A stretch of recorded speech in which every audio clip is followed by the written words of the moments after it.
Hello, welcome to the Adventure Corner. I'm your host, Robot Spacer. We haven't done this in a while. It's been 5 weeks since we worked on this game, at least. But it's almost the end of the year. I don't like to think about that, but it's true. There's only 2 months left, and I really want to finish this game this year.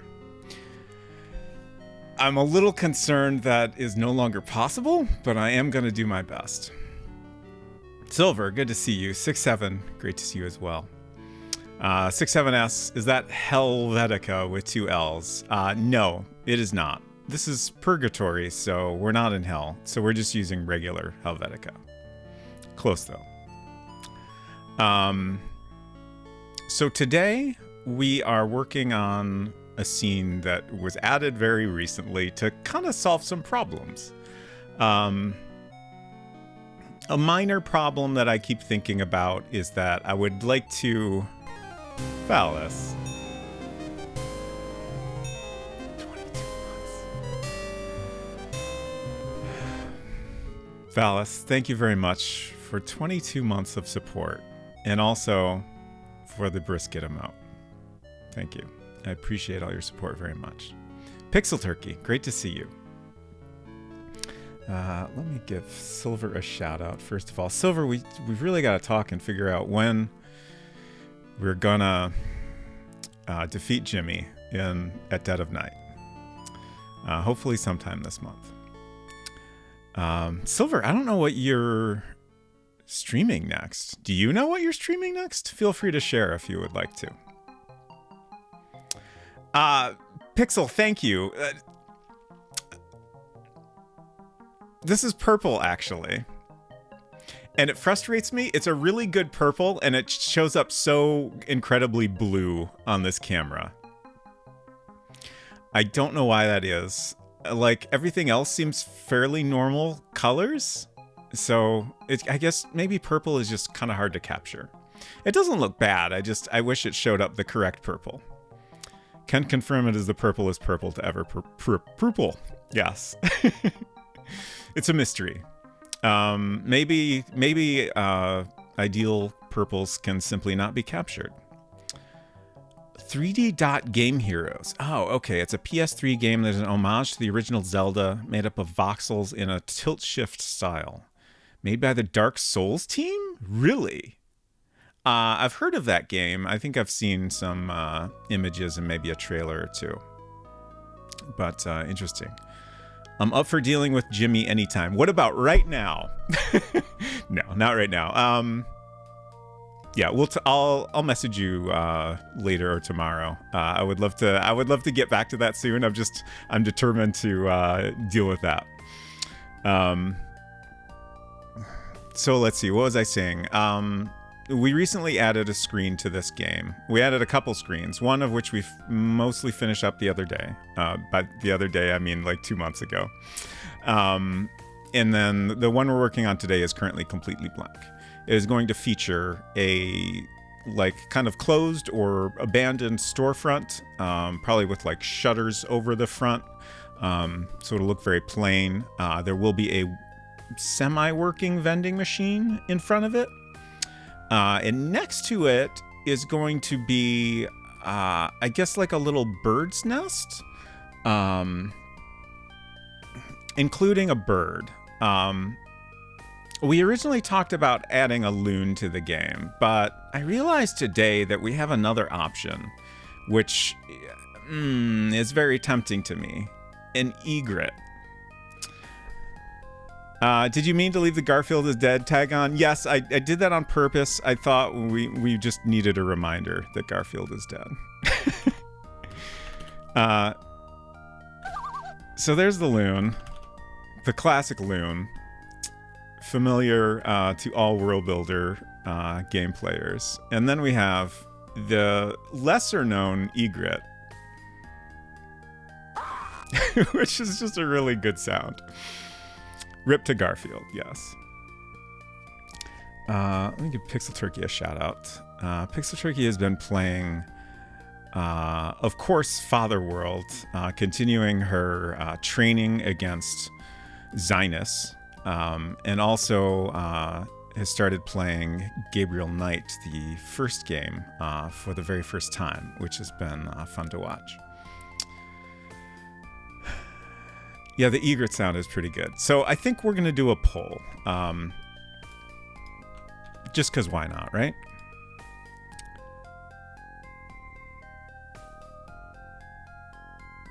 So let's see. There's poll. New poll. Which bird? I'm not even going to try entering loon because I don't think it'll let me. So we'll just put waterbird. Waterbird means loon. Twitch kind of seems to have like a full ban on the word loon, for, you know, I think obvious reasons, but you know, sometimes you're just talking about a bird. And then of course egret. We'll give this a full 10 minutes because I don't think it'll become important for a little bit here. I'll probably continue talking for at least 10 minutes. Forgot secrets that must be shared with Robot Spacer and Unsecret Crush. Interesting. I'm intrigued. Is its name Claire? Claire Loon? No. Maybe? Could be. Puzzle, good to see you. Hope you're doing well. Secrets. I really can't imagine what that would be. Okay, so first things first, let's look at some reference stuff I dug up. Oh, I just got a message from Silver and now I understand. I only saw like one word, but I remembered what he's talking about now. Claire D. Loon. Yes, that is pretty good. I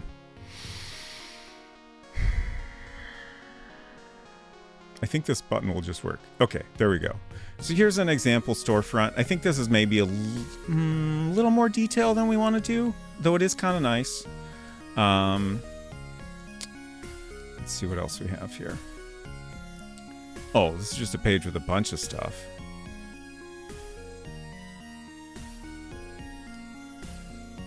What else? This one I think I saved because it's kind of a nice layout.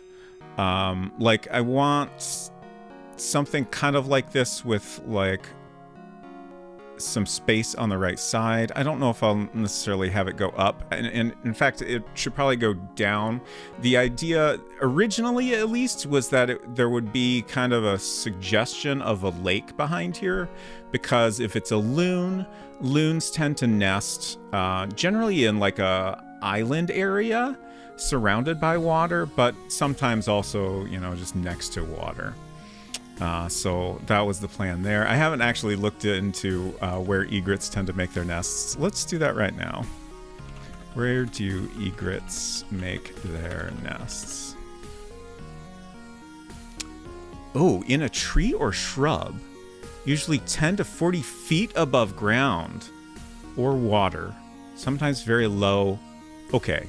As long as sometimes very low in thicket or marsh. Sometimes up to 90 feet high in tall cypress. Wow, okay. But if it's sometimes very low, like that's good enough for me that I don't feel bad about putting that in the game. Oh, I'm not even looking at the poll. How are we doing here? Oh, Unsecret Crush said poor Waterbird, so I thought maybe Waterbird was like getting absolutely obliterated, but it's tied at the moment. Oh, it was losing before. Oh, Waterbird is winning now. Oh my gosh, this is interesting. I'm gonna wait to vote, but I definitely have an opinion myself. Okay, let's continue on. We have a thing we should talk about is like, let's just look. Here's an egret, right? It's a pretty good looking bird, IMO. I kind of visually prefer the egret, maybe. Let's see what this one looks like. Yeah, that's a great thing to draw. Not that there's anything wrong with a loon. A loon's a pretty weird bird. It's kind of like an evil duck, basically. red eyes. It's a shame we won't be able to really indicate the red in the game, because it is a thing to behold.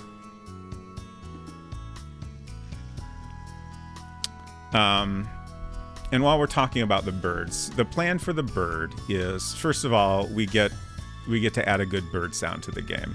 Very important. Second of all, definitely secondary, is gameplay reasons. I would like to introduce dropping items into the game so that the player understands this is sometimes a thing they need to do. I talked about this multiple times in the past, and for a long time I couldn't figure out how to do it. But we've reorganized the game a little bit so that the player will have to go through this screen.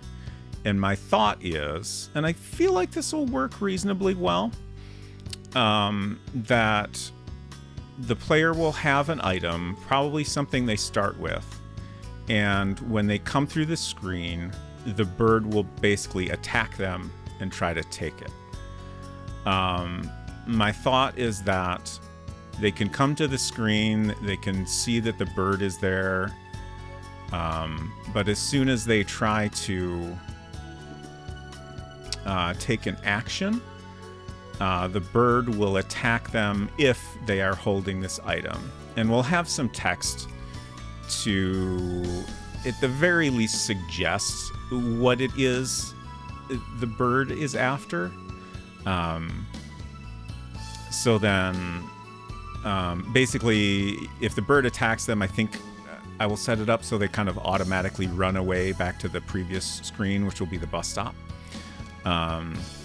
So then they have to drop that item, and then they can progress through the screen. So that's the plan there. I think it will work out well.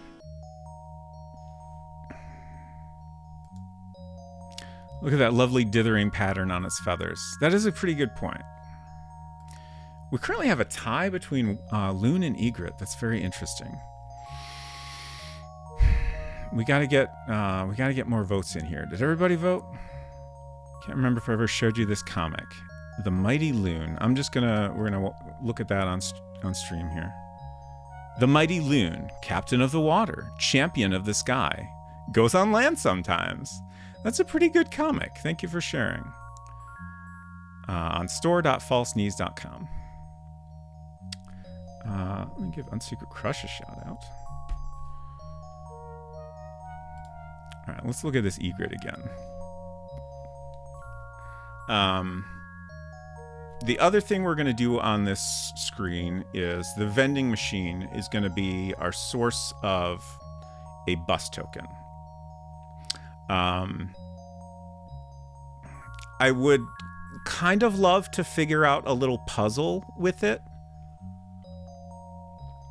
but my current plan is that the bus token is simply sitting in the coin return slot. Basically as though someone tried to use it in the vending machine and, obviously it was rejected because it's a bus token, not a monetary coin. So you can basically just search the screen or click on the slot of the vending machine and get that coin. And that's what you'll need at the very end of the game. If we've managed to think of a way to turn that into more of a puzzle, I'm not opposed to that. But given I'm trying to finish this by the end of the year if I can, I think we'll keep it simple. As previously mentioned, I do want to port this to Playdate at some point. That'll be next year's project. If I do that, then I might spend more time thinking about how to expand certain things, and this would certainly be a thing I might consider for that. Puzzle says, I'm still cackling over it's like an evil duck. I mean, I think that's correct. 100% correct.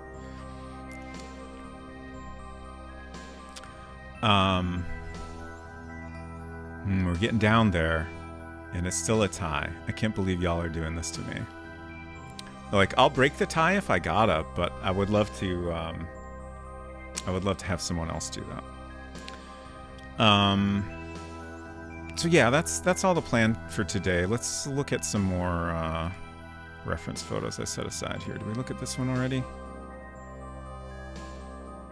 Oh yeah, this, like, I don't think this is really a useful reference, but I love it so much. Like, this building, it's like someone put a shop just right on the front of a normal house. And then it's also got like this bootleg Mickey and Minnie and Tweety Bird. I fucking love it. And the lettering is all fantastic. Oh, this used to say like video games, it looks like, before a chunk got torn out. But this is just a great building. Oh, Egret is in the lead now. Exciting. And we're down to the last minute here. I'm going to go ahead and put my vote in. Not bootleg, legally distinct. Yes, thank you, Val. Oh, interesting. It says artist and not a name, but a phone number, which is great. Thank you for the losing Waterberg. Egret has one, which is the one I voted for. But even without my vote, it would have won. Thank you for all your votes. So we will be putting an Egret in. Maybe the Playdate version can have both. We'll see. K&M Candy Store. I love that, like, I think I searched for something like abandoned store, and the same building came up in a couple different places. Okay, so this is a little bit more like I was picturing, like this kind of shuttered storefront. Excuse me, I'm talking about this picture. So like maybe a little bit of an awning, and then these shutters, and just like a little bit of wall, and then a single vending machine is kind of what I'm thinking. And then off to the right will be a more open area where you can kind of see into the distance a little bit. Like elsewhere in the game, it'll be a black void in the distance, but you'll see a little suggestion of a nest and our egret, of course. Justice for Waterbird. Let's see, which one is that? Okay, that's that one.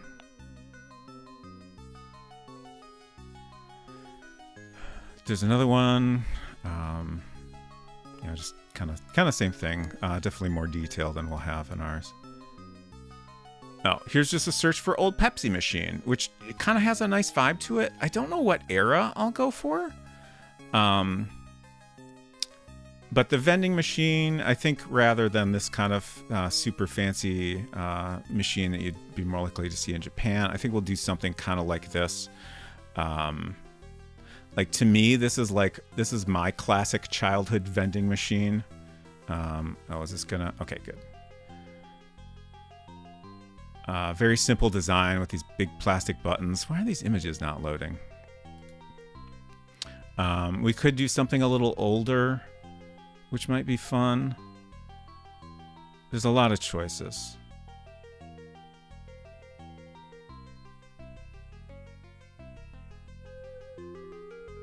Yeah, I think I kind of lean towards something like this. It won't be a Pepsi machine. We'll have to make up a logo, I guess?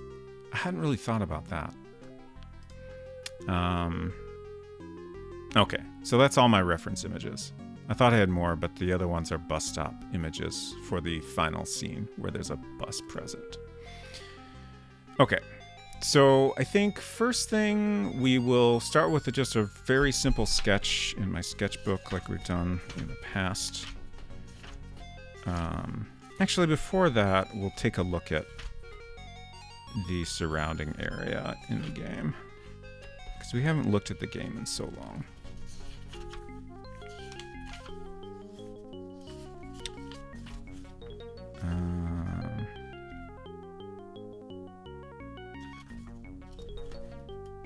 I'm running out of room in here. Jeez. I got too many other things in here. Okay.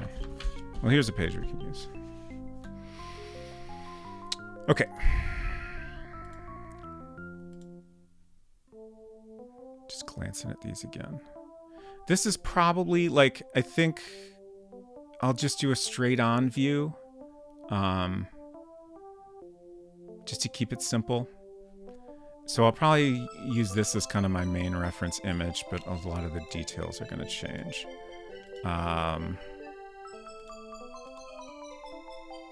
Get out of here, loon. We don't need you anymore. Did I miss? I know I had one with like a... Oh, yeah. I think I'll do this kind of awning. So that one's useful too. Okay. Game. So here's our title screen. Originally this was just going to be placeholder text. Like I wanted to do something more interesting with it, but it's kind of growing on me. Start.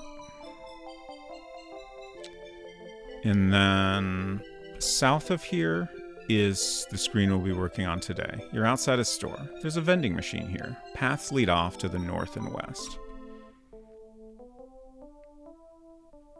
And here's... Man, I kind of forgot what this looked like. That turned out pretty decent. Though I continue to be upset by the thing I overlooked until I was completely done with the art, which is that the items on the ground are too big. I have spent some time thinking about whether or not I want to try to fix this. I think I will probably end up at least adjusting it a little bit, like move all the items down more and or move the building higher up. And then I think if I really wanted to make it look as good as possible, I would redraw the foreground, and like I think the best I could do is kind of put like a hill in the foreground where all the items would rest. And then it would kind of slope down towards the house. I don't know how well I can pull that off. But I might give it a shot. House not to scale, yeah.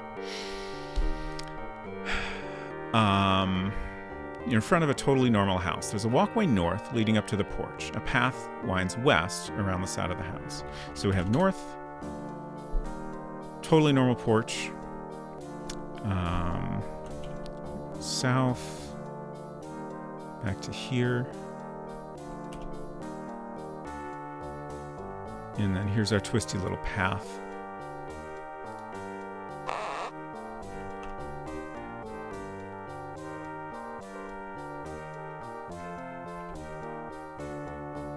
There's definitely certain screens I'm still not happy with. But goal number 1 is to finish the game. So I'm trying not to think about it too much.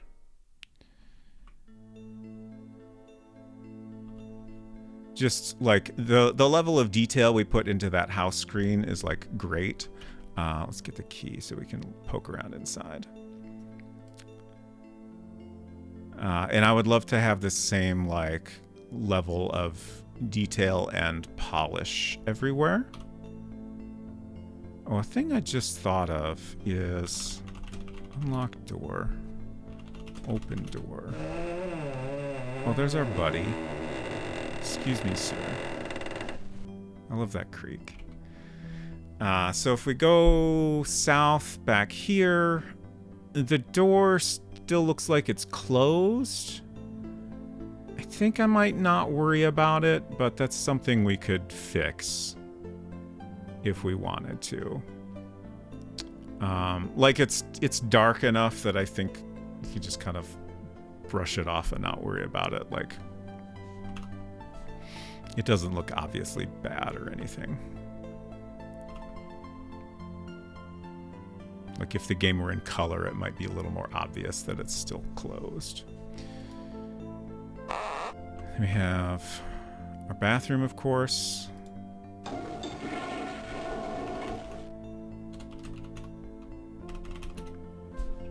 The bathroom mirror. Do you more or less? I kind of forgot that I updated this description. I was just thinking about this the other day. It's you more or less. The cracked and dirty mirror reflects your weary face back at you. You look as tired as you feel, but it's comforting to see that you're still you. I like that. Back. Okay.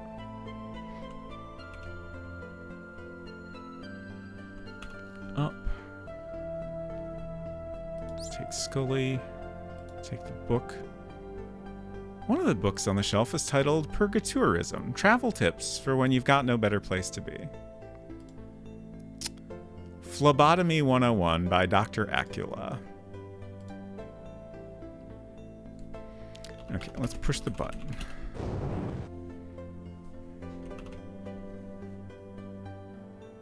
Here's Brisket.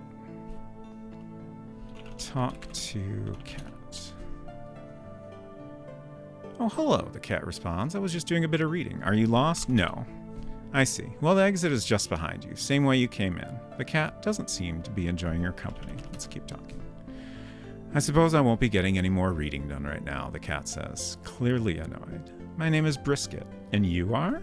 I'm Cameron. We haven't done the things to learn this yet, but I know that, so it's fine. Ah, Brisket says. So you do remember. I hope things haven't been too difficult for you. Do you know why you're here? I don't think I've actually finished the code for this conversation, and I keep giving away too many spoilers. So we'll just back out of this.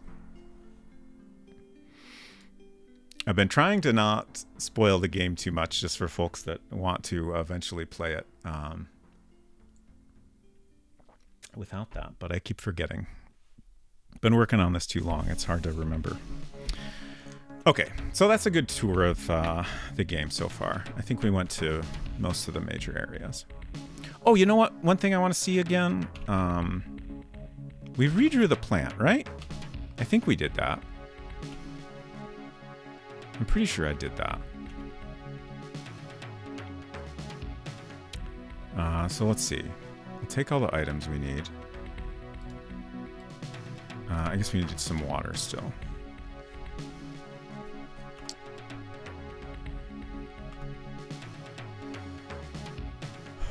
It's too bad you can't do a prediction that is longer than a single stream. Because it'd be fun to do a prediction on whether or not I can finish this by the end of the year. I think we all know the answer to that, but I would still do it if I could. Fill can with water. I can't remember how. Oh no, that doesn't work. I feel like that's a reasonable way to type that. So I'm gonna make a note to myself. It's actually kind of great.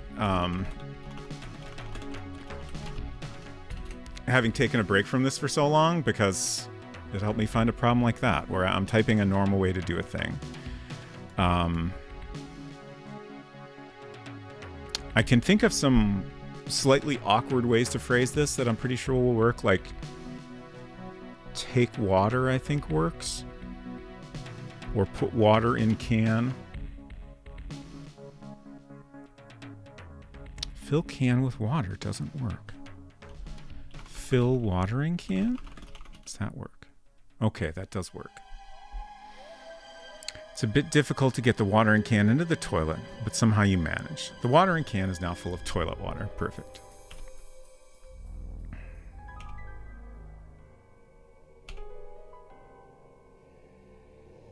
I like how, after I talked about spoilers, I'm continuing to do spoilers. Look away. Everybody look away. I just want to see this art. I won't say what I'm doing.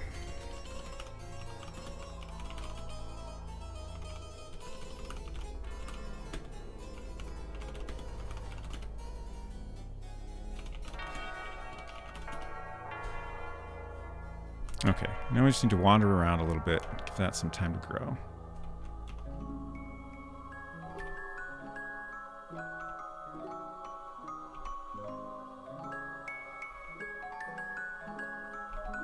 Almost there. You can look back now, by the way. The spoilers are over. Okay. I'm trying to remember what that looked like before, but I know this is a lot better.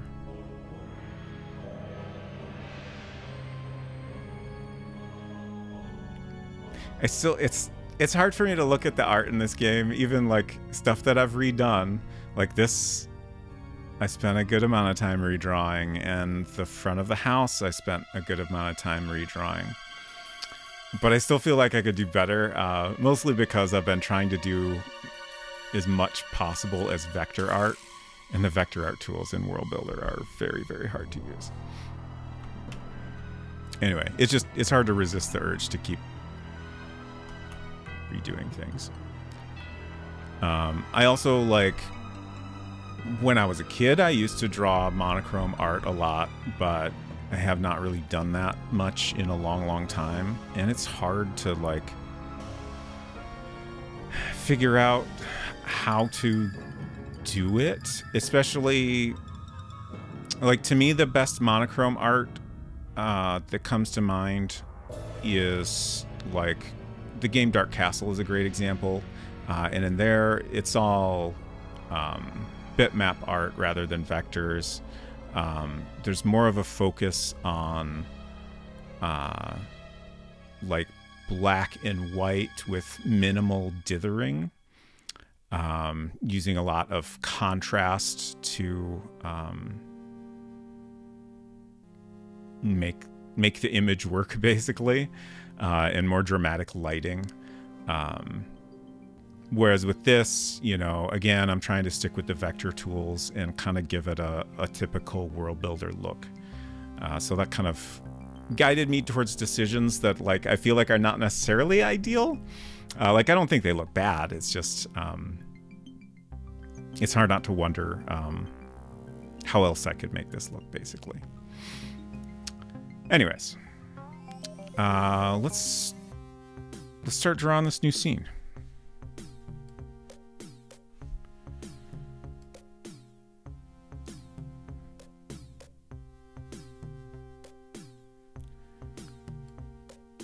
So I guess I was saying first I would sketch it out. Let me get my reference back here.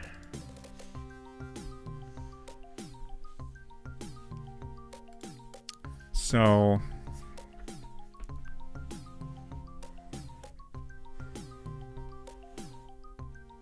I'm going to do pencil. I got a pencil here. I might as well use it.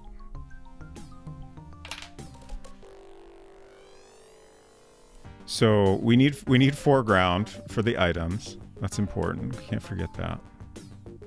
It might be a little more than necessary. Let me look at this real quick.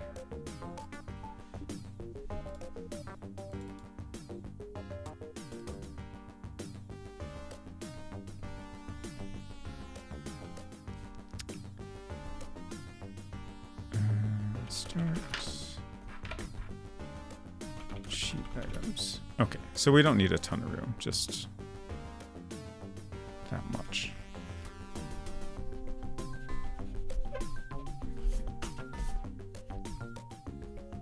So like around there. And then most of this will be building. About that much. And then, like, there'll be a nest back here. What does an egret nest even look like?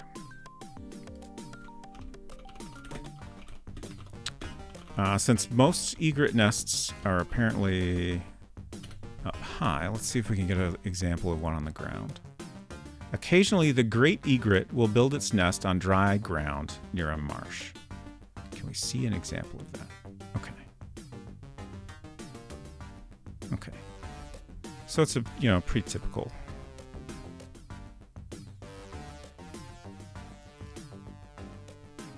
Pretty typical nest, just some twigs and stuff. That might be the best example we have here. So I'm trying to think if I want to make it, if I want to spend the time to make it look a little marshy, or just not worry about it too much. I'll do my best to draw something that looks kind of like a nest, and then maybe we'll have some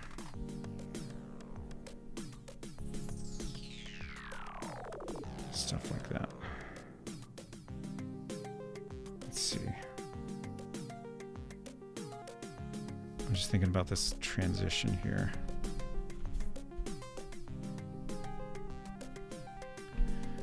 And do I want the vending machine over here or over here? I was picturing it over here, but like maybe that's putting too much interest all on the right side of the image. But also it kind of puts the focus on the vending machine, which is reasonable.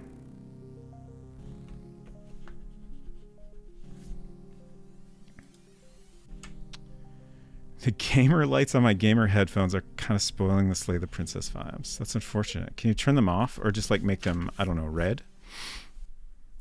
Like those egret childs? Oh, I had the wrong view on. But yes, they are very good. There's my very rough nest in a marshy area you missed me drawing. So let's see. If we put the vending machine over here. The other weird thing is like this is kind of in the middle of the building. But that's okay. We can just not think about it too hard. And then we'll have a bit of an awning. Like that.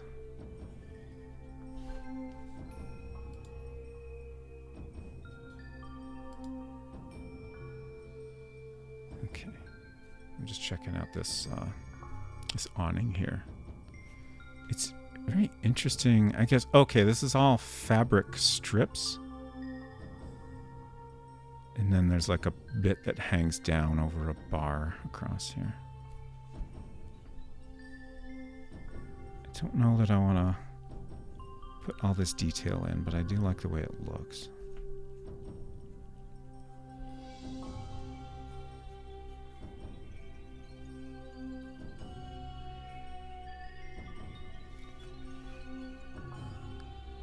Okay.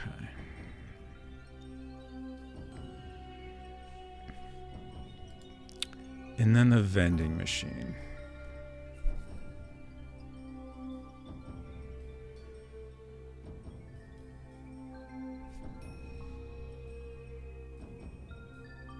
What is going on in this image? What did they do to the background of this image? That's very weird.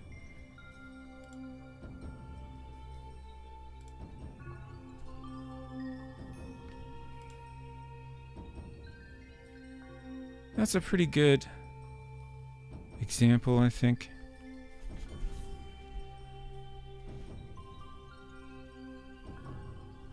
I'm trying to decide, it's so unimportant, but I'm trying to decide if it should be all on screen or if it should kind of go off to this side. Maybe it looks a little more interesting if it goes off to the side.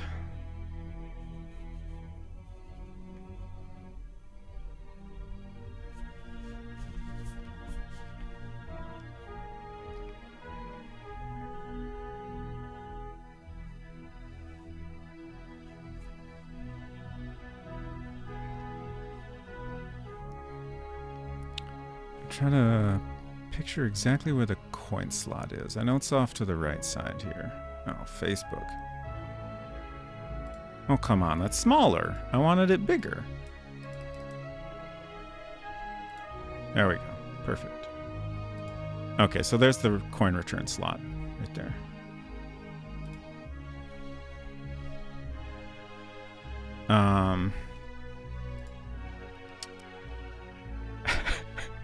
On Secret Crush, I think you've accidentally pinned a comment. Okay, you fixed it. What was I going to say? Does anyone have any suggestions for a fake company name?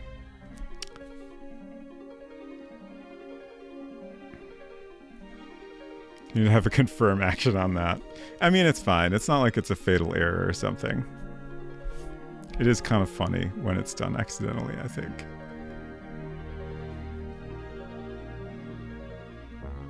I think I maybe want to do this a little differently than this design.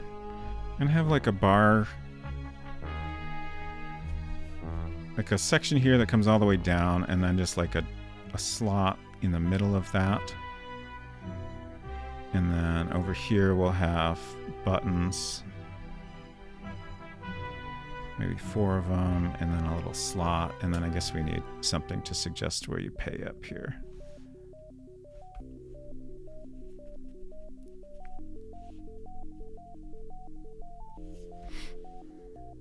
But it is embarrassing a little bit. Sure.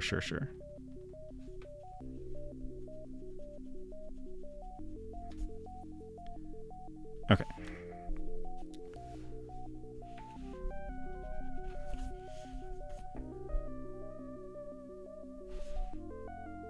Not even drawing on screen. And then the building is just going to be shutters like this. Actually, I kind of like this here where like the shutter isn't fully closed, so you can kind of see some windows under there. This kind of gives it a little more visual interest.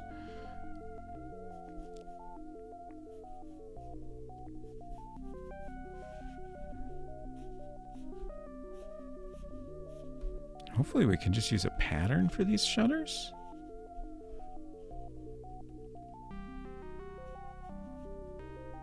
That would be nice. So I don't have to draw all those lines.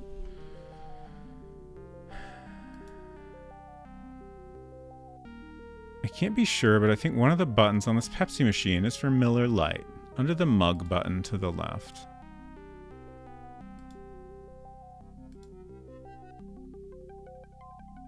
Yeah, it sure is. There's Pepsi, mug root beer, Miller Lite, or some kind of light beer. I think Miller Lite is correct. Mountain Dew, 7-Up, Sunkist, Coca-Cola, and Diet Pepsi. So I also have competing cola brands in one machine, which is great.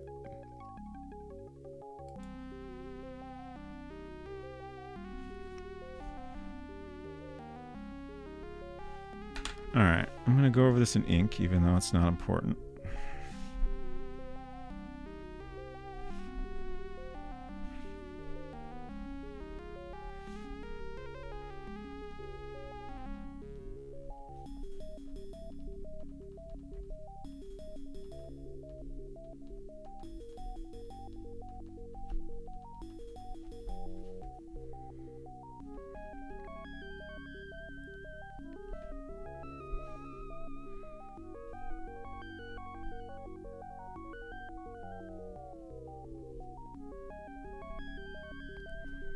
Trying to think of how much of a pain it's going to be to draw this awning if I put all these little curved bits on it.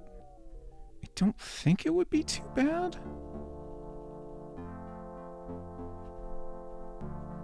It'd be real easy if I did the awning as a bitmap, which is a reasonable option to consider. As vector art, it might just be kind of a mess of too many shapes to deal with.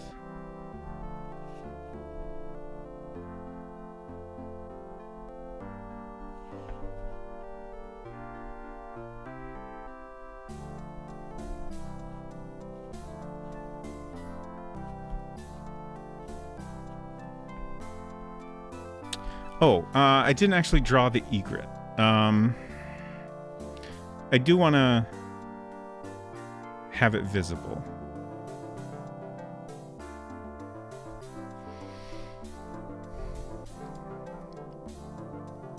Where's that egret I liked so much?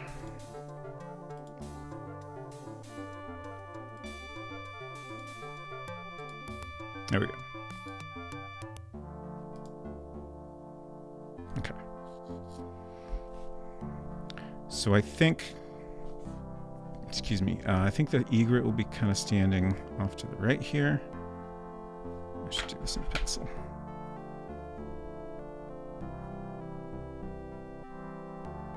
A little bit over the nest, perhaps.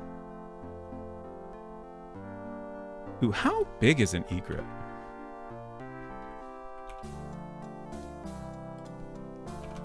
How tall is an egret? The great egret grows to about 39 inches tall with a 55-inch wingspan. Okay, that's enormous. I thought maybe I was drawing it too big, but I guess not really. Like that's pretty tall. So a little over 3 feet.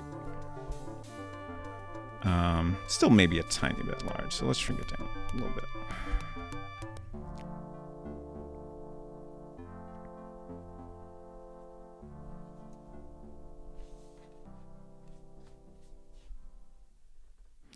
I will definitely do the egret as bitmap art.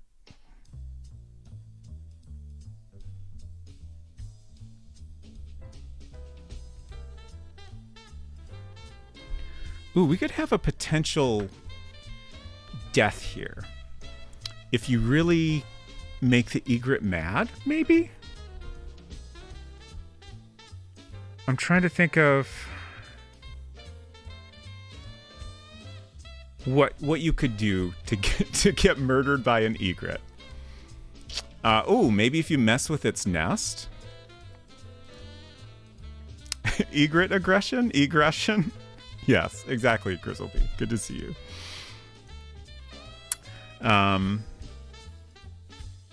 Messing with its nest, I think, is good.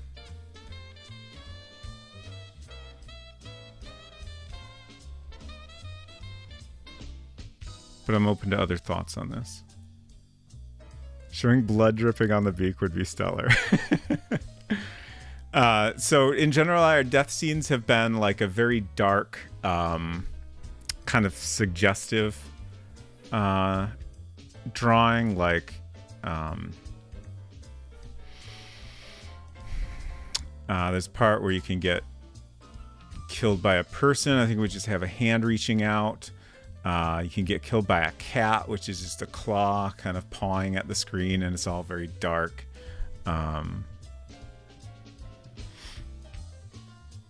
So yeah, we'd probably have like an open beak coming at you or something like that, I guess. A real big close-up of the bird eye. That's an interesting thought.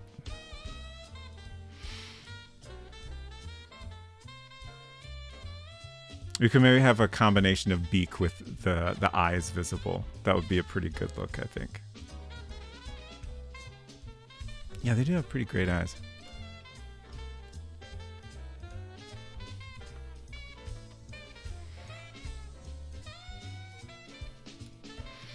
All right.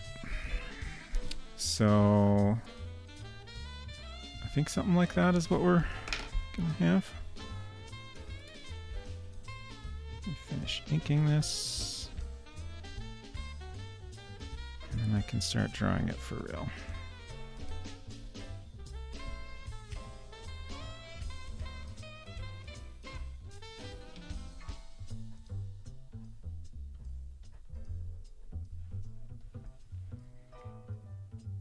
Okay.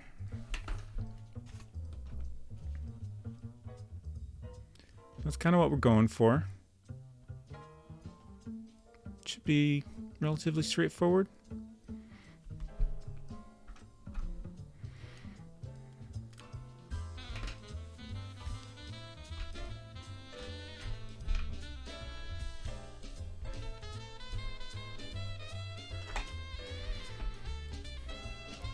Is the game set in a particular country? That's a good and complicated question. The game is set in Purgatory. But I would say it is a kind of... First of all, I would say that the space is kind of a projection of the character's view of the world. So it's kind of an generic American setting, more or less. Yeah, a little bit of an amalgam. And definitely, like, I'm not worrying too much. That makes it kind of convenient because I don't have to worry too much about things being accurate. Like, there's a lot of weird stuff going on and just kind of mashups of things that, you know, aren't necessarily realistic. But that's fine because it's not real.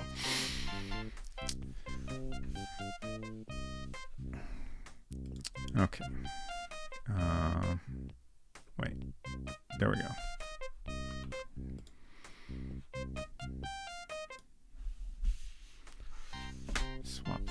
around here. Do not save the changes.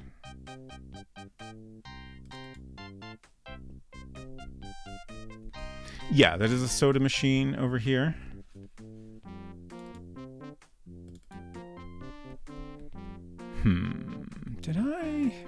Did I make a backup last time we were working on this?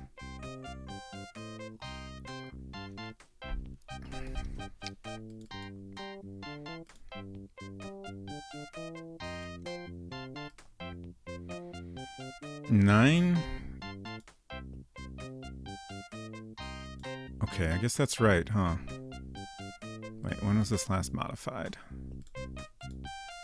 I'm having trouble clicking, apparently. Yeah, I did make... We haven't worked on this since September 23rd. I guess that's about right. But that seems so long ago.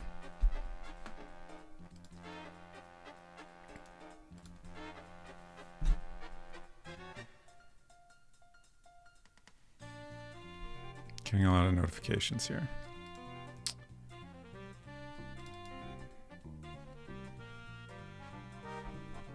They won't stop.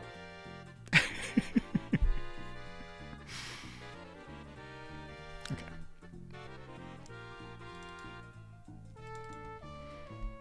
Whenever I see a security door in a business, I think of clerks with this sheet saying, "I assure you we are open." Phone blown up? Oh, more my watch, but same thing. I have an Apple Watch.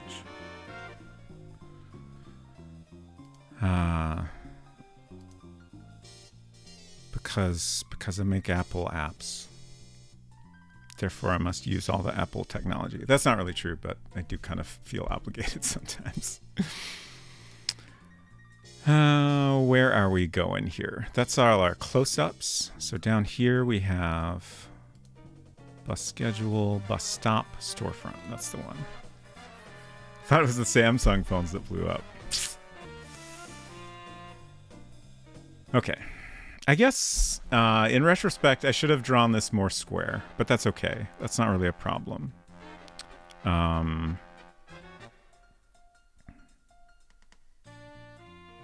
Just trying to think of how... I think I will deal with that by having more up above. So we'll start by putting in basic shapes. Make the door narrower. Sure. It's a valid option.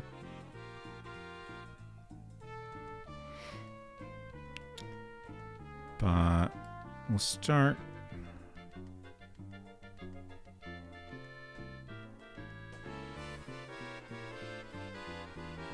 Let's see. I'm just trying to think. Let me look at one of my references again here.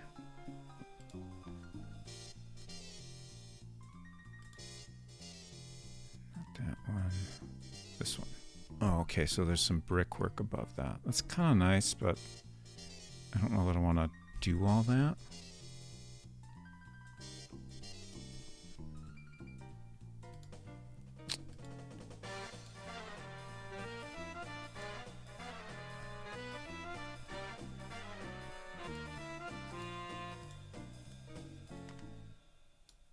Black pen, please. Thank you. Okay, I think that's just... Well, let's give myself a little bit more room. Do we regret the egret already? Absolutely not. Would never regret such a thing. Okay, next we'll give rectangle for the vending machine. Oh, maybe... No. We'll give that plenty of space. There's no reason not to. Great. Smudge that down.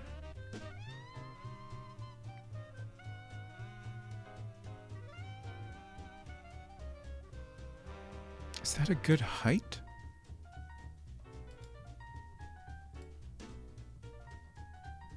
It feels a little short. But I guess it ultimately depends on how big this building is. Okay. Feels pretty good. And then I keep trying to decide how we're going to do this awning.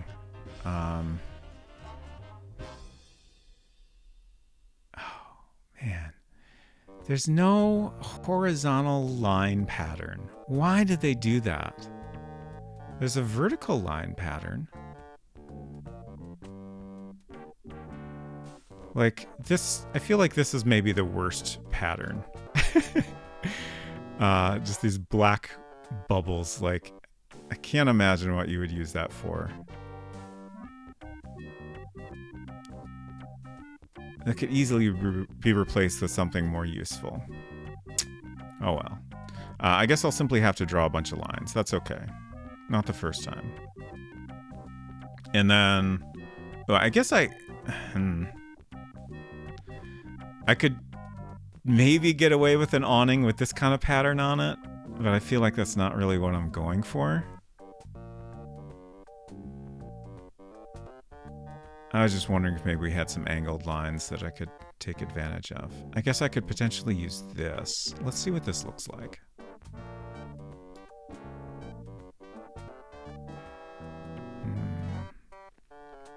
This is always tricky because, well, I guess I'll draw it fully on screen and then nudge it off slightly. It's a valid option. Just because we don't want the edges of this shape to be visible.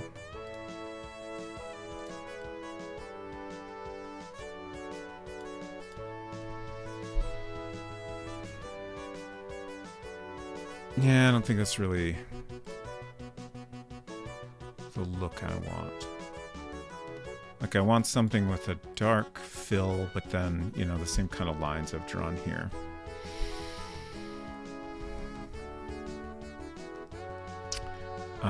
If I want to do the little curved parts, how would I do that? I guess I could have ovals that are cut off, like overlapped.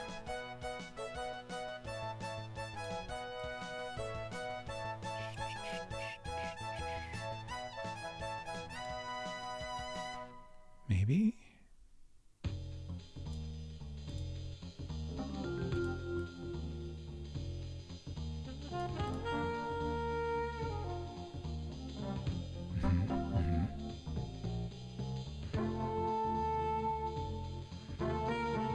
All right, let's do this, and we'll see how far I get into it before I start regretting it. And I think the answer might be already.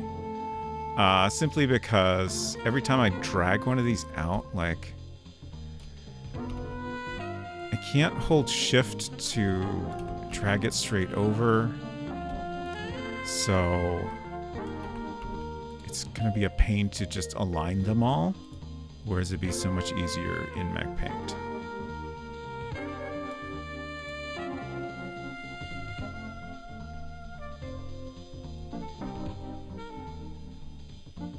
Okay.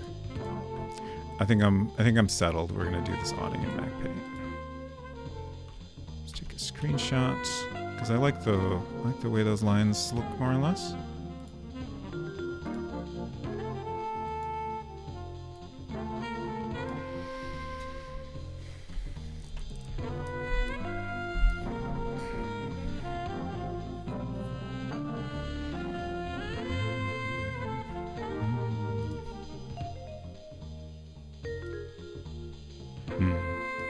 I guess I don't need to do that. Why did I think that was necessary?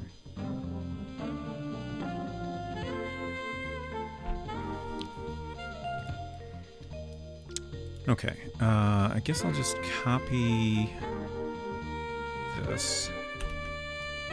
Should be easier than deleting everything. Perfect.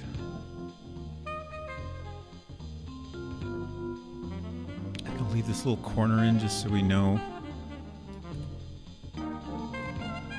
where it ends. I'm gonna extend this. That should be plenty. Can I do this? Oh, actually, I could just do this. The thing I was gonna wonder if I could do is in Photoshop, you can click and then hold Shift and then click again, and it will, for one, draw a line between your 2 points, and two, it'll like constrain that line to like set angles. So like if you want to make a straight line, you'll get that. Or you might get like a 45-degree angle. It doesn't seem like MacPaint had any of that. We can do this though. So again, I'm holding Shift and I'm getting just set angles with the line tool.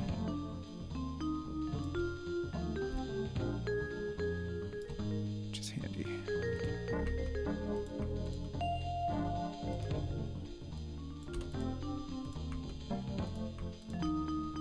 Bring that out a couple more pixels just so it's even amount of overhang on both top and left. Close enough.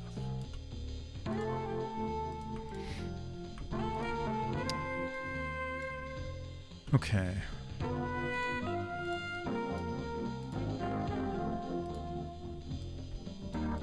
Let's nudge this over a pixel. That's better. And then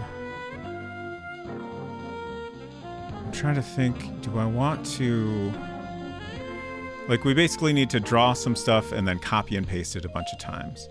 I could do the curved parts separately and then do the lines up here, or I could try to do it all at once. I'm just trying to think of if it would be any easier to do it all at once.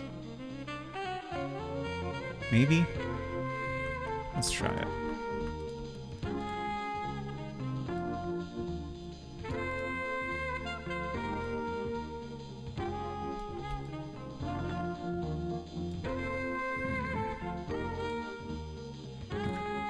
Oh, I goofed a little.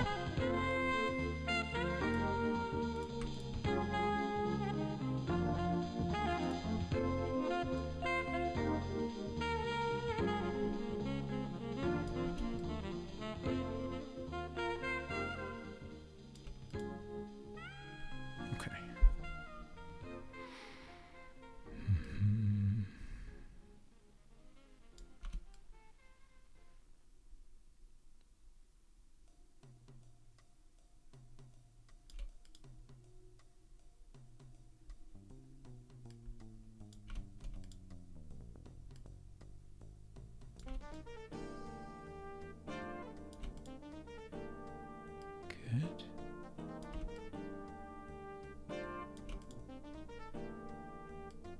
Good.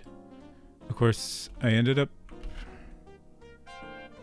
You may notice I'm basically doing them separate. It's fine.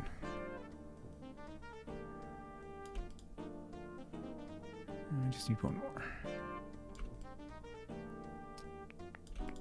Whoops.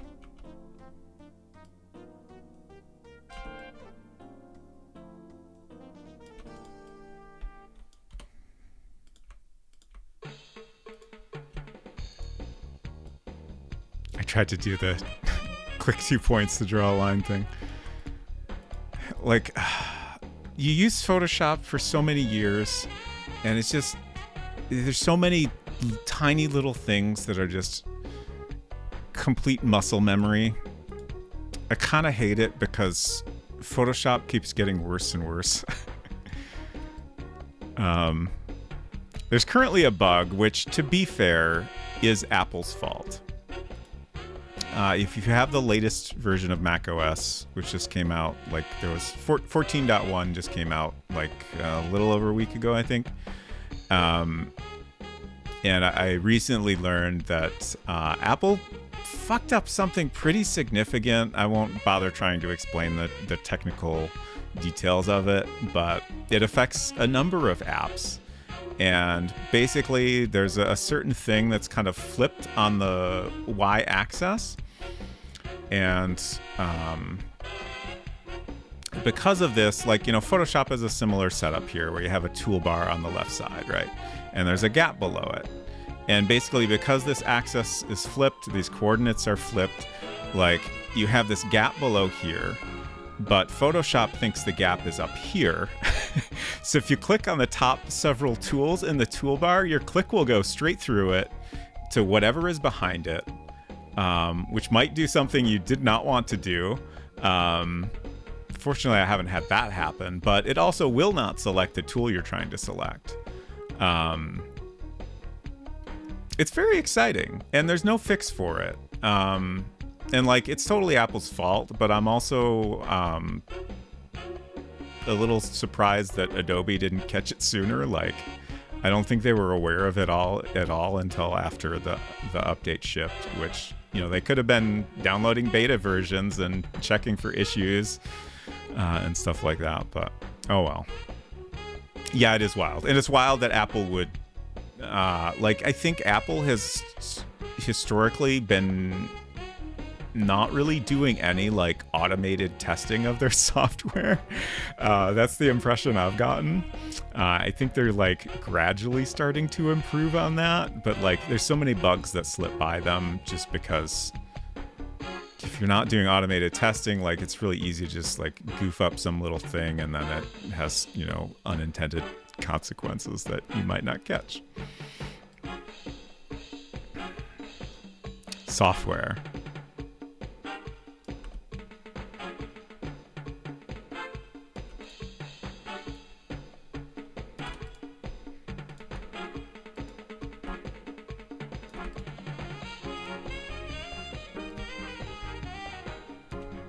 Okay, we should save this.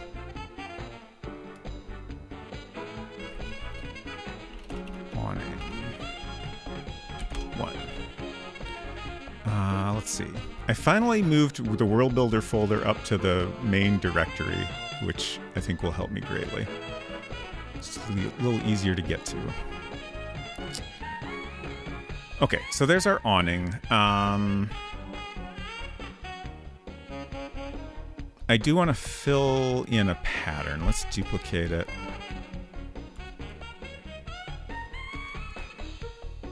I think we'll just do like a medium gray, but I'm thinking about it. I want it to be dark, I think, but not too dark. Oh, I should maybe do separate shades for the top and the front, just to give it a little visual interest. So if I do that, shades do I want to do? I guess we can experiment a little. Let's. Ooh, should I have like alternating? Do I really want to get fancy with it? It's kind of the danger of working in Mac Paint instead of World Builder. It's a little too easy to do anything you want.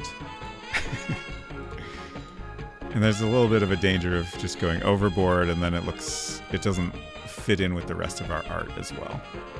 I don't like that at all. I'll set that aside just in case we want to compare. I feel like the top part should be lighter and the little parts coming down should be darker. But I thought I'd try it that way. Let's see what happens if I kind of alternate here. So we'll do every other in this color.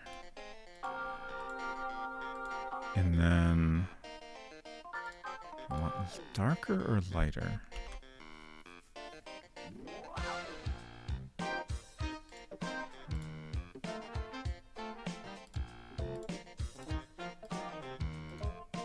I feel like this is too much.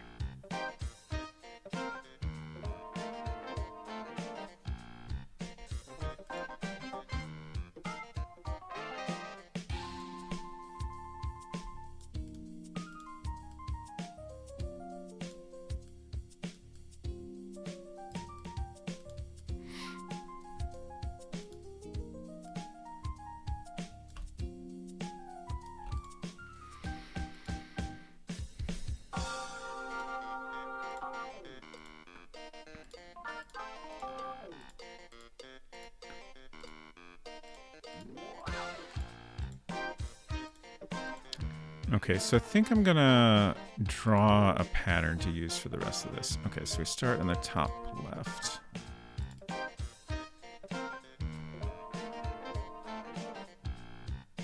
There's a pattern that's in World Builder that we don't have in here that I would like to use. It's basically a slightly darker version of that gray. Hopefully I can remember what it looks like. But it starts with that, and then some of the pixels, the remaining white pixels are filled in.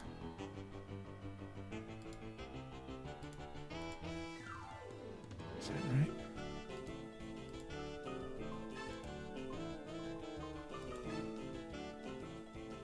I think that's right. I mean, obviously I can do anything I want. It's just if we use an existing pattern, then it looks more at home in World Builder, which is good.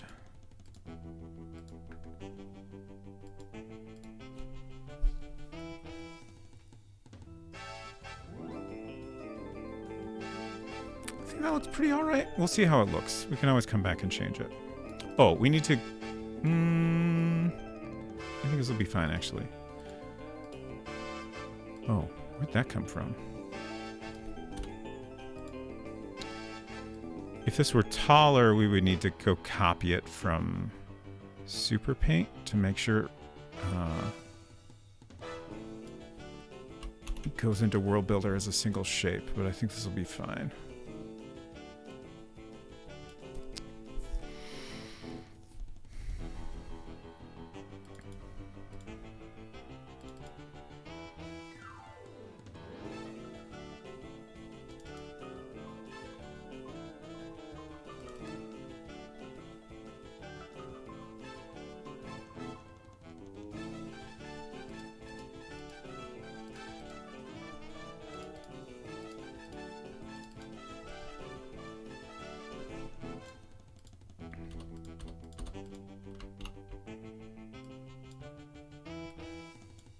Okay, good. We have a single shape.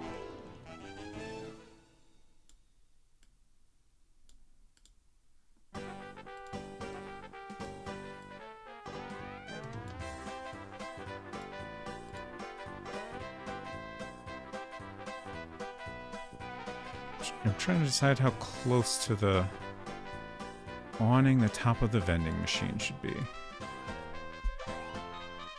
For some reason that feels too close to me.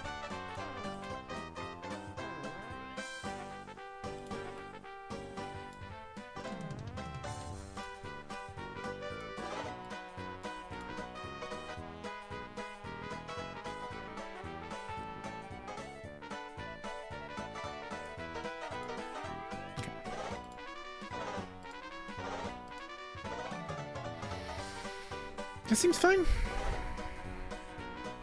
Ain't nothing wrong with that. So next, I think I'll draw in the front of the building here. Thank you, Val.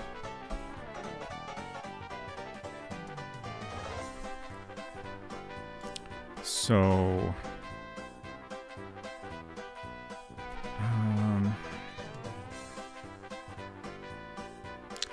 I want to work in a tiny amount of depth here that I didn't really put in the drawing. I think this will come down.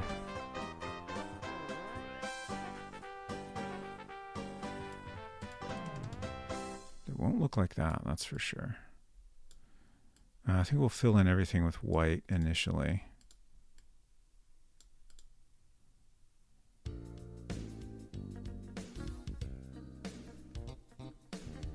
Okay, I'm just thinking about how we do this.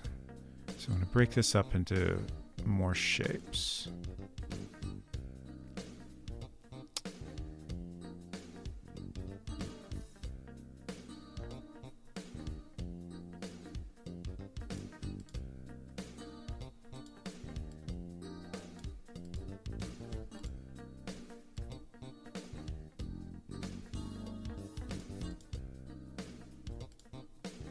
It's too much depth. Still too much.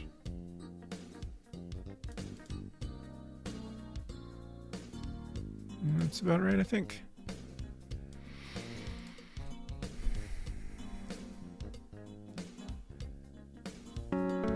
French toast, please.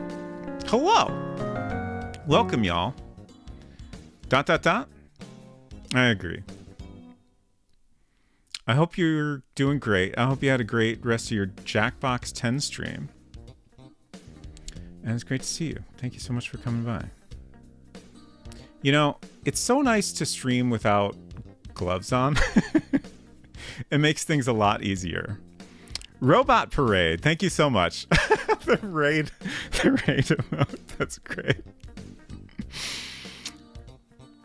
Who won? Who won Jackbox? Who was the ultimate winner? That's how that works, right? Or did everyone win? I hope you defeated the plant with music several more times. French Toast Please won. Congratulations. Very happy for you. If you're new here, hello. I'm Robot Spacer.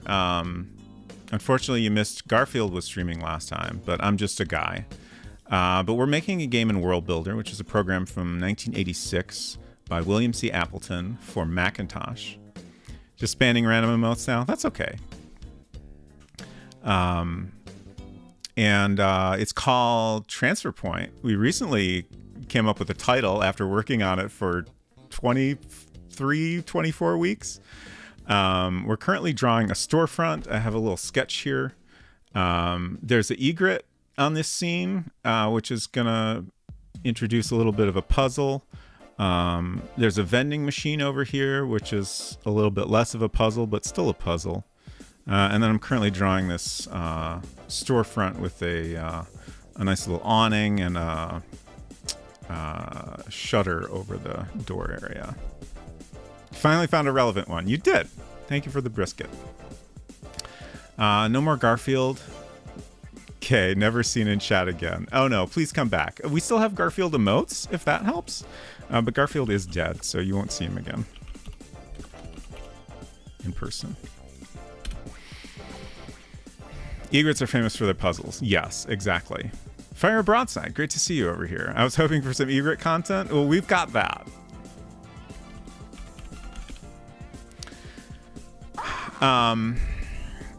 All my emotes are anime cutesy, sorry. Never apologize for anime cutesy. Also, I forgot to say hello to Poipal. And I know I missed someone. Harry Squishmas. Or maybe I said hello twice. Either way, welcome. I hope y'all are doing great. This music selection sounds familiar. Yeah, it would, wouldn't it? Makes me want to make love to my old workstation for some reason. That can happen. I don't regret this raid. Good.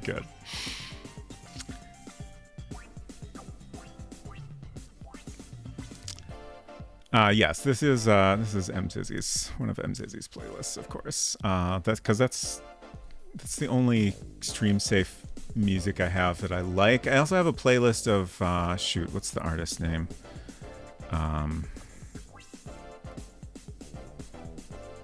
Where is anything?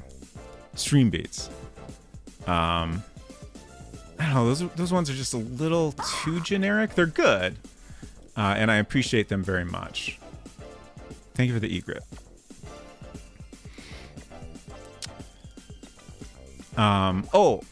Very important.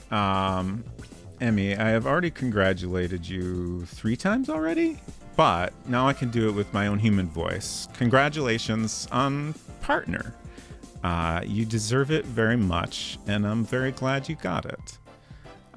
The amount of creativity and work you put into your streams is fantastic and inspiring, and a very, very good choice on Twitch's part.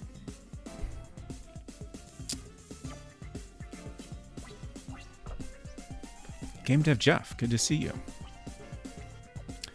Thank you for all shouts, past, present, and future. You're welcome.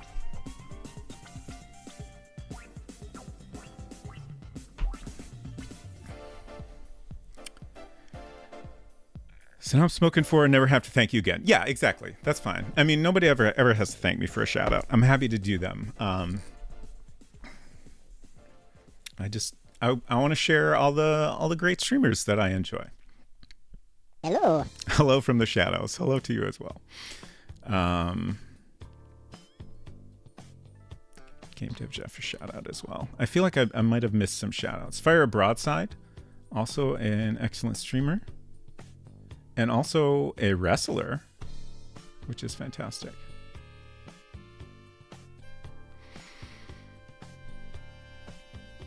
Salt Ranger, good to see you.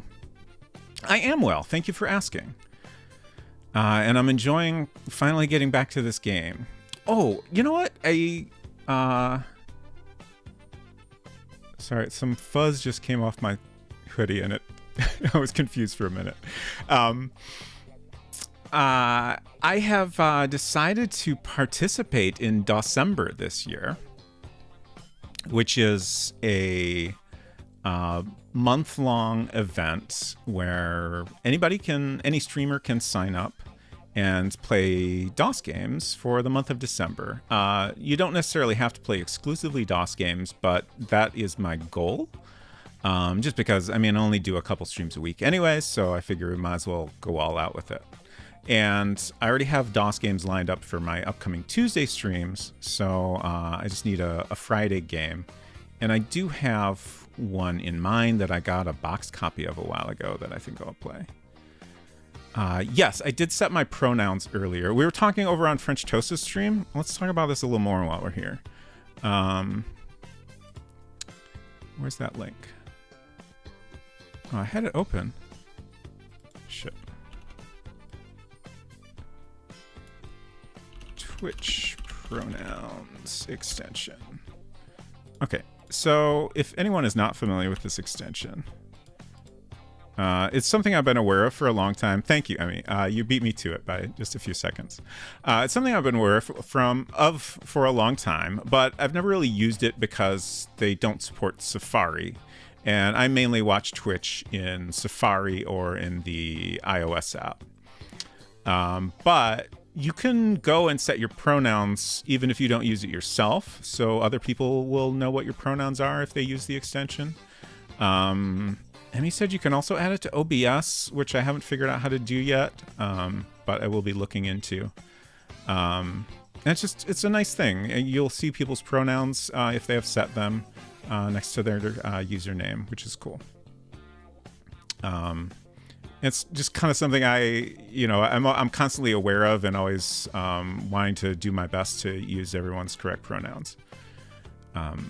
So hopefully I can get that set up and be very nice to have. Also, I might try to port it to Safari. I think these days it's pretty easy to do that. So I think I'll give that a shot, and if I can get it working well, I will send it over to them, and hopefully they can make it an official version, or if not, I'll just use it for myself. We'll see how that goes. I missed a bunch of chat. Don't have it set up in OBS. I use a pop-out Chrome window to watch chat. Okay. Yeah, that's a valid option too.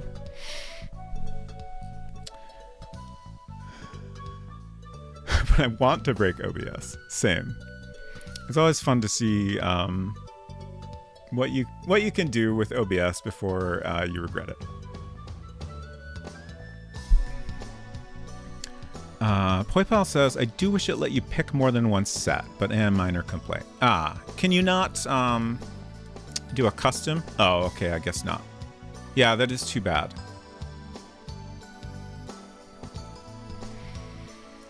Plus, it's the internet. It's a pretty handy tool when you have absolutely no social cues to even try to guess what pronouns to use for someone called French Toast, please. Yeah. Okay. So I was talking about December. I think I pretty much said everything, but I think I already pressed this button. But there's the link if you want to check out other participants. I will be on Tuesday. I'm going to start playing Mau PT Island, which I'm super excited about, which is a DOS game. So I'll continue playing that, and if I finish that before December, I'm not sure what I'll play. I was kind of thinking about Scapegoat, which is another DOS game that looks pretty interesting, but we'll figure that out. And then on Fridays, I think I will probably play Conquest of Camelot, because I picked up a box version of that a while ago, and I'm excited to finally play it. I think it'll be fun. So that's the plan for December.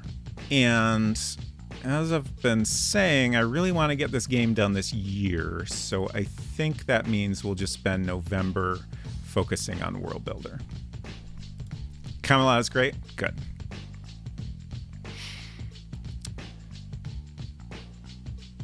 And then we'll also, for December, we'll be trying to raid as many other folks that are participating as possible. Another cool thing they do for that event is they have shirts and other merch available, and they use the profits from those to basically give back to the retro gaming community, purchase something cool for a member of the community that kind of will allow them to do something good with it. Like an example they gave was somebody that makes MIDI music. They bought them a really nice piece of MIDI equipment to do that with, which is very, very cool. Silver says, stepped away to make dinner. Is December a new thing? I love this. No, yeah. Like Emmy said, 3 years old now. But it's definitely like, I feel like I saw some of the older shirts and like maybe a dozen people on the older shirts, but there's already quite a few people signed up this year, and like that's still going. So I feel like there's going to be a large number of participants this year. Sonneveld, hello, good to see you. Raid from Lurk, welcome to lurking, and thank you for lurking.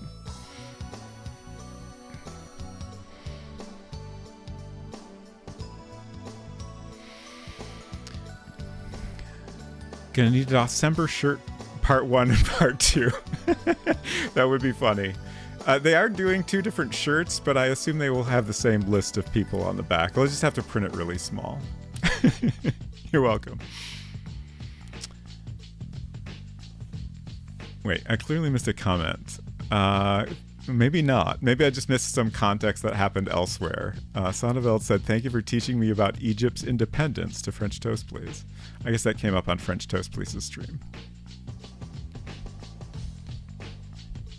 Lurkeveld, yes. All right, let's draw some more art. So again, I'm trying to fill in this. And I think now it's time to draw a lot of lines, which is exciting. We have some fill patterns that we can use in here, but for some reason there isn't one that's just horizontal lines. And this is at least the second time I've wished for such a thing. Oh well.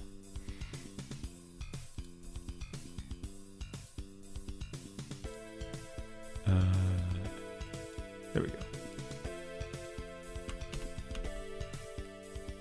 Should I do a quick tour of the game for new folks that have come in? If one person says yes, I'll do it. I guess I don't want to bother bringing that to front yet.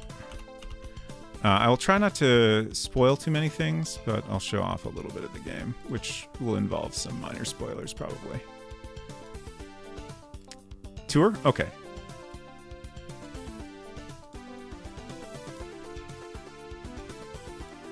So I guess I never really explained, but this is a program that I grew up fooling around in.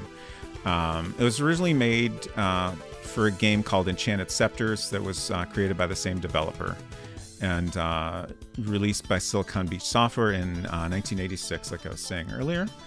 And there were quite a few games made with it at the time. From a broad range of like very, very amateur, like young people or just, inexperienced people making games to pretty advanced and very well polished and sometimes incredibly large games. But I thought it would be fun to come back to it and make a little game on stream along with the help of chat. And I originally thought, we'll just do this for like, a month, maybe 4 or 5 weeks, maybe 6 weeks if we want to really spend some time on it. This is now the, 28th stream. Things got a little out of hand, but I think it's been worthwhile. So it's basically designed to make kind of point and click games that also have text parser input. You can also have kind of some light like RPG elements, just very simplistic fighting. But pretty much everyone who's played a world builder game agrees that the combat stuff is not good. So we will not be doing that. Title is good for a game. Thank you. It took me a while to think of that one, but I'm very happy with it. So on the first stream, I came to the stream with basically zero ideas for what the game was going to be. I asked chat, like, what should our starting screen be? And one of the suggestions was a bus stop in Purgatory. So we got a handful of suggestions. I think we had maybe 8 different suggestions that were pretty good.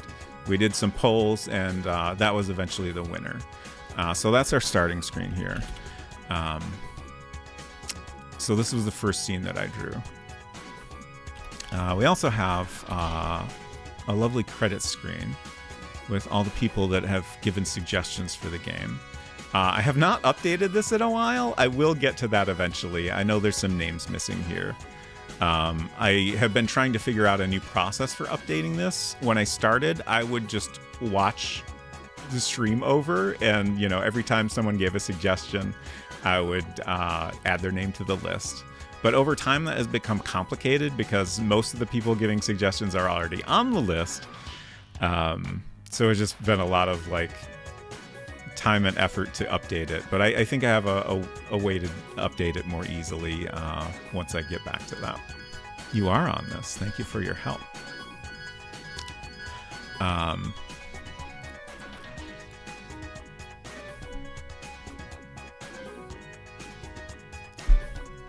So we have a bus schedule here to look at, which is interesting. I guess I should be reading the text. Let's go back first. I won't show off the whole game, and I'll try to, like I said, not be too spoilery about it. We'll maybe do 1 or 2 puzzles. You're at a bus stop. It looks nice from a distance. Beyond the bus stop is complete darkness. There are paths leading off to the south and east. And if we look at the schedule again, interesting. You're looking at the bus schedule. It shows the stop numbers, location names, on times, on the hour that the bus will arrive. Poipel says, if the list is made alphabetical, it should be easier to scan for updates without duplicating. That is a good point. I wanted to keep the list in order of when people gave their suggestions. To me, that seemed like the most fair way to do it. So that, people that have been coming to the streams for the longest will get listed first. But yeah, like I said, I have a plan for, I figured out how to download all the chat. And I think basically what I'm going to do is just write a script or something to, pick out the names of people that are commenting in chat and aren't already on the list. But I'll figure it out. So let's go east here. Could give stronger contributors special colors or something. We don't really have any way to do that, I don't think. In the text area, you can change the font, but I believe it's like a single font per screen. You want flame text? I did at one point consider that the credits could be in the graphic area. So with World Builder, you have these 2 windows here, and this is just text, and this can be kind of anything you want, either vector or bitmap graphics. So I could swap them, and then I would have more control over the text. But I think I like the setup we have. Failing that, dripping blood, another good idea. So let's see, what do we have here? You're standing outside an old brick library. There's a double door entrance in front of you. It's completely dark beyond the glass panes of the doors. There's a book drop to the right of the doors. A path leads west. And then I clicked on the doors and it says, you pull on the handles. The doors are locked. There's a small sticker on the right-hand door that seems to have some writing on it. Let's check out that sticker. The sticker on the door says free Wi-Fi. Interesting. Let's look at the book drop. You don't have it. Oh, that's funny. Okay, that's another thing I gotta write down. Occasionally I find weird bugs. I think that one is just because the book drop is technically an item. And I don't have code to like give a response to look book drop. So we're just getting a generic description. Let's click on the book drop. You open the book drop a couple of inches and then it stops. There's something jammed inside. Maybe not too graphic if you're aiming for a PG game. Actually, I don't know what... I don't know what rating this would get in its current state. It does at one point say fuck in all caps. So that's probably not going to be a PG. I think maybe PG-13 you can do one fuck and get away with it. So we could maybe manage that. I don't know how that translates to ESRB ratings. T for teen, yeah. Let's look in the book drop. Can I do that? We'll find out. Okay, it does work. It's too dark inside to see clearly, but you can just make out something stuck at the bottom of the book drop. You might be able to reach it. Okay, let's reach in book drop. You slide your hand into the opening. The rough edge scrapes against your forearm. Ouch. You stretch your fingers toward the jammed object and gradually work it free. It seems to be a soup bone? Let's pick it up. You now have the soup bone. Great. I think you're allowed multiple implied F words. Yeah, I think that's correct. As long as the fuck is non-sexual in film terms to get PG-13. Yeah, it's used as an expletive. You can say fuck you, but not Ken Griffey Jr. gets fucked. Okay. Thank you for explaining.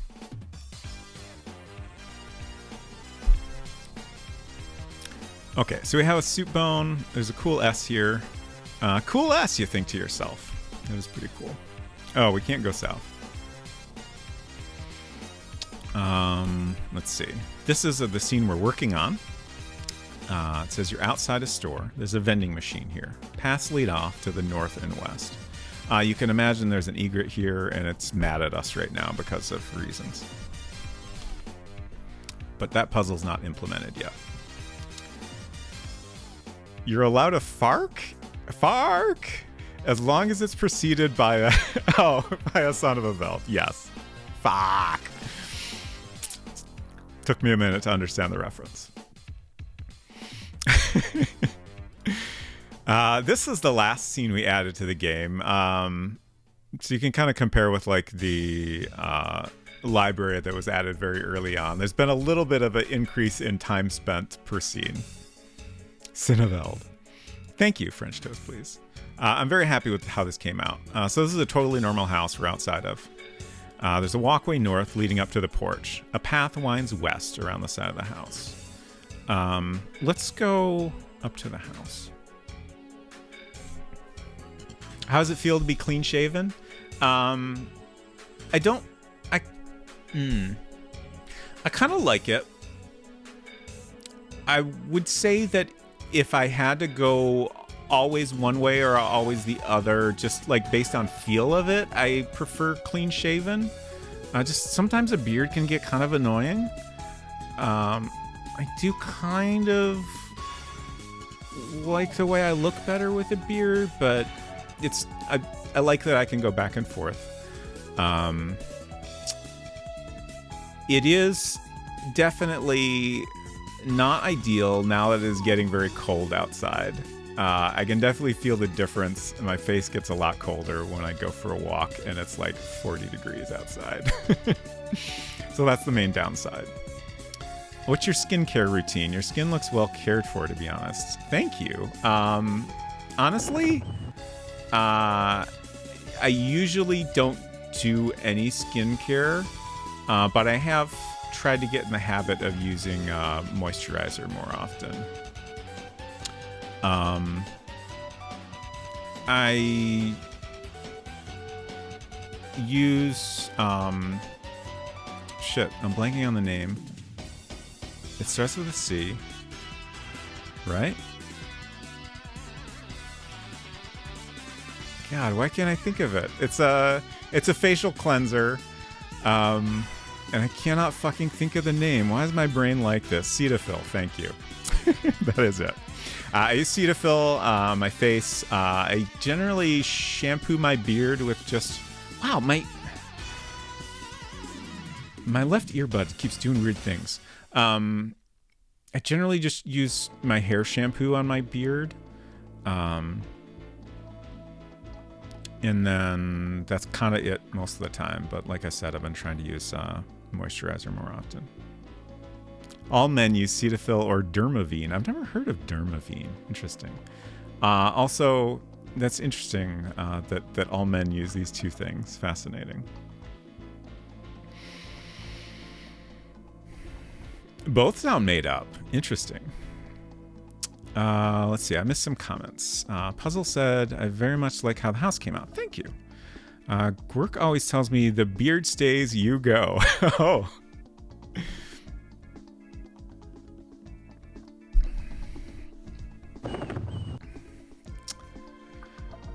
I don't usually do much skincare. This is pure red spacer. Yeah, pretty much.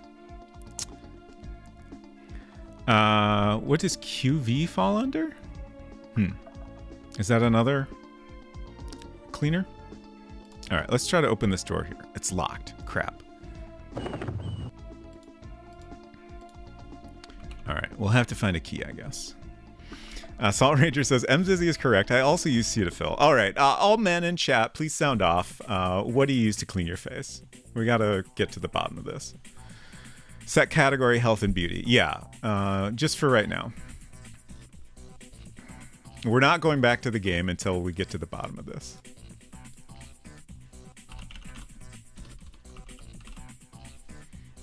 Oh, is there not really a health and beauty category? Health and fitness club tycoon. That's not quite right. Fitness and health. There we go. Perfect.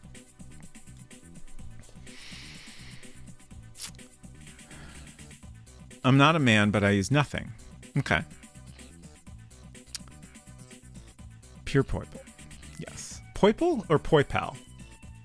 Please let me know which is correct. Neither is also a valid option. Are there any other men in chat? QV is an Australian brand. Comes in bulk, is non-irritating, fairly neutral, and is easy to find, so dudes tend to buy it. Got it. Purple with a Bugs Bunny accent. Okay. Poiple.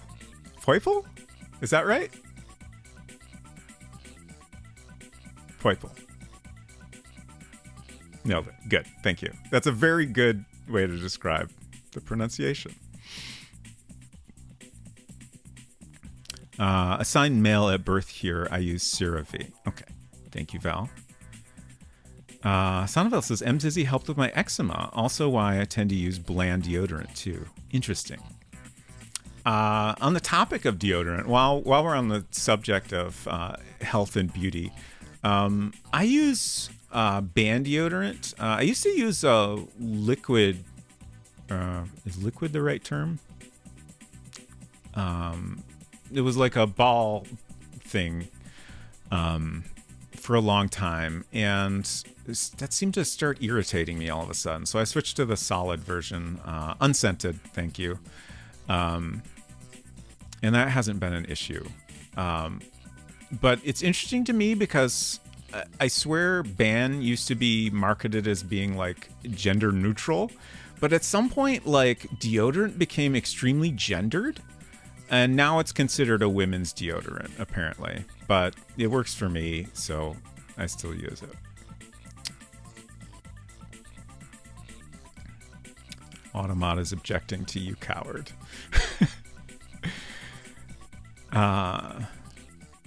I missed the day of mispronouncing it, the pal of poi. Please stop saying coward. I have to click a button every time.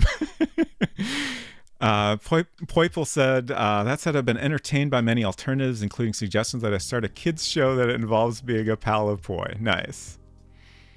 Sonneville says, oh, the QV helped with my eczema. Mzizzy didn't help at all. Oh, okay. Got it. That was a reply to Mzizzy. Got it. Honestly, like it wouldn't have surprised me at all if Mzizzy suggested a skincare product and it was helpful to you. That seems like fairly standard, honestly. So that was why I interpreted it that way. Mugu Deodorant 5 Ever. Mugu is a very good name.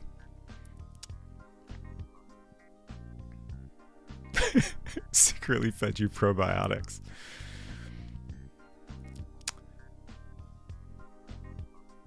Coward, yes. Baltimore. Oi oi to you as well. Hope you're doing well. Mugu Oats and Honey. Sweating is good and normal? Yeah. True. Agreed. All right.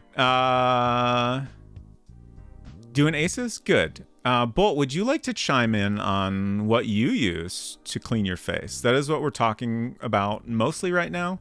Deodorant, also a valid point of discussion if you would like to contribute. Sweating is generally good and normal. Also a fair statement. French Toast Please says, fascinated that Garfield Attack of the Mutant Lasagna has its own image category on Twitch. If you go to IGDB,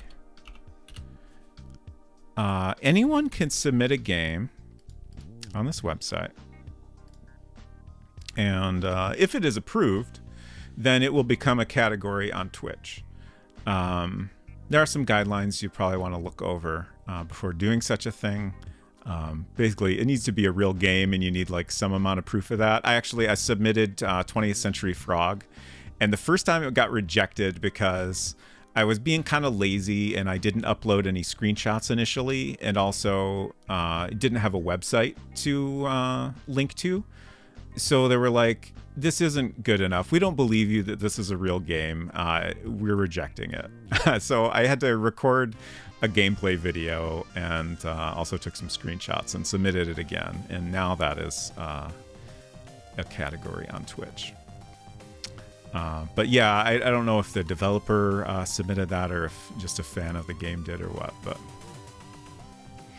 I try to add any game that I am going to be playing that isn't already on there, just because I think it's nice to have the right category. Generally, yes, but mine is excessive, causes skin irritation, and ruins my clothes if unchecked. Ah, that's no fun. Bolt says, I use Lush Kalamazoo. Interesting. The name Kalamazoo is interesting for a skincare product. Mainly because that's a city in Michigan. Tried submitting them once and they didn't accept some rando PS2 game. That's rude of them.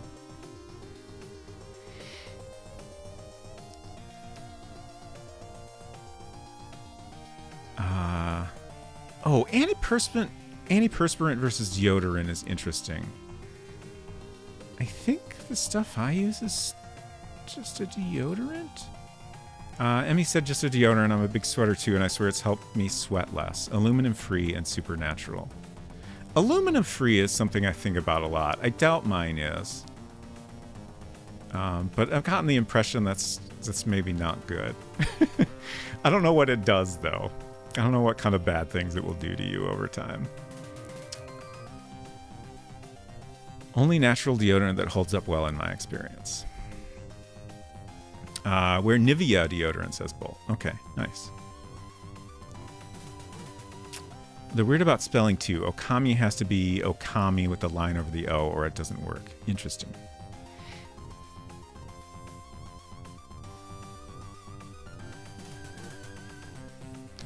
Plugs the sweat glands. Oh, also, I meant to say a while ago, Blah Holton, good to see you. I don't think I ever said hello. Hope you're doing well.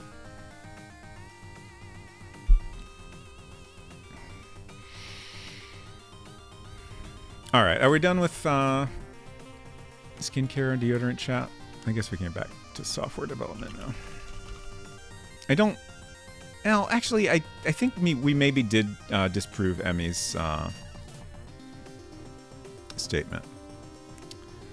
I already forgot what the other facial cleanser was aside from Cetaphil, because it was something I'd never heard of. When I try to change to Mario Paint, it often relabels me as to Mario Party. That's rude. Is Mario Paint in there?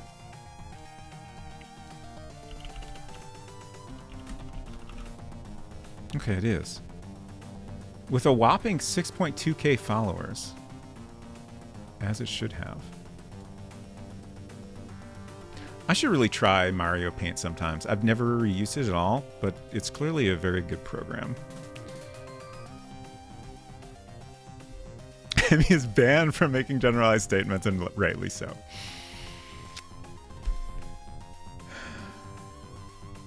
Bit tired for this conversation, but something about checking my milk for aluminum. I think it's probably bad if your milk has aluminum in it.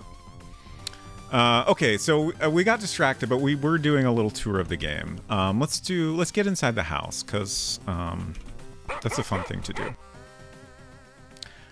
So here we have a dog. You're in an open area of the yard. There's a dog house here. Trees surround you, most of them dead and leafless. There's a dog in the doghouse, barking at you.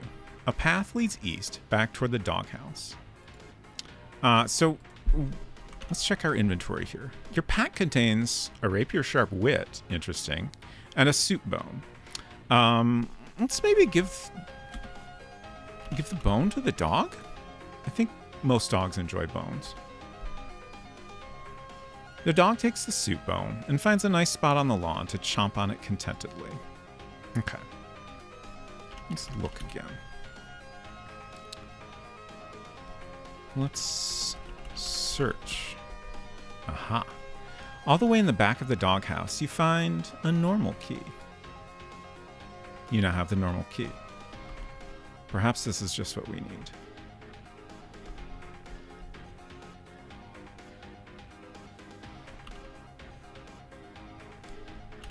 Unlock door. You unlock the door. Open door. You slowly open the door. There's a shadowy figure standing just inside. Maybe this is where we'll end the demo.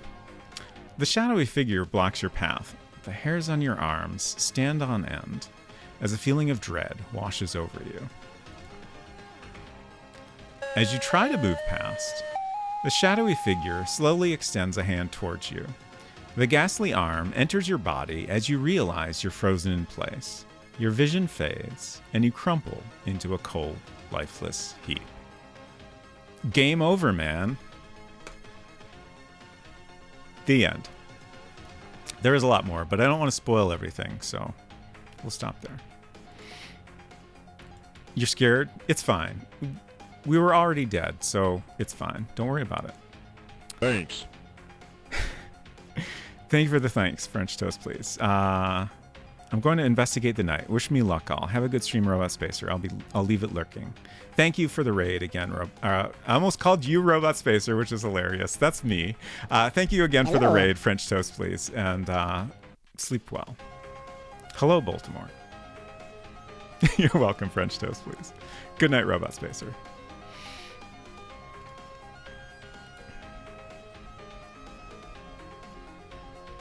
Okay, back to the game.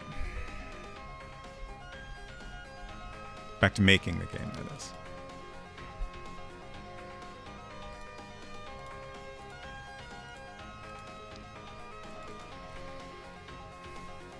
I hope you all wanted me to watch me draw a bunch of lines, because that's what we're doing here. I guess more accurately, I'm copy and pasting them. I really wish there was a faster way to do this.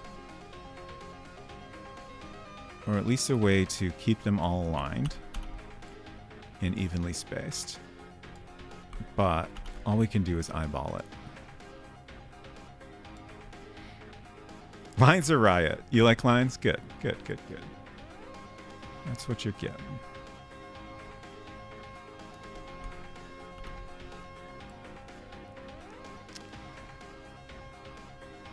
Maybe after this we will draw the egret. I am excited to draw the egret.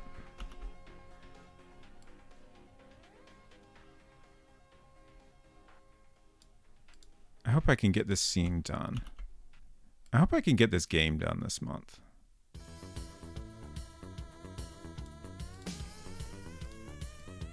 Like, my thought is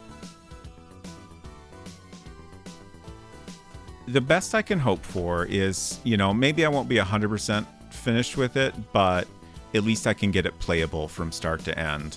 Like, all the puzzles in place and all the scenes in there and everything. Like, I think that is obtainable. This is the... After this scene, there is going to be an alternate version of the bus stop that comes at the end of the game. Thank you for the egret, Emmy.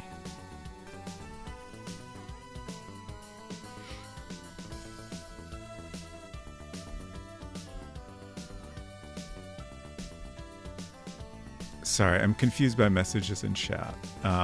Salt Ranger said, "Egrets, I've had my share." Emmy said, "But then again, just one to mention." Is that a follow-up to Salt's comment? I think it is.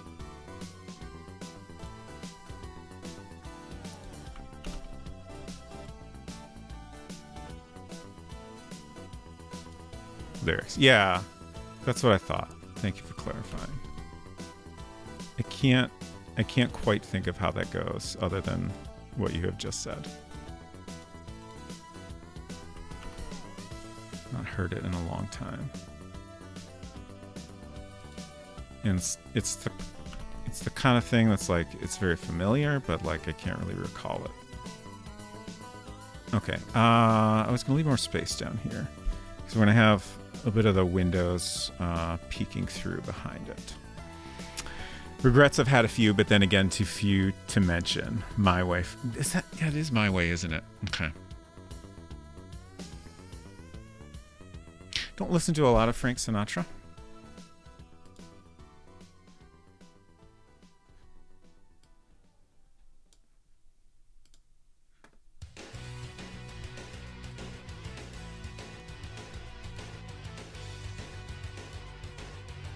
Okay. So then we need more rectangles. Surprise. There's always more rectangles.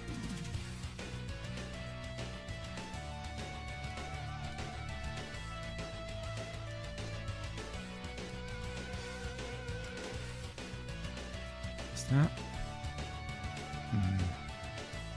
What is this gonna do? I'm gonna do a thing. Okay. I'm looking at the preview. For me, this is zooming in. Hopefully y'all are not seeing anything happen at all. I'm just trying to see if these two spaces here are even, and I think they are. Really? I'll return the Sinatra Howling at the Moon shirt I made you. 3 Sinatras howling at the moon. Okay.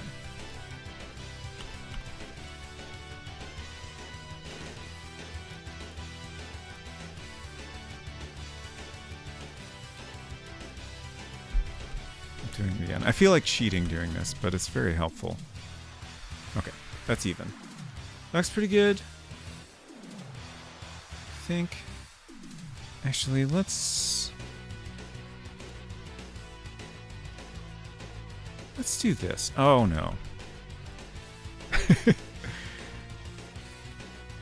Okay.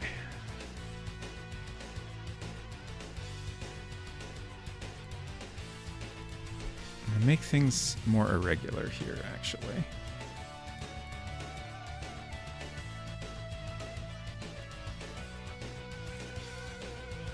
Yeah. Yeah. Okay. We need some shading here, but I'm not sure what I want to do yet.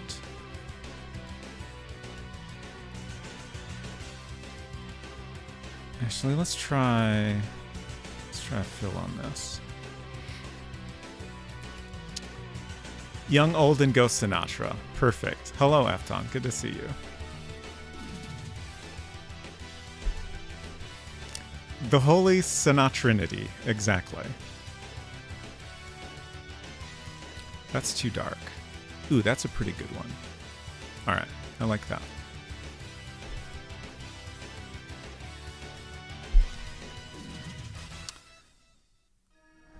We'll worry about the other values later.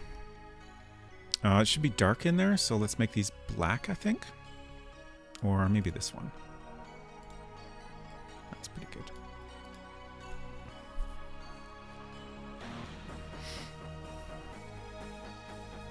Okay. Let's draw an egret, because I think that'll be fun. And drawing fun things is fun. So I'm going to take a screenshot for reference so we know what size space we're working with here.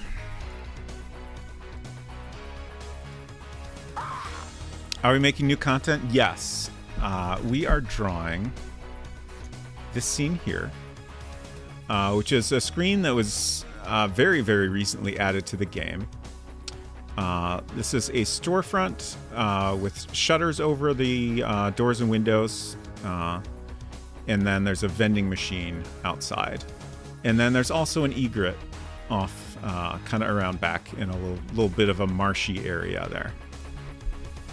And the screen solves a bunch of different problems in the game, which is great.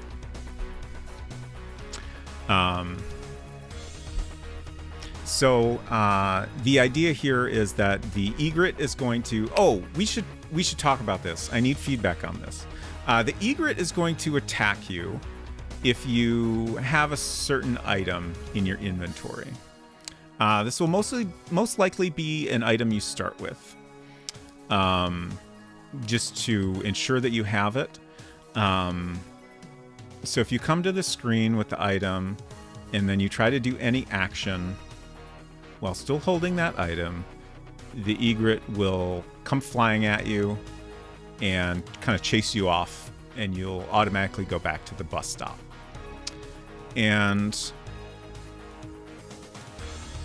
the idea here is to introduce the concept of dropping items. Mainly because there's a puzzle later in the game that I won't describe, but it involves dropping an item, which until it added this puzzle to the game was not something you ever had to do. Actually, now that I'm thinking about this, I just want to change something back real quick that I changed a long time ago. How are you going to make it obvious which item is hated by egret? I think with a text description. So my plan is that you'll get some kind of description that says something like,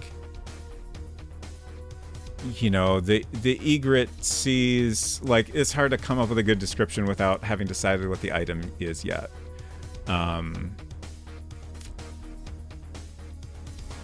Like, it could be something super obvious, like the egret sees your why is Hot Pocket the first thing that popped in my head? I have no idea. The egret sees your hot pocket and comes flying at you trying to grab it. So, you know, it could be something super obvious like that, or it could be like, we could be a little more subtle about it. I guess going with the same example, you know, maybe have something that says like, the egret comes flying at you. Perhaps they noticed a distinct smell or something like, you know, something a little more of a vague hint about what they're after. Both terrible examples, but you get the idea. Egrets hate Hot Pockets? I didn't know this. Thank you for the information. The egret salivates at the scent of your hat made from fresh herring. I had considered possibly a hat or something you're wearing on your head. Maybe. I guess it could be something you're wearing anywhere, like a necklace. A thing that keeps popping in my head is like, you know, maybe something that would, you know, maybe catch the light and draw the egret's attention that way.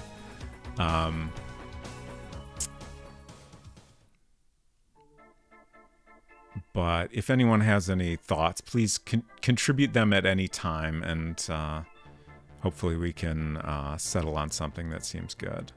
A rhinestone-studded Hot Pocket. Nailed it.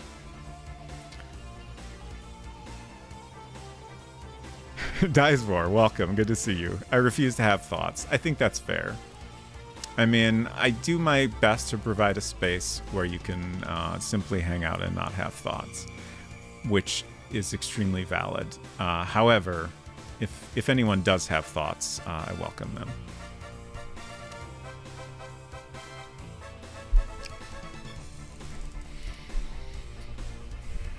Okay, what was I doing? Oh, right. So if we go into our character info here. No, not that. Character data. We previously set a number of objects the character may own. Can I set this to 0 for unlimited? Is that how that works? Okay. I think that was how it was set initially, but let's test it.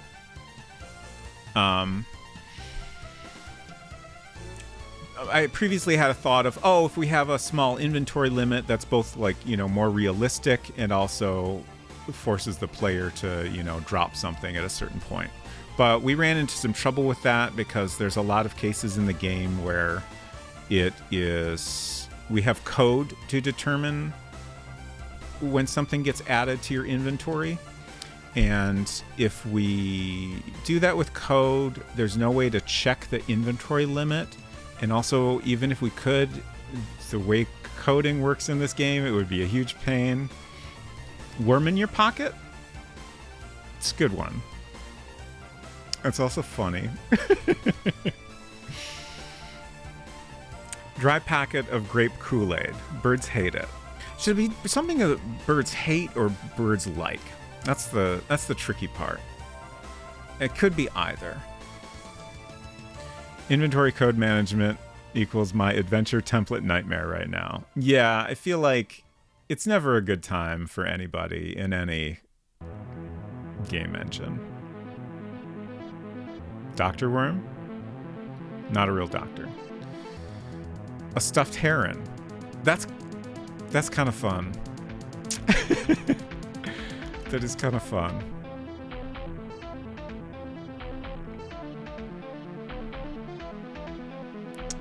So many good choices.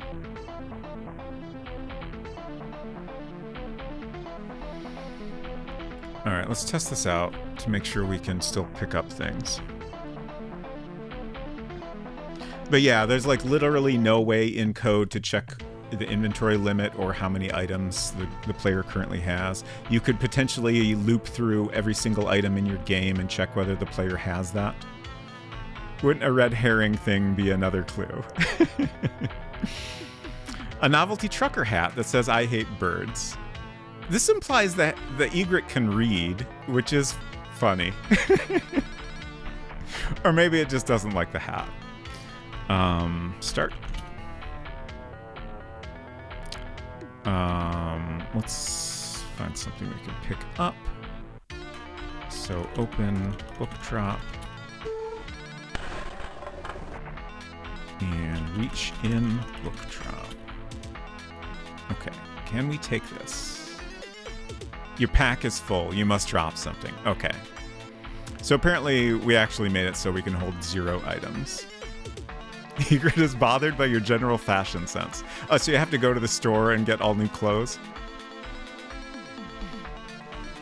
Then we can add shopping and dress up game, which would be great, but might extend the development time a little bit. I really gotta... I've mentioned multiple times in the past that I made an enhanced CD for one of my band's albums, and that has a dress-up game on it. It's a very simplistic one, but I would love to share that CD sometime. I think the thing I gotta do is just write down a script that will carefully avoid any doxing content, or maybe we could just do it on Discord. I would still want to avoid any doxing content on Discord, but I would be less nervous about it since I would know who all is present, and there would be no record of it. I opened the wrong thing. Maybe you can assume it's one issue, but then it turns out it's something different once you try to fix it. Like a caterpillar is in your hair, but you go to the effort of changing all your clothes until you look in the mirror and see it.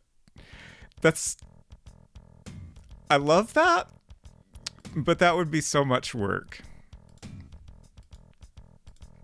you trying to give me a lot of work because Hinton's not here? That's normally their job.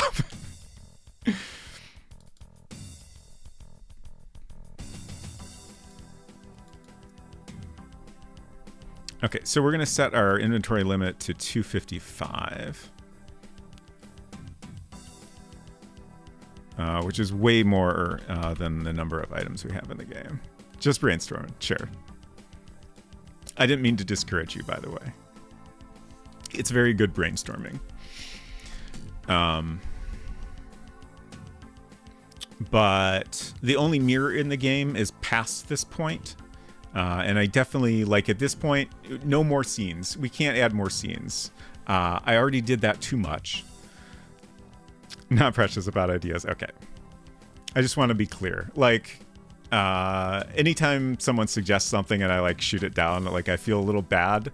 But hopefully y'all understand. I'm just, trying to be realistic. And, like, it's not that I don't appreciate the suggestion. Sometimes, like, suggestions you don't use... even if you're not using them, they can help you, figure out what you do want to use. So it's always valued and appreciated. Except Sinatra Wolf shirt. That's golden.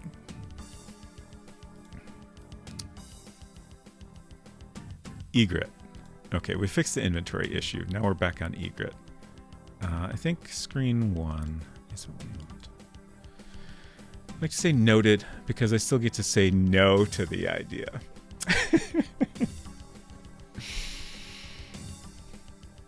Adrift, good to see you. Scope creep is a project killer. Yes, and we don't want transfer point to die. I would very much love to finish this game.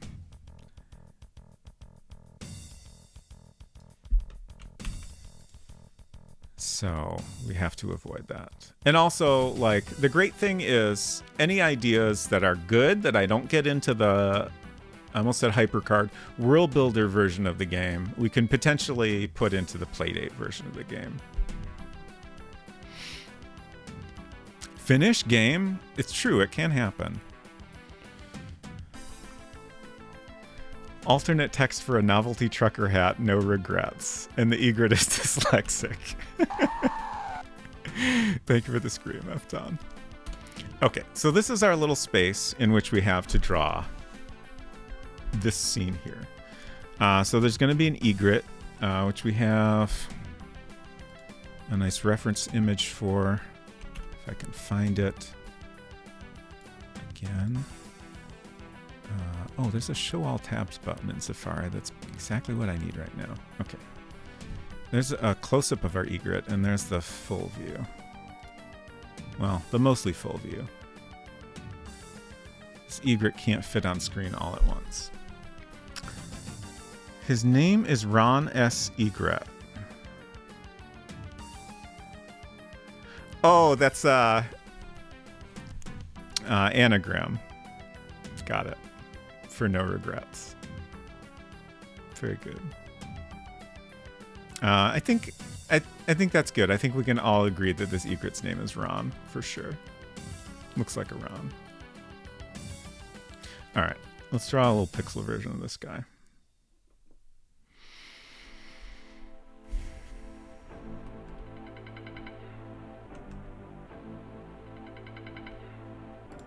So I think this was the top of the screen here. I'm just gonna box that off. And then this is the bottom. So like we want this to start kind of around here.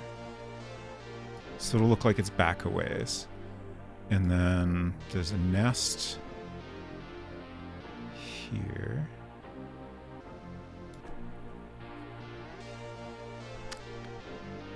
Love that their faces look like hands.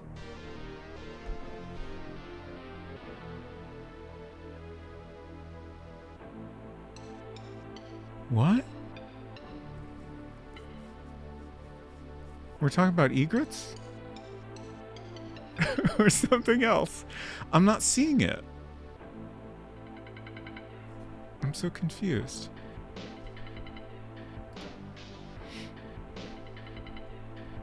An achievement called No Egrets for beating the game without ever meeting the egret. That would be pretty good. I don't think Playdate has Chivos, unfortunately. I guess we could always make our own. The plan for the World Builder version of the game is I would really like to get a scoring system in place. And there will absolutely be some ridiculous things that give you points. So that could potentially be a thing. But we would have to set it up so that you can... Yeah, I think that would work, that you could do that in a single playthrough without missing any other points. So basically, you would have to know about the puzzle beforehand. I've made a note of this. Thank you.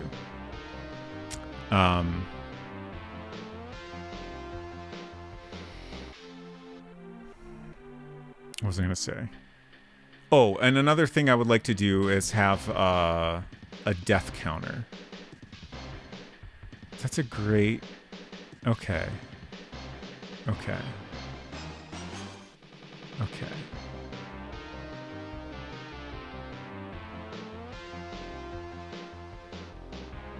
Yeah. Yeah, I can see it. Okay. It's just, it's really interesting. I don't think that's ever something I would think of on my own. Thank you for explaining. There's an egret covering my screen. Okay. Actually, I need to get that. Let's save the egret. And then I can open it up in a smaller window for reference. Robot's friend, good to see you. I think you said World Builder was released in 1986. I recently repaired a MIDI drum controller from about then. It was fascinating. Nice. Yes, I did say 86. Also, that sounds very cool.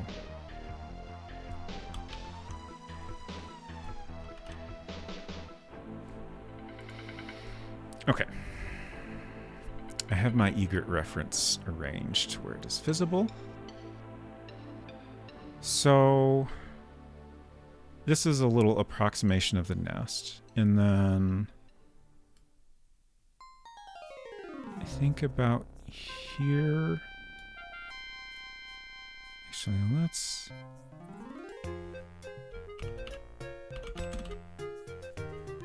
I just want to go back to my full reference image of the scene.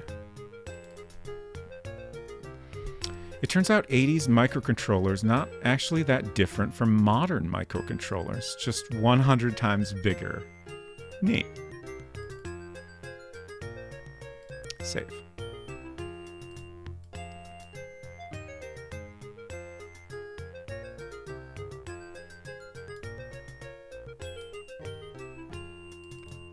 Okay. So... Huh. Okay. Let's copy this again. Actually, let's just copy this chunk here. I should have grabbed more of that for reference.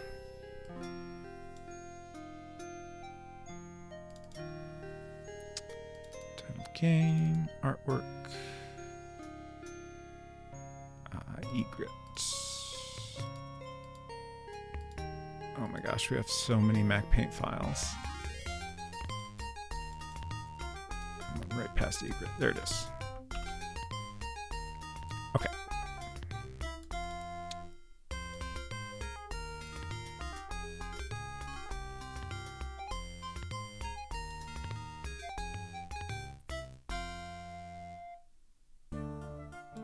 Great.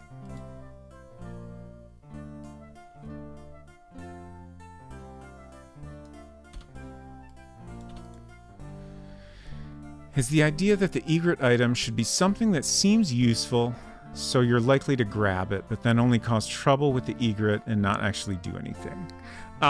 Like, the simplest way to make sure the player has it, I think, is just going to be to have them start with it in their inventory. So that's probably what I'll do.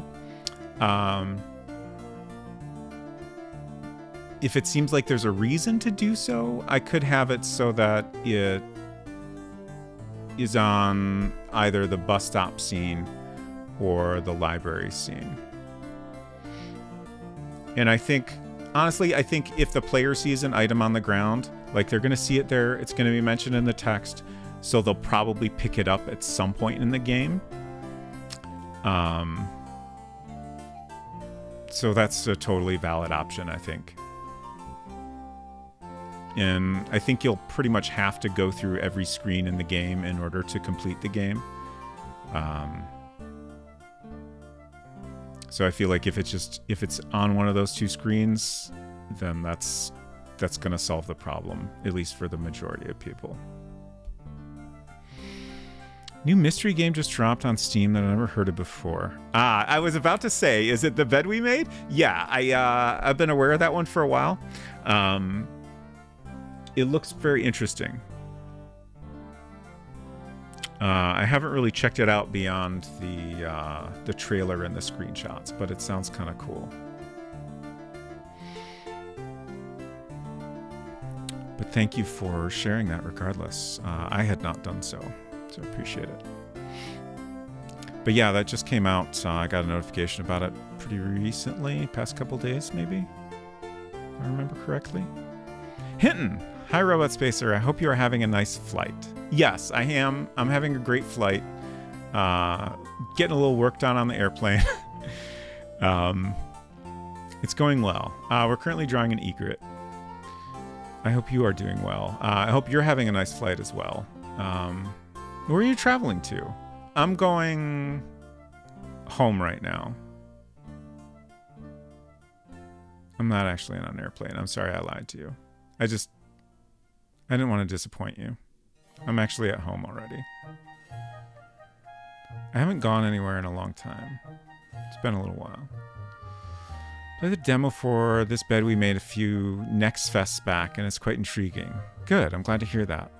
I haven't heard too many of other people's thoughts on it so far. Haven't scooped it up yet, but would like to eventually. Good, good, good. Your face looks ready for a business trip. Thank you for saying so.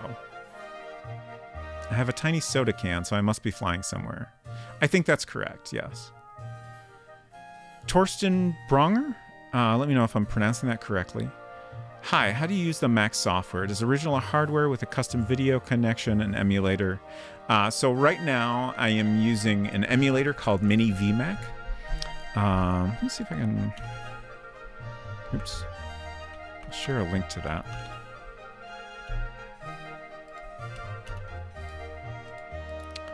And if anyone would like help setting that up, feel free to stop by our Discord and I can help you with that there. But yeah, that's the emulator I'm using. It's a great emulator for early Macintoshes up to, I think, the Mac 2, if I remember correctly. So basically, if you want to do a monochrome Mac or an early color Mac, it's a nice choice. I'm pretty sure it does color. Yeah, definitely. I do have two. I have a 512K Mac and a Mac Plus just in the other room. The 512K is the Mac I grew up with. It currently does not function. It just beeps.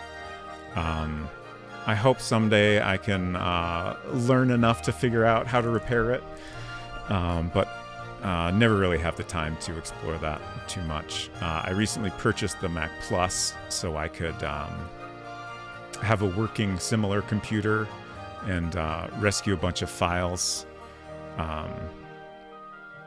Unfortunately, while I did rescue the most important files, the disk drive died on it, and now I got to figure out how to get that working again.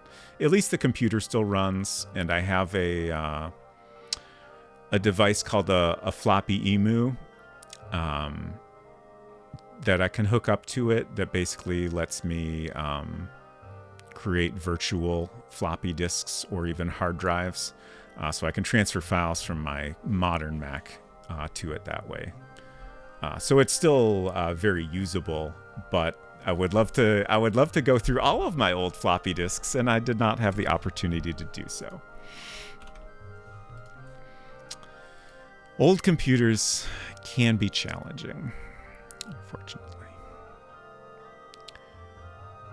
Okay, so this egret. I feel like that's probably a good spot for the top of its head. Give it a little more space. I think I'm just going to do an incredibly rough... I don't really need that line. Incredibly rough pencil sketch of this here, and we'll see how this goes. And then I'll like clean it up. Or maybe it'll just be the perfect drawing of an egret, and I won't need to do anything at all. Yeah, this is perfect. That's an egret.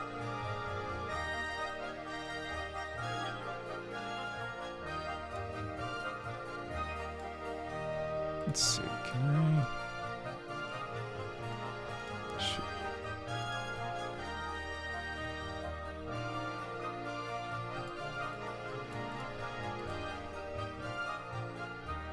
No egrets. Yep. Exactly. I think I can command. There we go. Hold down the command key. I can squish this up a little.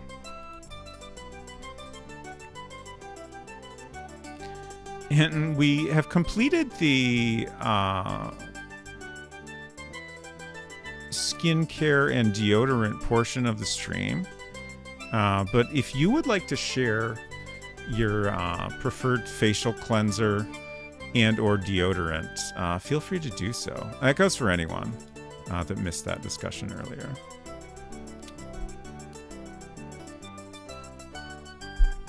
No pressure, though. You don't have to if you don't want to reveal your secrets.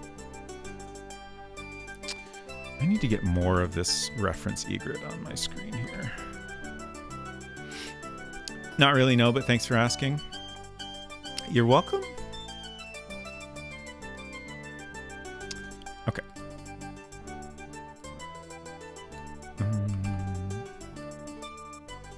Hitting with that Guiji soap. Oh, man. Is that soup made out of Guiji? Soup. Soap made out of Guiji? Because great and upsetting if so. Should I play the new Mario game, y'all? Does anyone have any thoughts on this? I generally enjoy a Mario game very much, but for some reason I've barely thought about this one.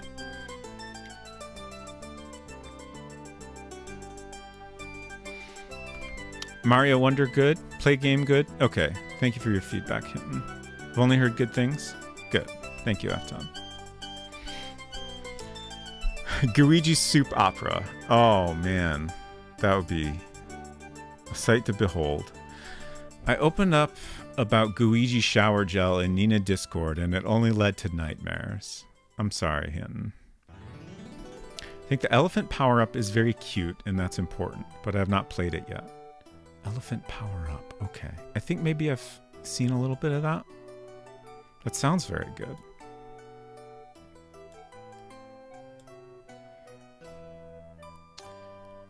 I love the... Feathers are neat. Feathers do interesting things. And they're just so soft looking. There's just like, in this section I'm drawing very poorly here. In the real photo, it's just like, it looks so soft and smooth. And there's just like these interesting shapes going from the body to this like upper leg area. Elephant power-up plus psychedelic musical sequence equals Mario Wonderful.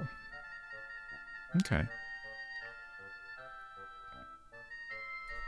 Interesting. Legs. Bird legs are fascinating. This is the worst drawing of an egret. Well, it's probably not the worst, but it's not great. It's okay though. We'll get there. Like, I'm really just trying to rough in things. Like, I'm trying to figure out the proportions. And I think it's working. It's helping me do that, which is all I want. Also really like the random stranger multiplayer helping each other out. Oh. So, is this an online thing? I don't think I've heard about that. If you care to describe more how it works, I would be very curious. Just gonna try to get this head a little more accurate now. Every time I look at an egret head, I'm gonna think about hands.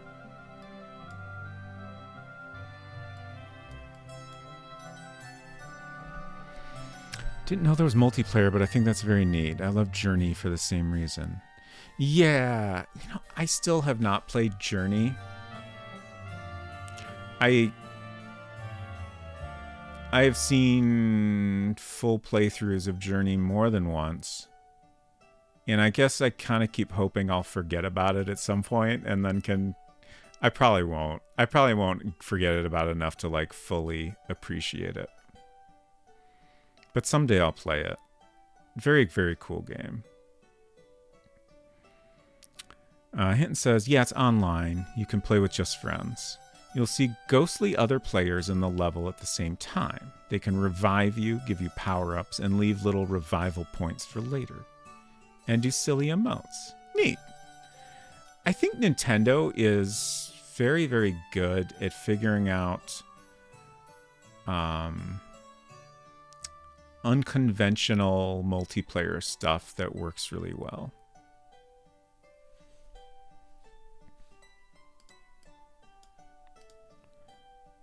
And I feel like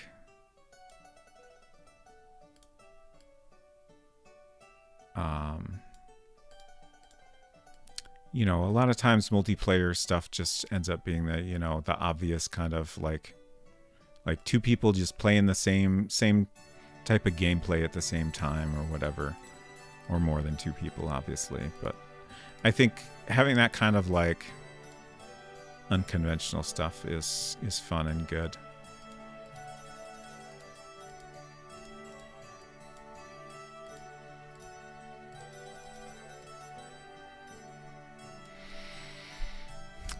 Mario's Dark Souls now? Oh no.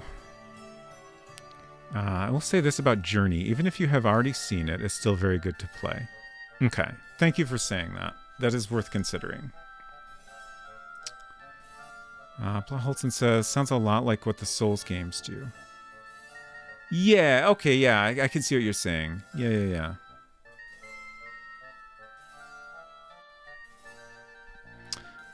Torsten says, is your drawing program purely pixel-based? Some features seem to be shape-aware, like putting a rectangle to the front. So the game is being created in a program called World Builder from 1986. I'll hit my button here with info about that. And I've been trying to draw as much art as possible directly in World Builder. And most of the drawing tools in there are vector-based. So you can draw various shapes and give them a fill and an outline.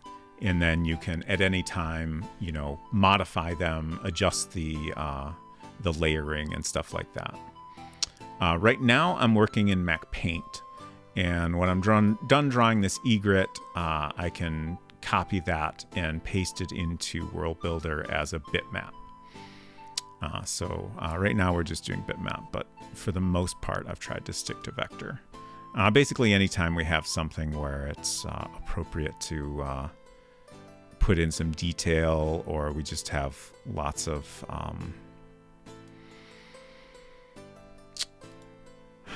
more complex shapes that are on the smaller side, I've tended to do bitmap, which has worked out pretty well.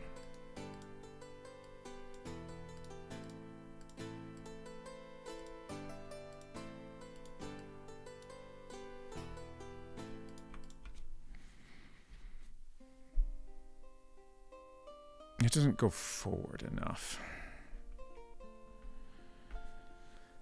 But it's getting there. It's improving. I think the overall shape of this is pretty good, and I think the size is pretty good.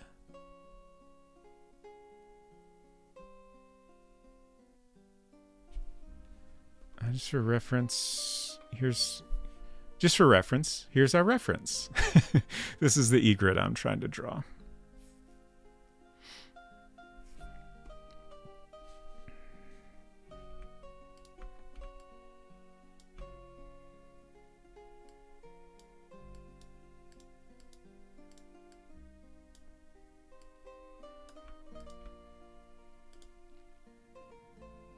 So I want this to come forward more. Like this slope for the back of the head / neck here is not as straight up and down as I have it. That's a little better, I think.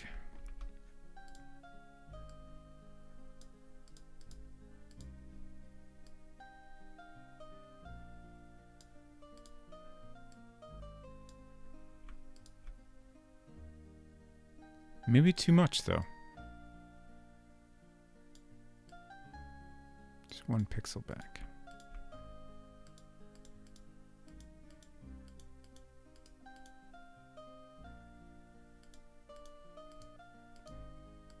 Trying to figure out how to give this a little bit of a curve to it. That looks a little weird, but that's just kind of how things go sometimes. Yeah, I think that's all right.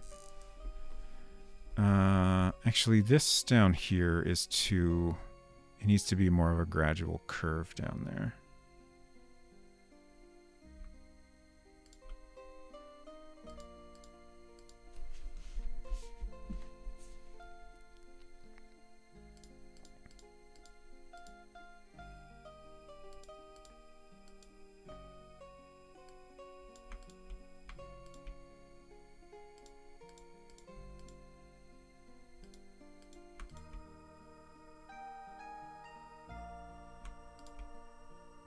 Better.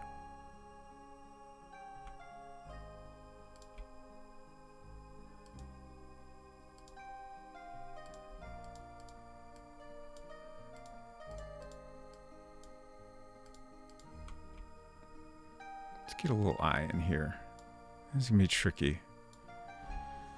I guess before I do that, let's draw a little bit more of this beak. The face on these things is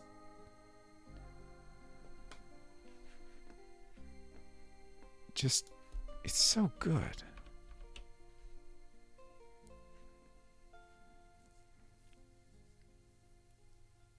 What a great face. I don't know that I can fully do it justice with the amount of pixels I have to work with, especially in monochrome. But I'll do my best.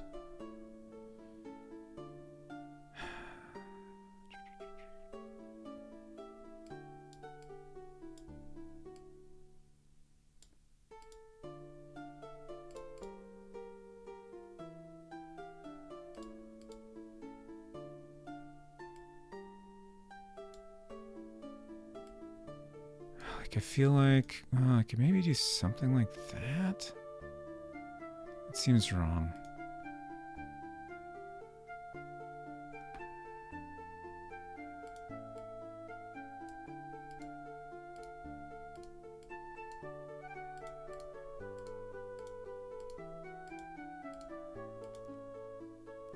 I find that with small pixel work like this, there's a lot of... That just looks sad. There's a lot of like trying to decide between what is best out of a lot of imperfect options.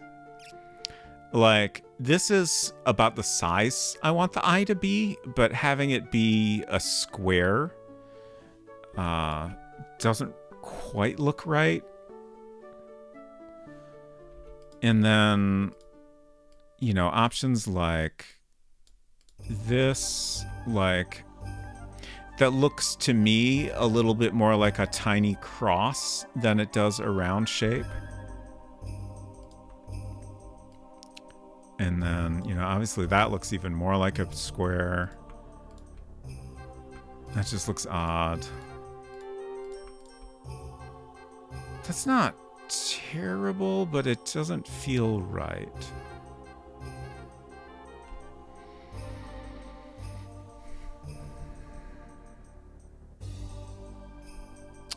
Maybe thin out the pixels of the beak line. Like up here, you mean?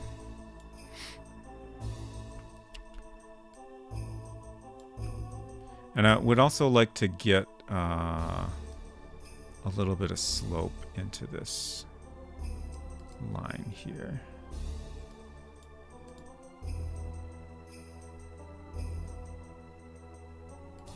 But I need it to be gradual because I don't want it to look like this kind of goofy frown that I'm currently getting.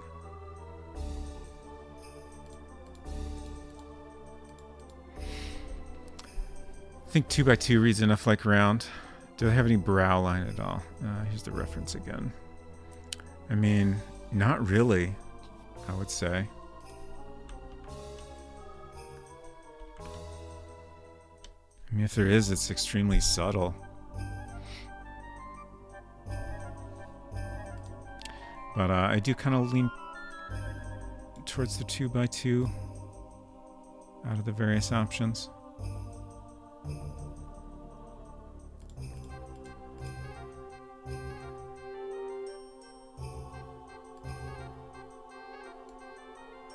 Trying to figure out if I can kind of... Yeah, that works, I think. Thank you for the follow. Great to have you here. I'm trying to figure out a way to kind of indicate the beak area as a distinct color, even though I don't have color to work with. Do I want to go this far? This might work. We'll see how it looks. I kind of like that, I think.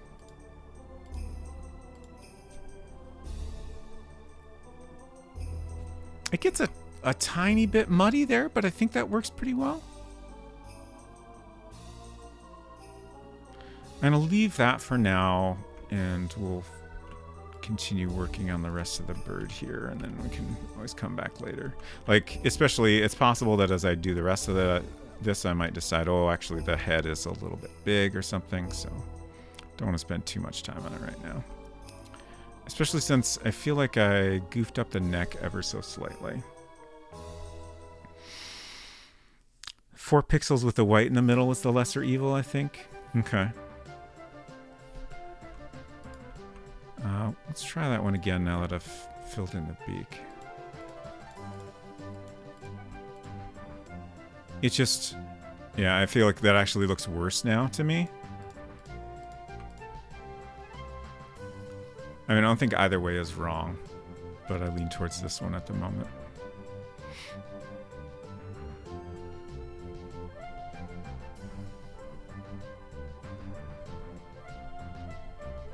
The horizontal middle one. Ah, okay, I see what you mean.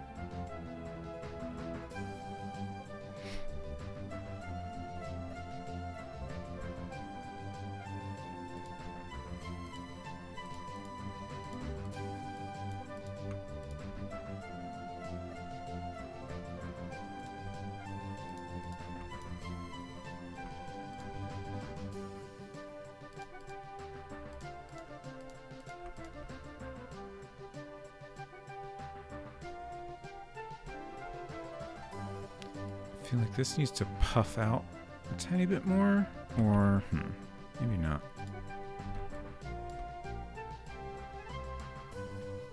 Looks more intense with a white eye and a little goofier with the black eye. Yeah, like I think I lean towards the goofier.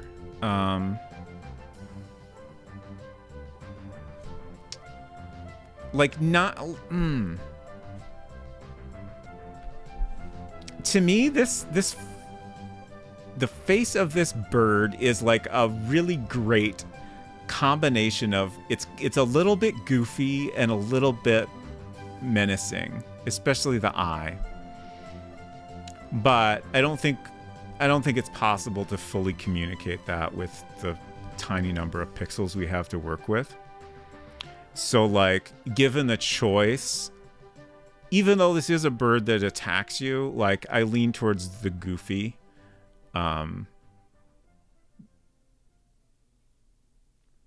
And you know, the menacing part we can communicate in text, obviously. 7 pixels, like a 3x3 with the opposite corners off for aggression. Oh, so like that.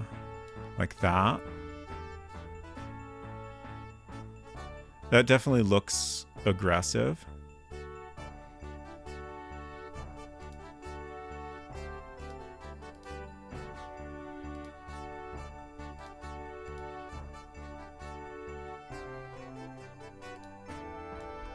I'm still liking this best so far. It's tricky though. Like I don't think anyone's idea is a bad suggestion.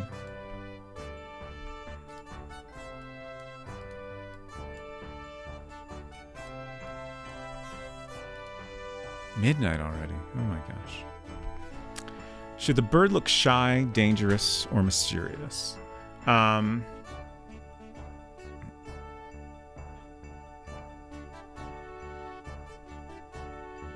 I feel like in this scene, when you see it here, it should not necessarily look too dangerous. Still my favorite eyes. Thank you. I'm glad you liked the brisket.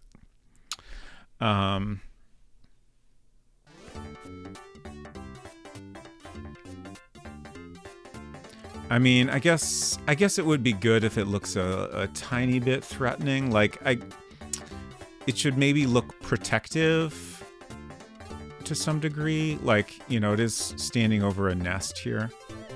So I feel like that's an appropriate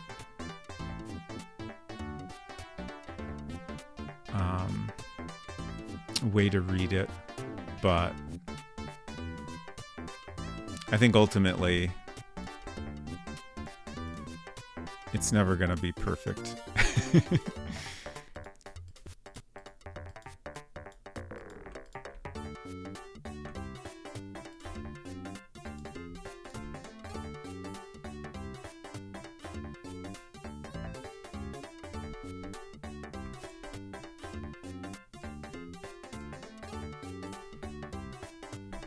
Thank you, Silver. Single pixels, head empty, thriving. Yep. It's brisket. I think the eyes you got now are good. Thank you. I mean, I kind of feel like all the options we've tried are perfectly valid, but as I said, I lean towards this one at the moment. I might change my mind later. Who knows?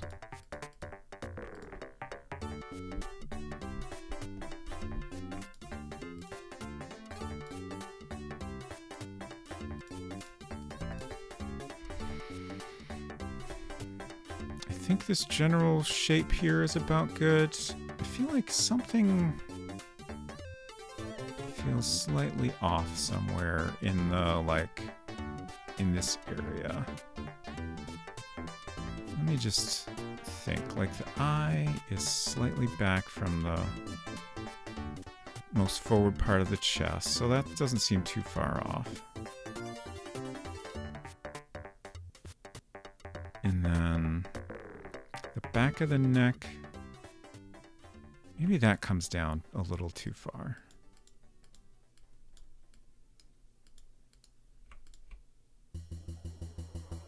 Yeah, that's some improvement. think I'm going to try nudging this whole thing forward a pixel.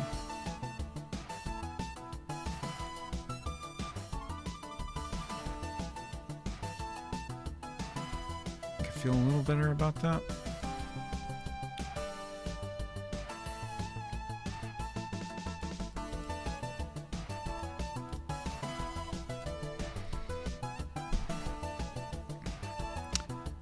Silver says it's 11 p.m. and I really shouldn't, but I'm very tempted to finally hit play now on RoboCop Rogue City.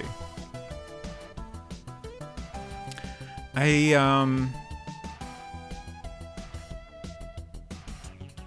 kind of want to play that. Like, honestly, I'm torn. I don't play a lot of FPS games. Like, I occasionally will enjoy a third-person shooter. But I usually don't get into first-person shooters. There's definitely exceptions. It is RoboCop, and it looks very well done. I don't know that I want to spend the time and money on it.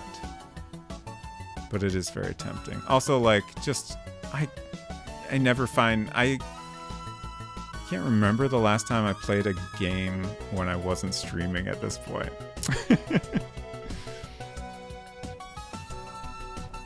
Aside from, like, just little goofing around on my iPad or whatever. But how have I told you? It is also basically a Skyrim-style RPG. I've never played Skyrim, so that doesn't tell me a lot of specifics other than it is basically also an RPG. That is intriguing and makes it somewhat more interesting to me.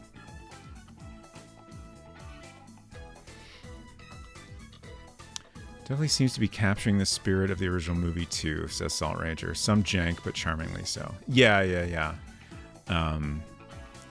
Watched Silver play a little bit of it. Macaw was playing it for an excessive number of hours yesterday, which I watched a tiny bit of.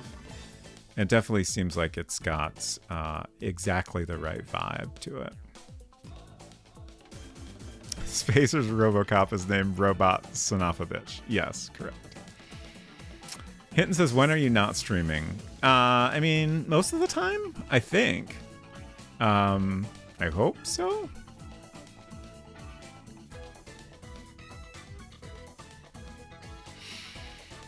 You have to have dedicated for me only games. Yeah, I do agree with that.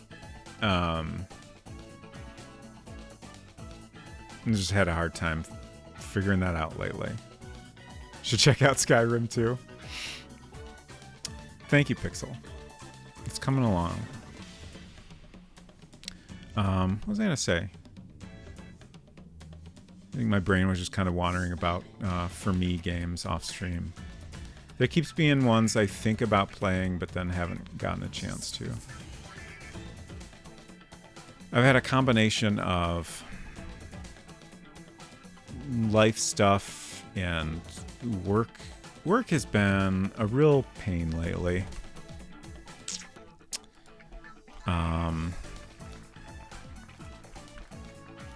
Why work gotta be that way? Don't start a business. That's my advice. Don't become a programmer. Don't start a business.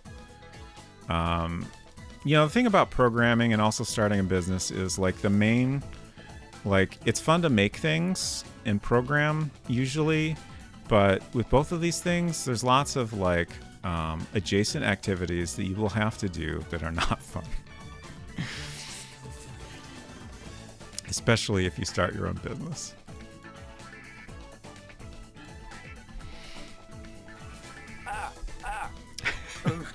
Thank you for the oofta. Exactly. You should become a Mac app developer. That's the easy life. Is it though? Baldur's Gate? Oh, geez. I feel like that one's just too much. Like, that seems like the kind of game I would enjoy, but, like, just... I imagine that's a game that's very easy to spend a huge number of hours. And, like... I played so much Elden Ring. I have no idea how much of that, like the main like path of that game I completed, but I feel like I put well over 100 hours into it, and at best gotten halfway through, is my guess. Baldur's Gate stream series with co-op between you and your crush, obviously. Persona 3 only took a year to obviously get through BG3 in about half that time. That sounds like a serious commitment. Like, I feel like I already have easily my next year's worth of stream stuff figured out. Like, not necessarily in the order, but there's so much stuff I want to get to. And I've said this before, like, the more I stream, like, the more I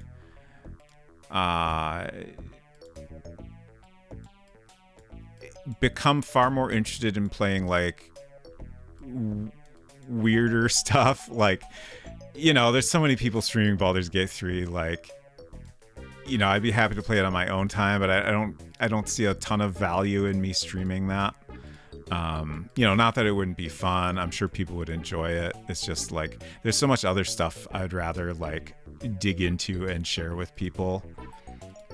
You know, stuff that just doesn't get streamed as often, if at all.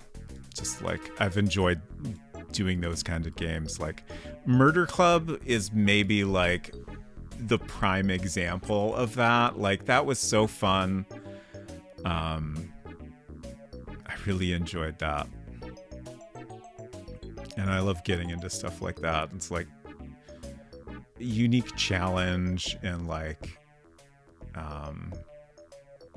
you know, like clearly an influential game, but like a lot of people, at least over here, are not really familiar with it.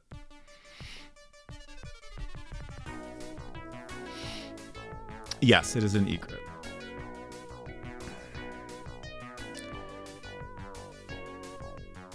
Have a pair of stork scissors used for facial grooming. Are they shaped like a stork?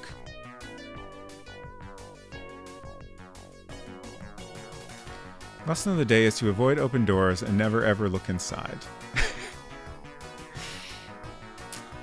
Silver says, yeah, that's what had me do Quandary Quest. Man, I love mystery games. Why is no one streaming a bunch of mystery games? I should stream mystery games with someone, unless it was born. That was a very good plan.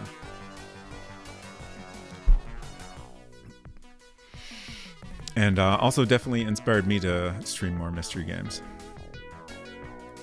Salt says, I definitely prefer to watch games that I'm not going to play myself. Yeah, like, I feel that way too. Like, I love coming across games I've never heard of and watching people play them. Even more so if, like, it seems unlikely it's something I'll ever get to myself, because, like, you know, you get to experience a bit of it, which is, you know, possibly something you never would have gotten. And then, you know, if you're pretty sure you're not going to play it yourself, you don't have to worry about spoilers so much.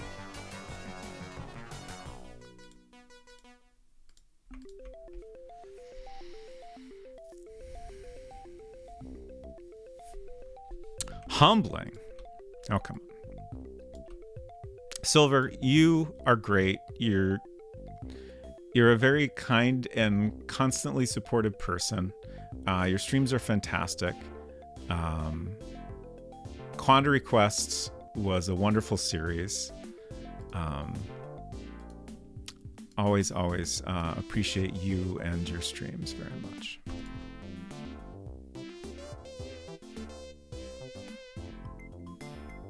Trying to figure out this leggy. Oh, it goes down too far, doesn't it? Oh, okay. I didn't see that coming. Bolt says they are indeed shaped like a stork. Also, I saw an egret for the first time in Hawaii. Nice. I've probably seen an egret somewhere, I bet. Like, if nothing else, at a zoo or something. But I can't really recall a time that I've seen one offhand. I feel I always choose the wrong time to stream, or maybe it's in my head. choosing a time to stream is tricky. I feel like the thing that's worked for me is to simply pick times to stream and try not to fucking worry about it too much.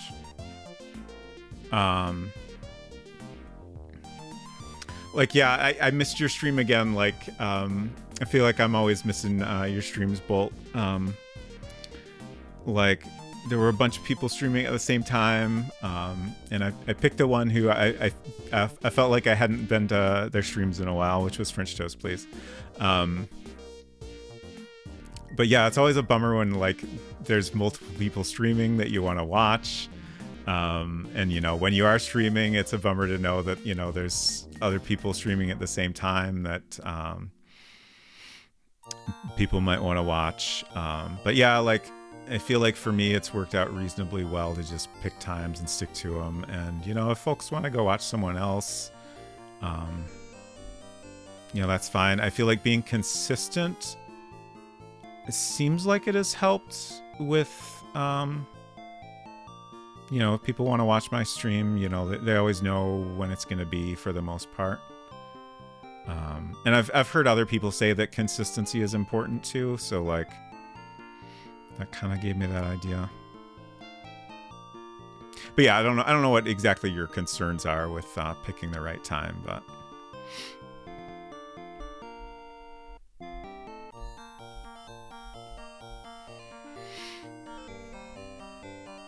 nearly choked to death from laughing while muted at least twice. Well, I'm glad you didn't die. Oh god, I just remembered Retro's it was like a Golden Girls type voice. Like a Blanche voice. Oh right, it was for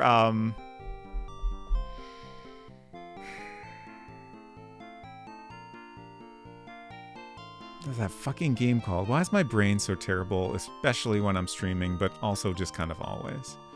Snatcher, yes. Snatcher, all caps, exactly. Also, thank you for the Golden Girls Bolt. Apparently, the little egret visits New Zealand. A small, hyperactive white heron. Yeah, I saw something saying that... Let's look up egret on Wikipedia.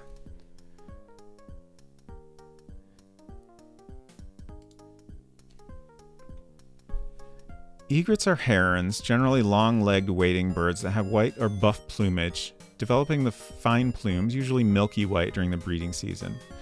Egrets are not a biologically distinct group from herons and have the same build. I don't know what it means to be biologically distinct. I mean, they're clearly a specific type of heron, right? But why is that not considered biologically distinct? Does anyone understand this? The mention of heron reminded me of this. It's when your biology is distinct. Thank you, Hinton. It's the whole crow and raven debate. Are those not biologically distinct? I thought they were, but I could be wrong. Probably means they can't crossbreed. Ravens are crows, but crows are not ravens, but both are corvid? Okay. I'll take your word for it. I have looked up the difference not that long ago, but didn't come across that specific information. Ravens are generally larger, if I remember correctly. Yeah, Efton says the same thing.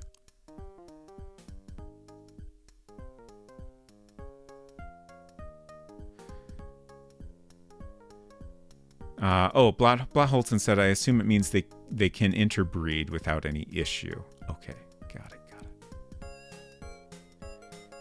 Fascinating. Ravens are huge compared to crows. Got it. Crows are commonly pigeon size. Ravens are like snowy owl size. Snowy owl doesn't mean a lot to me, but I think those are... I can kind of picture one, maybe. Okay. There continues to be something about the general shape of this that feels off to me. Let's start by fixing this leg. Like, I think this should come up more around here. And then I think maybe I want to bring the tail down a little more.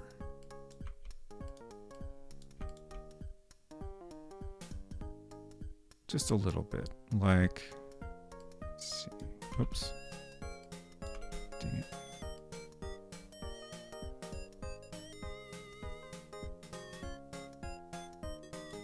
Like that more. I think that's good. English is weird. It sure is. The related term raven is not linked scientifically to any certain trait, but is rather a general grouping for larger species of corvus. Huh. Fascinating. Yeah, brakes. I keep thinking about brakes. Thank you for the reminder. Bolt says Australian ravens are bigger than cats. I feel like that fits with Silver's comparison.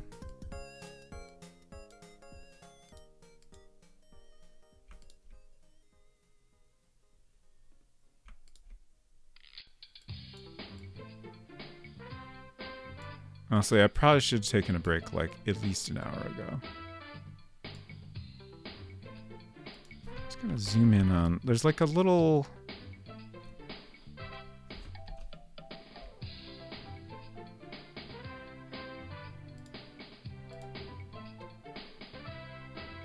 I'm just trying to figure out what is going on here with this little bit sticking down.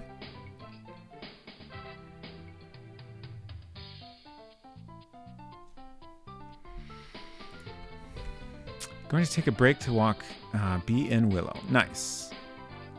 I hope you all have a nice walk. Crows can live for 22 years. Wow, that's a long time.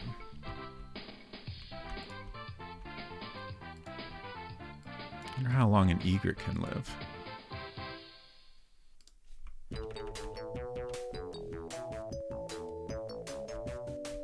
This got goofed up.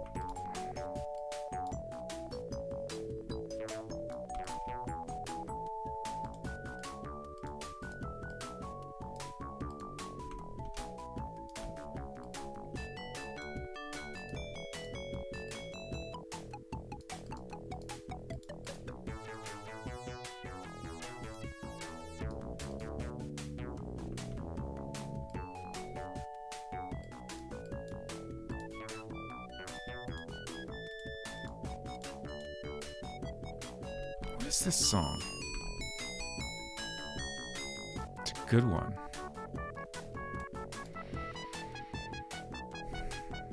Let's see, we're on MS-DOS Win tunes to lift your mood. Upbeat happy. 2056. Cosmo. Cosmo.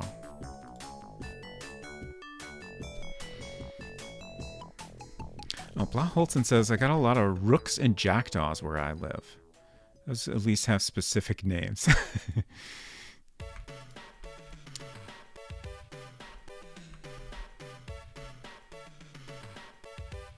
I'm wondering if this leg is actually in the right place. I think it's okay-ish.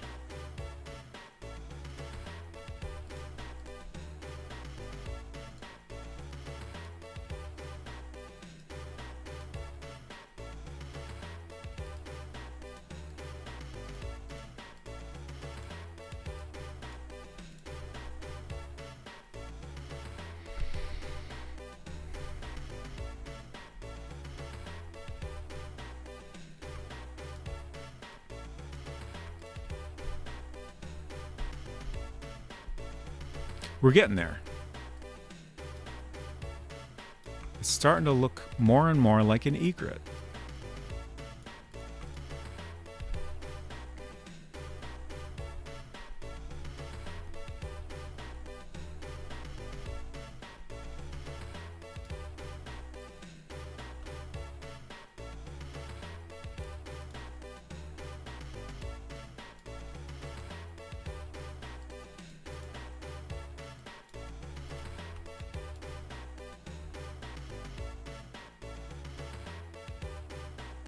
I wonder what the term is for this part of a bird's leg. There's got to be a special term for that, right?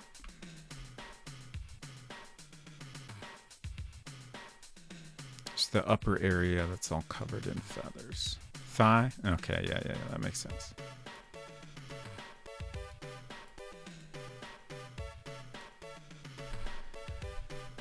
A pink cockatoo lived to 87, says Adrift. Wow. That's wild.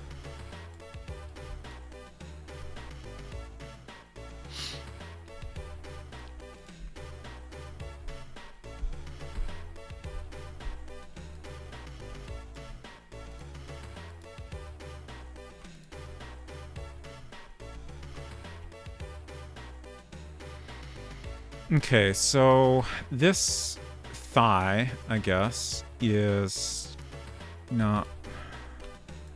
It's not working. It's not working for me. It's coming out too much. Like, the chest should be coming out the most. I guess maybe the chest is just not coming out enough. Yeah. I think bringing that out more is the best way to resolve this.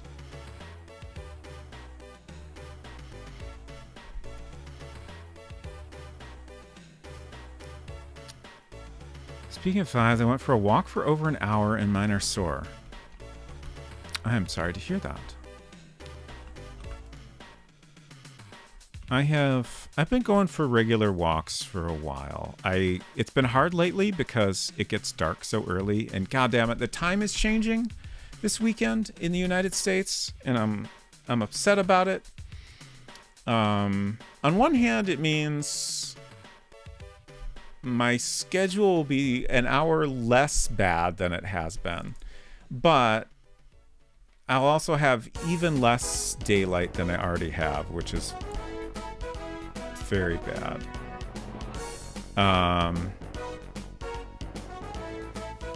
And then another weird thing is that Australian streamers will be starting another hour sooner compared to folks in the US, which is going to be really weird because that already happened just like, I don't know, was that a month ago? Yeah, Europe time change happened pretty recently, right? Past 2 or 3 weeks, maybe? But yeah, I'm not excited about losing an hour of daylight last week. Okay. I really gotta try to adjust my time schedule, but like, it's a mess. I can never wake up early enough in the winter to get a good amount of daylight. It's just, that's not the person I am.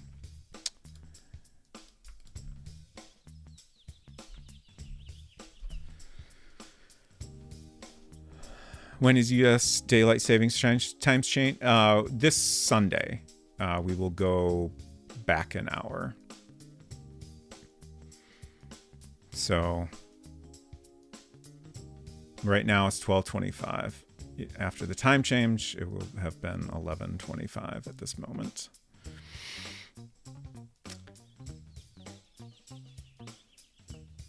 When is the groundhog doing its thing? That's February 1st. First? I think that's right. I really wish we would stop with winter, summertime. It's so stupid and bad. Yeah, I agree. I think my preferred, like, would be to have daylight saving time year round. So, like, this current time schedule is fine. We would just continue that through the winter would be my preference. Though honestly, like, either way, like, I feel like changing the time is the worst part, and just getting rid of that is the biggest improvement.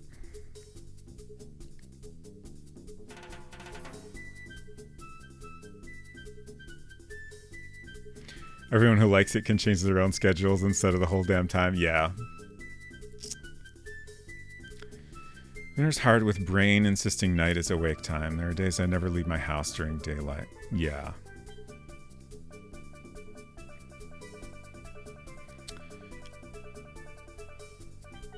Dog's been walked, issued cookies, and forehead smooches. Nice. Daylight savings confuses the plants. Oh. Just because they're getting watered at different times, assuming the human does that consistently. I never thought about that. But that's interesting. Salt says, excited for the small bump in cardiac events, car accidents, etc. that come with the time change. Parentheses, not excited. It's kind of fucked up that, like I assume that's factual. Like, I've definitely heard similar things in the past. It just seems a little bit fucked up that, like, we're aware of that and yet we keep doing it. Like, it seems like almost everyone agrees that the time change sucks, but we keep not changing the way we do it.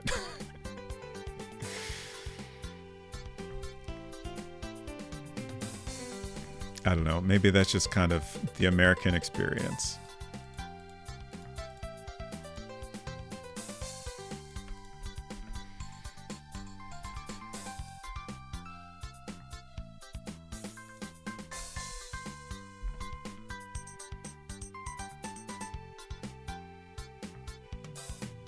I got too many lines here.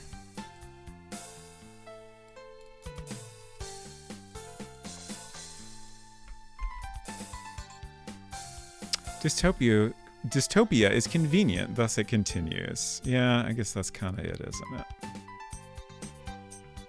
I guess ultimately it's easier to keep things the same than it is to change them, even if everyone agrees the way things are is bad.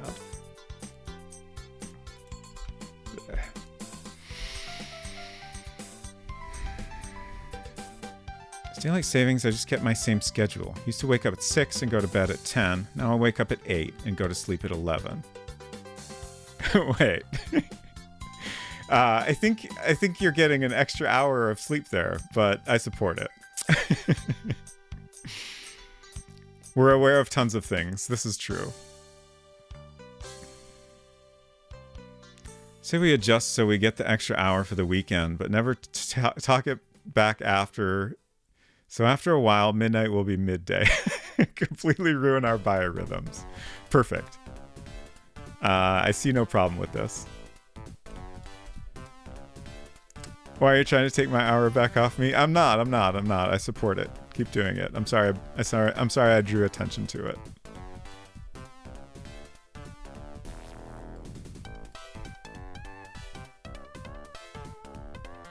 Oh, everything just continues to look a little weird no matter how much I tweak it.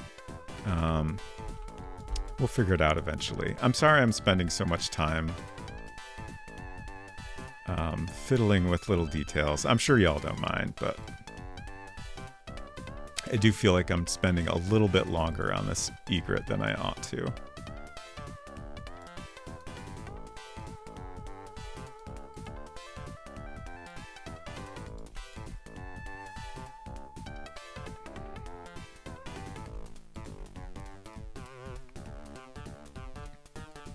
All right, I keep thinking I'll just do a little bit, like this is my entire life, y'all. I'm like, I need to do a thing.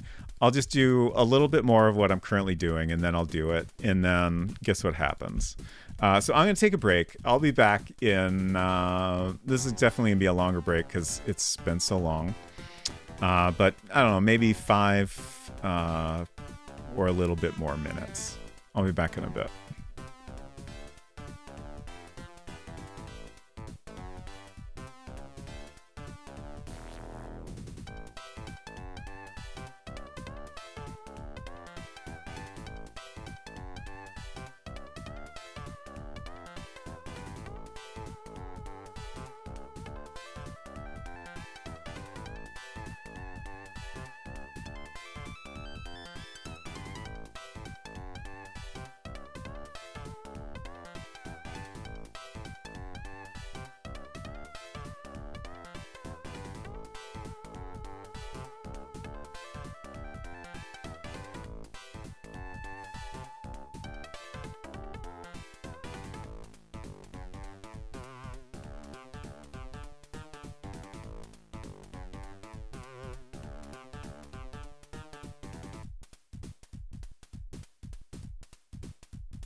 Hello.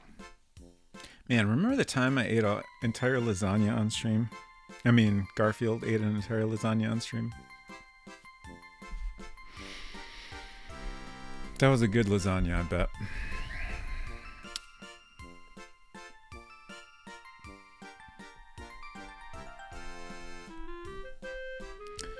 Ooh, Silver says, I'm also the weirdo that wants to eliminate time zones. Who cares if 3 p.m. here is dark? I've thought about this one.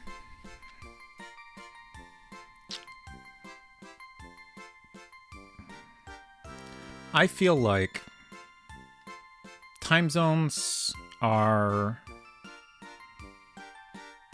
somewhat more good than bad. Like, I feel like it's not really that big of an issue to convert time zones. And it's just kind of useful to have them? I don't know.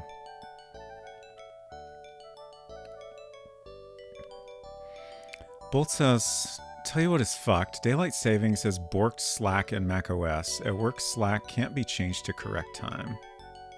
That sounds like a huge pain in the ass.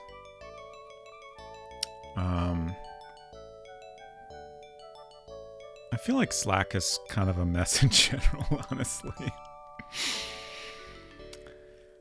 I don't use it a lot, though. I wouldn't mind if time zones were less segmented, at least. I live in a state with both Pacific and Mountain time zones.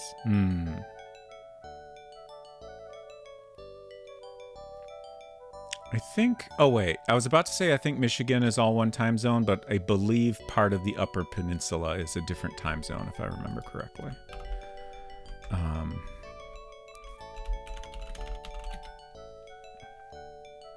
Let's talk about time zones. It's time zone chat now. Okay, yeah, so like there's just a tiny bit of it that's an hour earlier.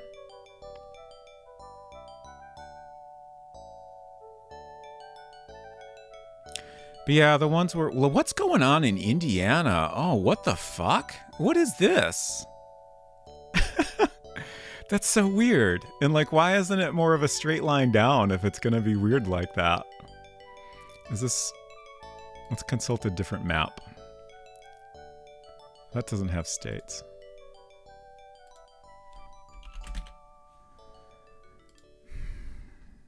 That's the same one. Dang it. Okay, yeah, same thing. Wild.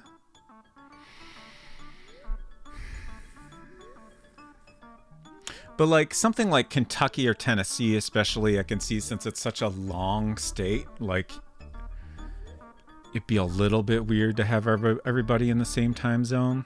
But also like, I don't know. But then something like Oregon, like what? In Indiana? These ones? I don't know, man. What are y'all doing?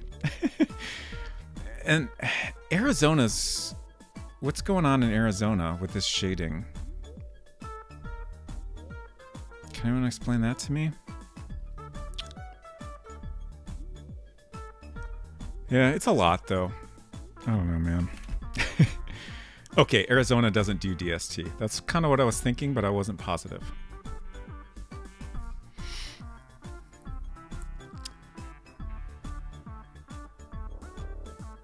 Makes my work state agency obnoxious. Oh, okay. Need true local time. Whenever the sun is directly overhead, that's your local noon for you individually. On a cloudy day, there is no timekeeping. That sounds a little complicated, but also somehow sort of straightforward.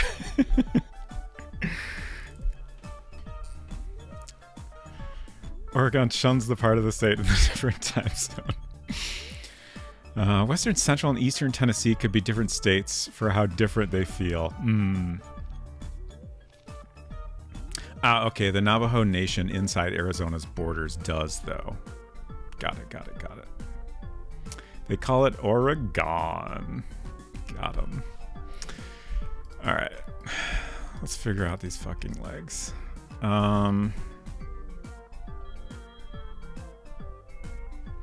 I gotta zoom in on... I need my reference photo again. Like, there's this fluffy area is so large, and like I would expect the leg to come more in the middle of that, but it's way back here, which is interesting. So I'm just kind of looking at this closer to understand what's happening here. I don't understand it, but I'll do my best to draw it somewhat accurately.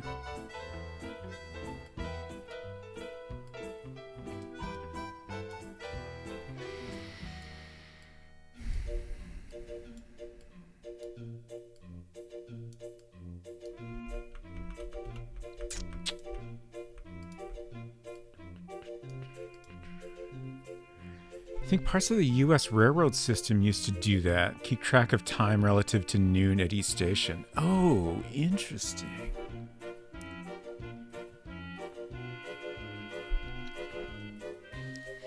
It reminds me of...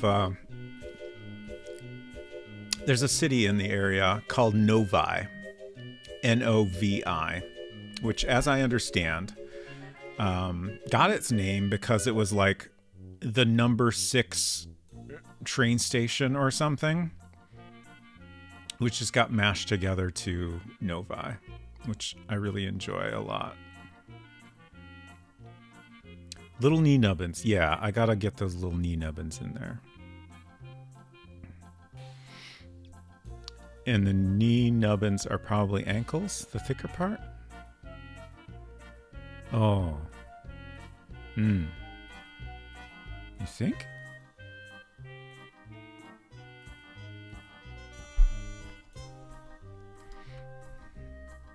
The thicker part with feathers is the knees? You think so? Interesting. Interesting.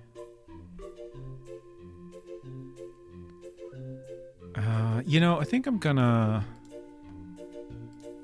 completely erase these legs.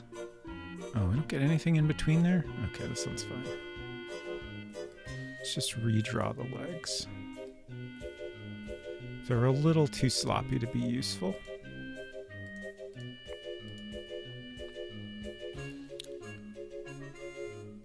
So...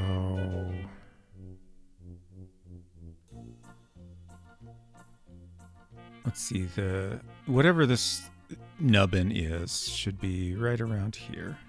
I'm not going to draw in the nubbins yet, but I want to... like, the legs kind of change direction in those spots. Just a little bit.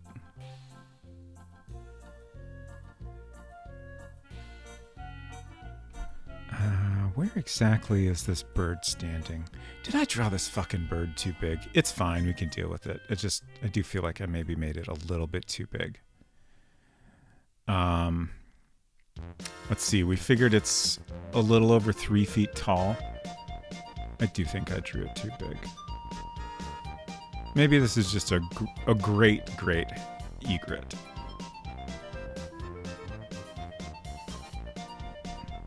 A giant egret.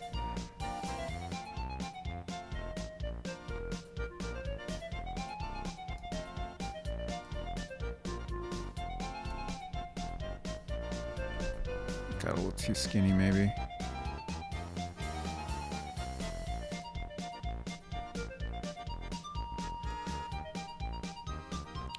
I might be a little tempted to try to shrink this. I'll waste a lot of time cleaning up, but I'm kind of tempted. It just feels so enormous now that I'm looking at it zoomed out with the full legs in place. I'm not going to spend a lot of time on the feet, but I'm going to kind of draw them in to get an idea of what's going on here.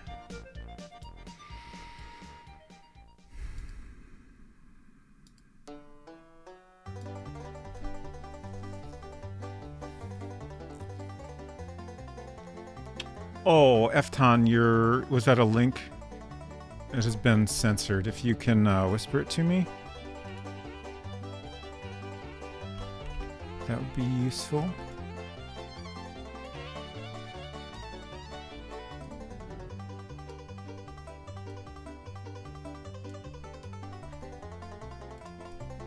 Thank you.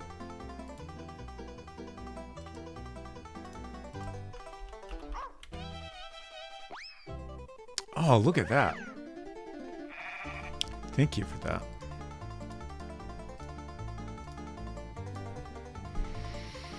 Interesting. So, so like this is part of the leg going back here. That's kind of wild. And then, like you're saying, this is kind of a knee. And then this is like an ankle. Huh. Fascinating.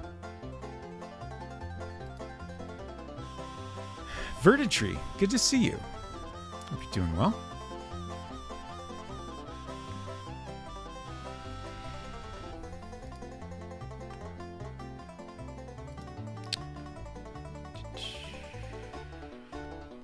There we go. I'm trying to draw an egret. I feel like we're getting there. It's tricky though. Doing wonderfully. Just finished writing the last essay of my degree. Hell yes! Congratulations.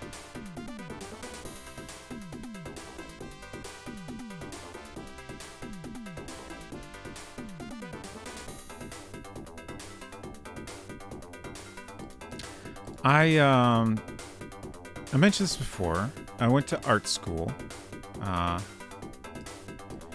It used to be called Center for Creative Studies in Detroit. It's now called College for Creative Studies.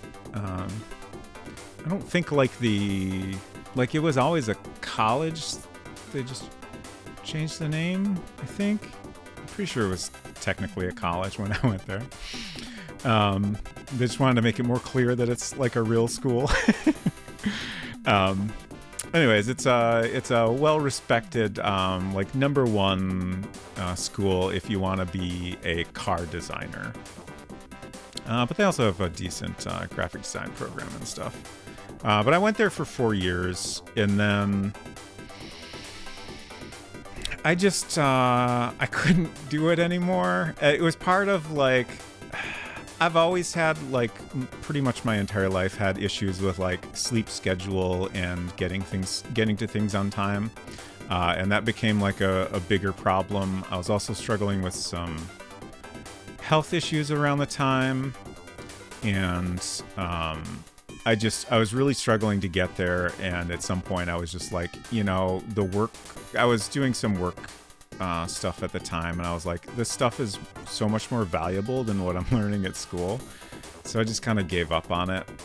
And I definitely regret that a little bit, like if only because I was so close, and if I just showed up and did like the bare minimum, I would have gotten a degree and been done with it. And now instead I spend a lot of time occasionally thinking, man, it's kind of a bummer I never quite finished that.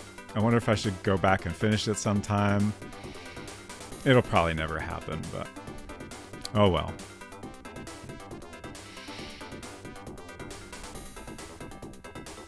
Car or card? Oh, car, automobile. Since it's in Detroit, which used to be the focus of the automotive industry, it's certainly spread out more these days. There's just a really good program for designing like the visual aspects of vehicles, the exterior and interior and stuff. COVID certainly made attending classes way easier for me. Zoom attendance was a godsend. Oh God, yeah. Speaking of my school being in Detroit, like I've always lived in the suburbs of Detroit, which is a good ways out, like half an hour drive out, approximately. And man, that drive is not fun. I have lots of like nightmare stories of like one time I was behind a truck in like the I'm not sure what this part would be called, but like there's some like large metal part of the truck like dragging on the ground and like sparks flying everywhere, and I got stuck behind it. It's just seemed incredibly dangerous. I've had like large things fly at me that I've had to dodge. Like not as a regular occurrence, but like too many stories like that. And that's just like, on top of the nightmare traffic. So not a fun experience having to drive all that way to school. I feel like they had some amount of like very, very minimal dorms at the school, but like nobody really used those. Like around here, like people just fucking drive. They commute to everything all the time, and it's just part of life. You kind of can't live around here without a car. It sucks a little bit. But yeah, I easily would have finished if having to commute every day hadn't been a thing to worry about. Did not help at all. Art school is always a huge wide range of ages. Yeah, I would say the majority of people were around my age, but definitely there were some people that were older. I would say for my school experience, I wouldn't say it was a huge range, but definitely a range. Also, I occasionally remember about a guy who was studying to be a dentist and decided he wanted to do art. And just like such a huge career change is just interesting to think about. He wasn't I almost hesitate to say this because like I don't mean this in a judgmental way. He wasn't particularly good at it. Like I guess he just decided that it was what he wanted to do, and that was the important thing, which is great. Like I feel like a lot of people have this idea that like either you're born a good artist or you're not, but I feel like at most people that are like considered gifted artists, just like are maybe at most born with an interest for that. And also, I feel like growing up with a supportive environment and parents and stuff makes a huge, huge difference. But I feel like the biggest thing in becoming a like talented artist is just time. You just got to put in a lot of hours drawing and thinking about art. Sonnenfeld says, I'm good at buying books on how to draw. Still can't draw, though. Should probably read them. Yeah, that might help. Honestly, though, just draw some pictures. That's all you need to do. Just draw enough pictures and you'll get there. 10K hours for mastery. It's just that for anything. I feel like that's probably not really accurate, but it's definitely like a fair guideline. Like, definitely just need to put in a lot of hours to be reasonably competent at something. Game Dev Jeff says, I've drawn a crocodile without reading a book, and a damn fine crocodile it was. One of the best.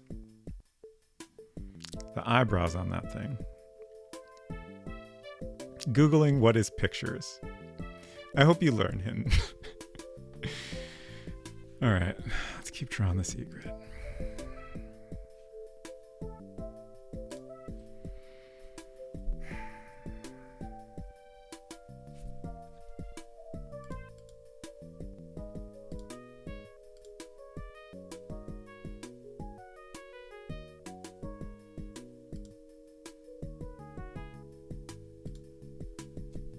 Excuse me. Sorry, I got distracted by Twitch window telling me I had another message, but it was the message I had already looked at. How are we feeling about this egret?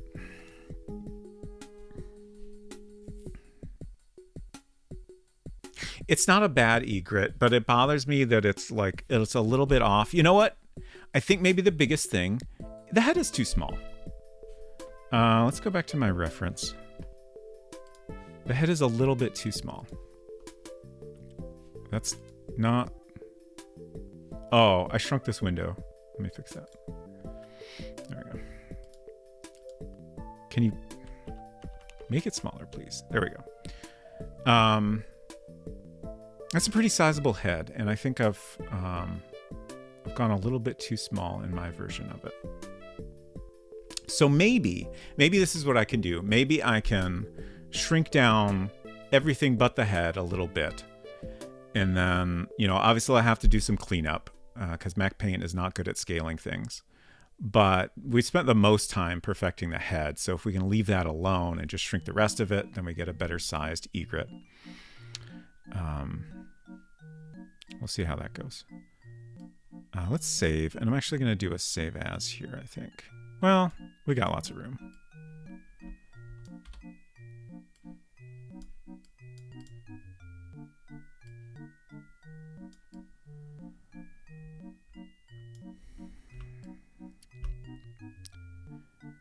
I feel like this assumes a lot about using effective methods of practice and learning that a lot of people might not follow. That was Verdantry responding to the 10K hours for mastery. Yeah, probably. But I mean, I feel like it's not really, it's just kind of a loose idea.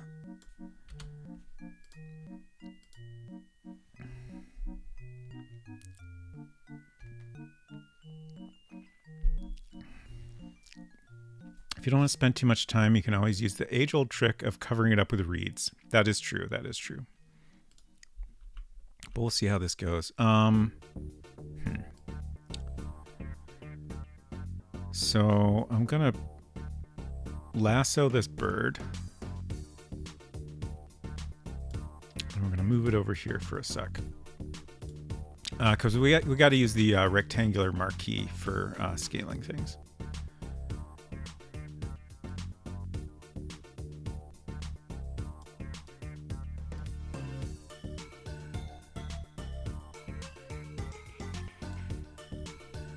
I gotta get my reference on screen here. There it is.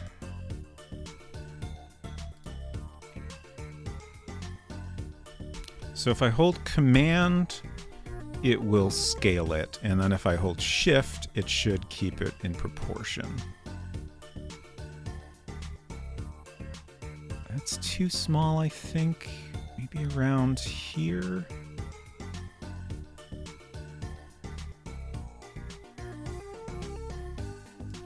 Let's see how that looks.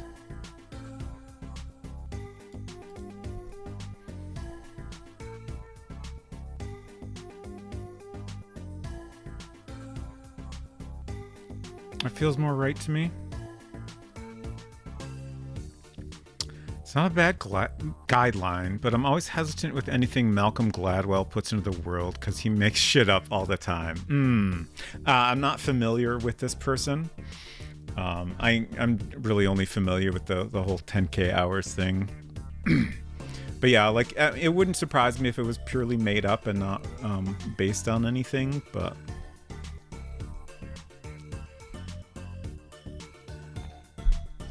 I do kind of feel like the general idea of you just need to put a lot of time into a particular thing in order to become good at it is a fair way to look at things. Something is still bugging me about the legs, and I can't quite figure out what it is.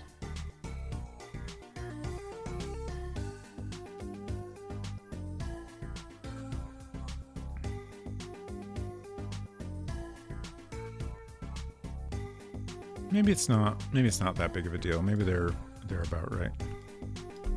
I do feel like I want a little bit more of an angle on this.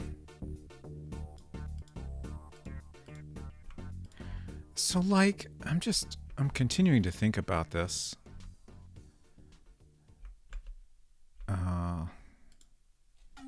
Like if we look at this again, like this leg bone going from back here, like in this angle is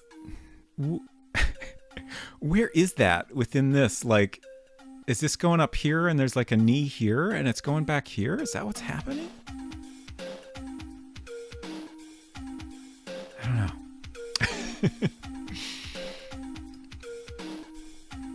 Efton says, yeah, okay.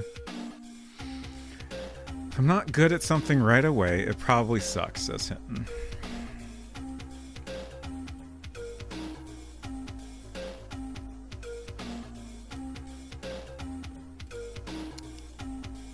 You enjoying this tune? What song is this?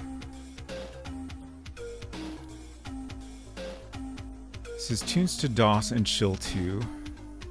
And... Tur Temple from Jazz Jackrabbit. I believe that's correct. Tur Temple. What a good name.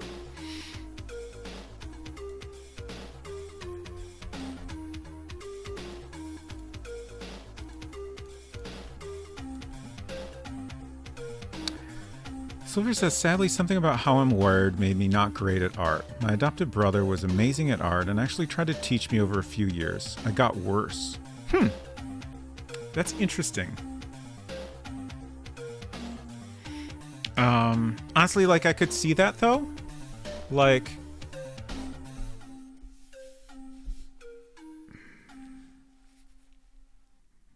I don't necessarily think that means you weren't making progress. But obviously, you know, I don't have enough understanding of your situation to know. But to me, it doesn't seem that strange to kind of, you know, spend a lot of time learning how to look at things and then, you know, just kind of taking time to really get it right. And I can see, you know, feeling like you're getting worse through that process. Like, it's definitely a challenge.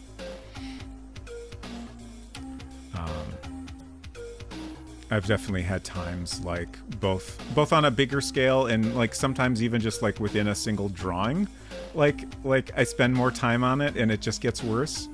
But like even on a bigger scale, like over a longer period of time, I've had that experience to some degree as well.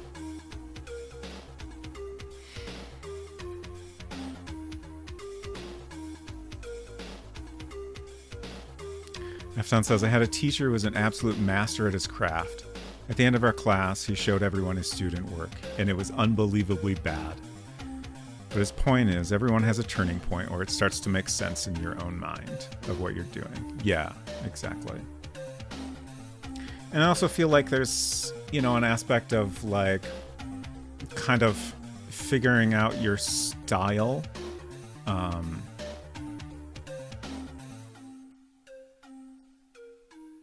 Like even if you're just trying to draw realistic things, like there's still an element of style involved. I mean, humans aren't cameras, so there's always going to be some amount of like decision making involved in the drawing process. It's weird because I'm great at archery and marksmanship, although I guess that's following my actual eye. Oh, I missed the... I think in my case, it's a situation of not being able to make my arm follow my mind's eye, which is weird because I'm great at archery and marksmanship, although I guess that's following my actual eye. That is interesting.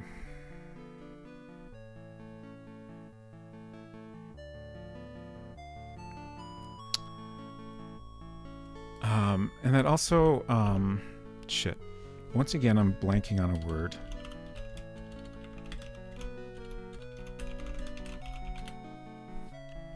Aphantasia. Dizzy has aphantasia, so she can't picture things in her mind, which is really fascinating to me. But she's really good at drawing, which is like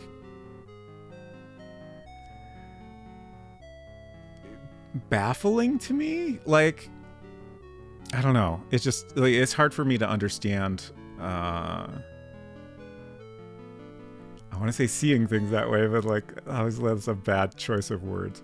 I don't know how else to describe it. But it's very interesting. But yeah, I can definitely see like I have all my life and continue to struggle with like I can often picture a thing very well in my mind, and then I just getting it down on paper is incredibly difficult. I feel like that's probably a very, very common struggle for artists. I imagine it's to some degree like the thing in my mind is, for me at least, it's kind of like hazy. Like it feels complete, but I know it really isn't. And so it's easy to like overlook details that when I'm drawing it on paper for real, I have to figure out what those details actually look like, which is really, really hard.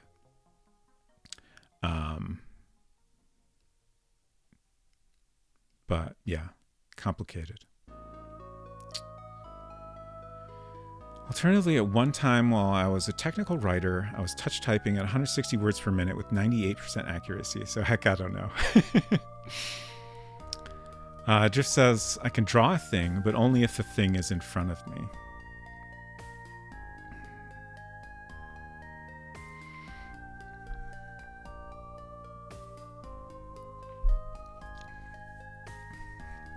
Yeah, I feel like, I don't know, my, what's the right word? My visualization, my mind's eye, I guess. Like I've often seen going around like this, like, drawing of like different forms of apple. Like one is like completely, fully drawn photorealistic apple. And then on the other end, you have completely blank. And like next to that is like this super loose outline of an apple and like all the stages in between. I feel like for me, I'm like kind of right in the middle of that. Like if I try to picture an apple, it's not like I can't see all the details of it. But I kind of see this like red form, and I can picture some like shading to it, maybe, stem and stuff like that. But like, if I actually want to draw an apple, I'm going to look at it because, I don't know what the details look like. It's hard for me to picture them. I don't know. People's brains are odd. Kia's internal mental monologue is apparently visualized in sign language. Oh, that's interesting. Yeah, internal dialogue is like another like adjacent subject that's fascinating to me. For me, like I have a pretty much constant internal monologue. Like if I'm not talking, I am basically, talking to myself in my head. And I know some people don't have that, which is so hard for me to understand the experience of.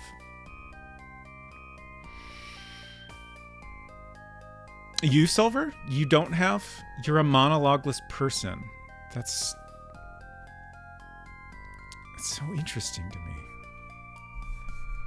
I often have conversations in my head with other people. Like, I wouldn't say they're realistic conversations, but I'm just kind of playing out dialogue between two people. I don't know. It's very weird. But to me, it's normal. I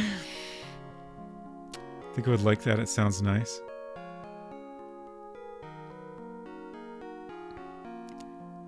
The voice that keeps telling you to go to sleep. No, sadly, my voice doesn't do that. If anything, it keeps me awake more.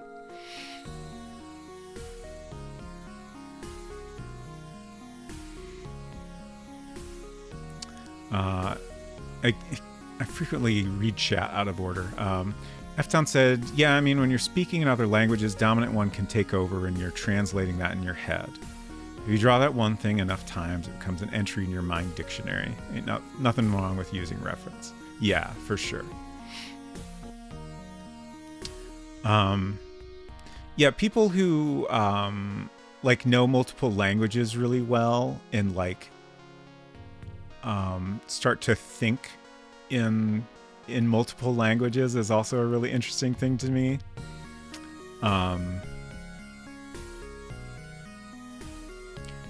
I have never, I believe I've occasionally gotten like just the tiniest sliver of that with French at times. Just in that, like, I can remember a time when like I was just, thinking about how to answer a question in French, and like, the answer formed in my head in French as opposed to, thinking about what I would respond in English and then figuring out how to say that in French. It says, if I try to picture an apple, I see only the smiley face from Understanding Comics.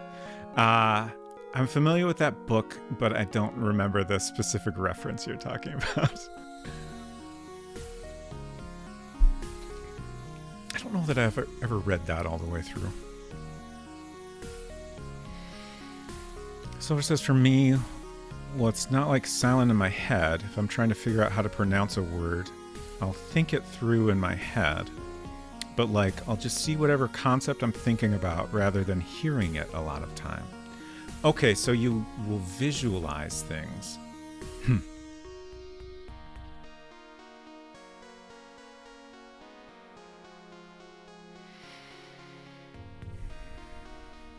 Ah, yes. Hinton says the joke is that the smiley face is the extreme iconic end of the realism spectrum. Got it. I can kind of picture that illustration now. I know I've seen it. All right, let's spend some more time on this bird. I feel a lot better about the proportions of our adjusted bird on the right here. We just need to spend some time fixing it up. Let's see. Another thing I'm seeing here is like this should come up just a little bit here before it goes down.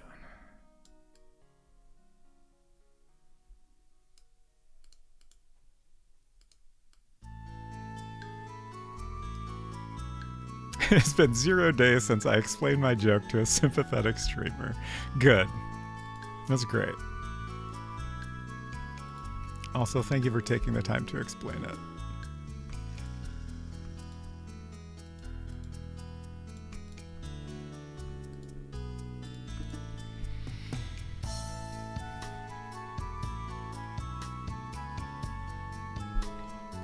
I think I want this to come up a little more straight, and then transition into a different angle here.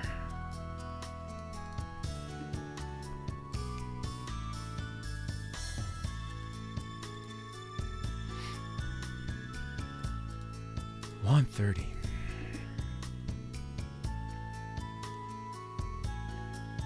How am I ever going to finish this if it takes me this long to draw an egret?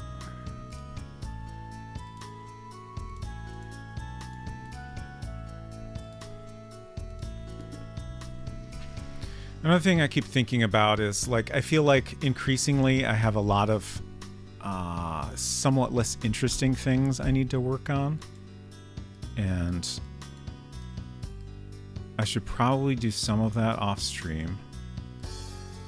But I don't know how much of it I want to do off stream. Like implementing the scoring system, I could maybe do the start of that on stream because that's going to be the only interesting part, if at all.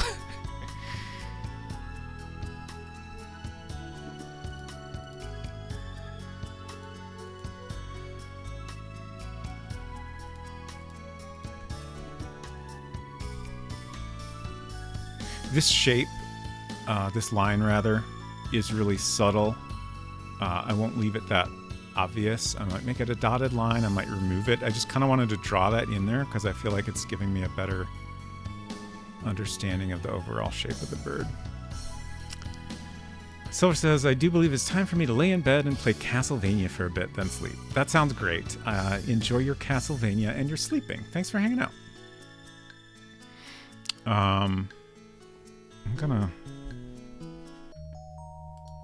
I'm making myself a note. I'm going to message you tomorrow and we're going to figure out when we're going to defeat Jimmy.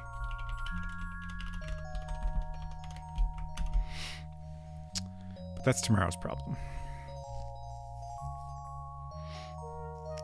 Sometimes there's no visualization. There's just like the thought or concept. I'm unclear how to describe it. Yeah, I get that. Like,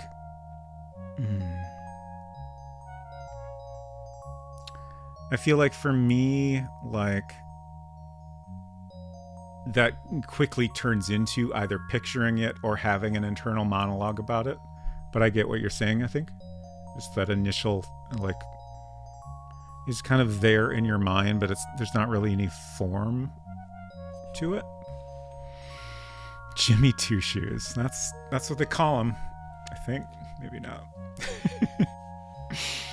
How big is the list of tasks left? That's a really good question that I'm trying not to think about too much. The good news is a lot of what I have here is just links to reference. Okay, so I'm just going to read this all to you.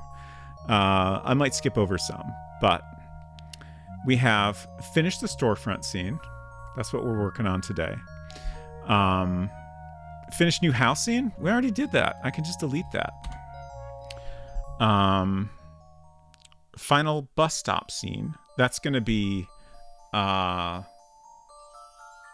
bus stop we have now is going to be at a slightly different angle, so we can see a view that's more focused on the bus that has now arrived.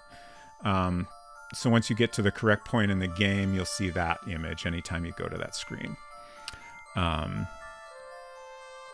I do have some reference for that, but other than that, that will be, I think, our last scene that we have not drawn at all.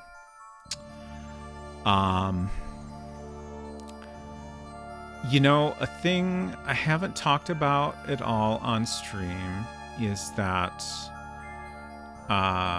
We currently have, I think we settled on a flute sound for when you get a new email on your little sweetie. But I think I want to change that to... Unsecret Crush had the idea of using a short little voice clip for that. So you'll get to hear little sweetie herself say new mail or something like that. Just a very short little voice. Which was, I was thinking anyone that's interested in it could submit a clip of that, and then we'll choose from those. So if any of y'all are interested in doing that, feel free to do so.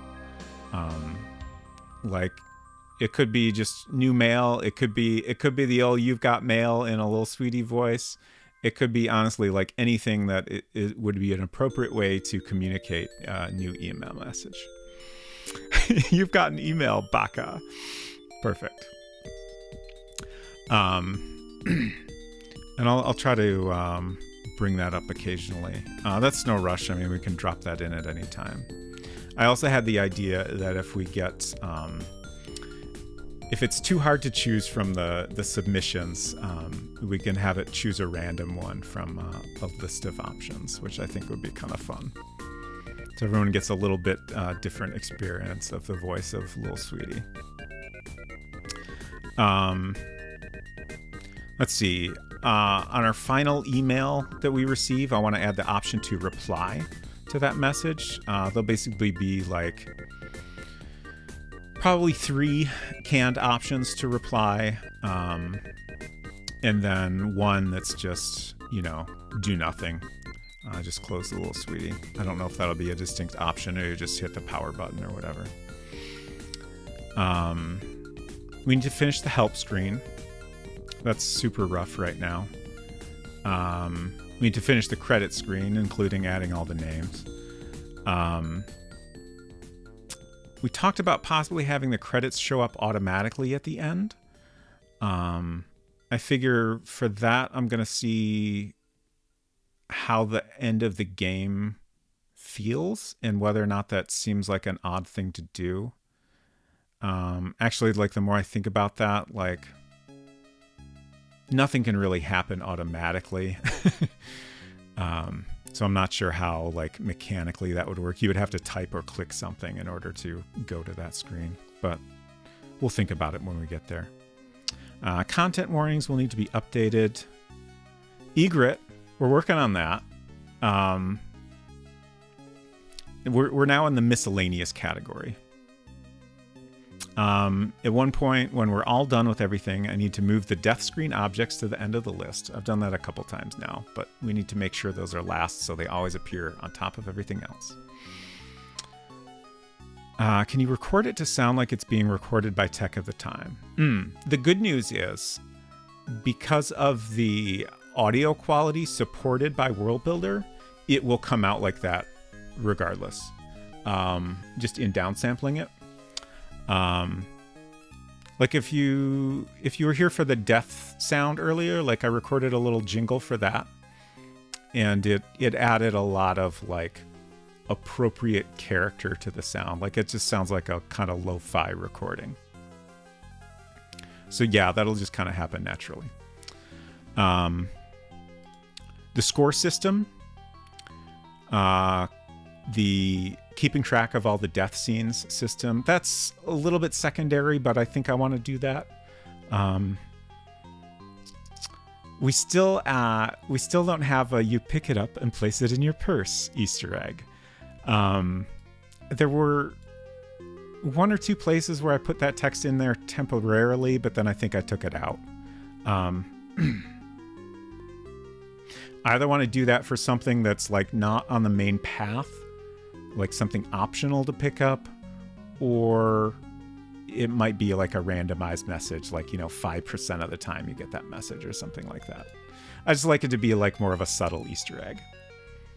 I have a note that maybe we want to respond to cuss words, like if you say "fuck this game," mostly because I thought it was hilarious when I was playing, I think it was Hugo 2, And I typed, fuck this game. And the game said, same to you, loser. Which I thought was pretty hilarious.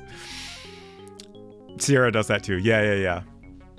Like, I feel like a lot of text parser games would respond to swear words in some way, even if it's just something simple like, telling you shouldn't say naughty words or whatever. We are currently doing introducing dropped items in some way. We're not really done with that, but I'm going to go ahead and check it off.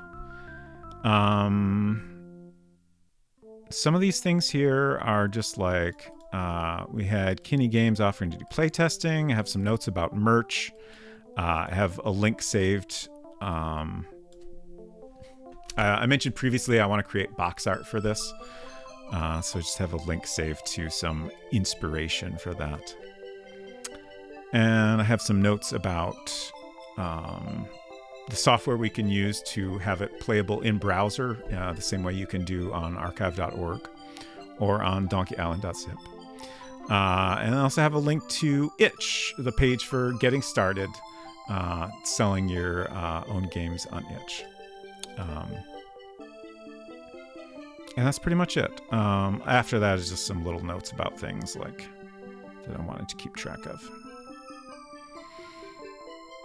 So really, like, that's... we're working on the storefront scene, so after that we have 1, 2, 3, 4, 5, 6, 7, 8, 9, 10, 11... 11 things. Widely varying in complexity, but... probably some of those will turn into multiple smaller things. And then I did add a couple of small bugs just tonight. But yeah, we're getting there.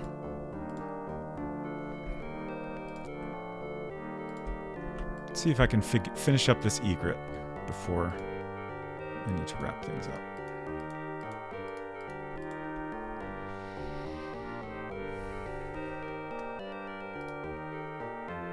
You kiss your mother with that mouth.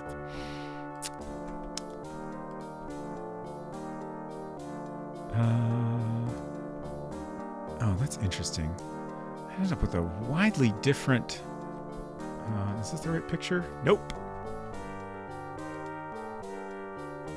There it is. This area here ended up completely different in my drawing. I don't know what happened there. You don't know where those cuss words have been.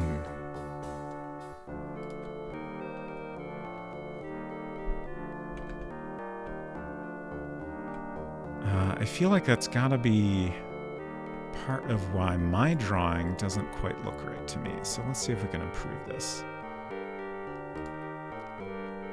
Just gonna draw some straight lines here.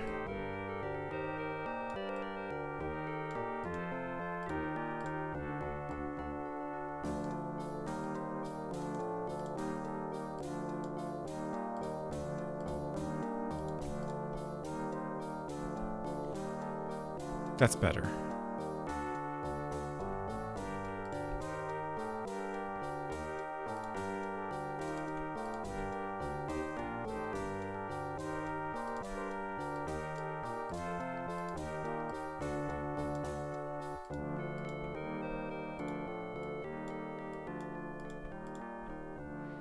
Oh, I never put the nubbins on the legs. So those are kind of around here.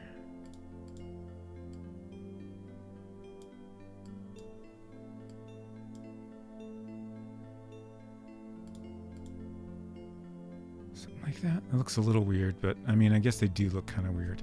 I'll be Lurk, gonna make a salad. Nice. Thank you for hanging out, Efton, and I hope you enjoy your salad. And thanks for lurking.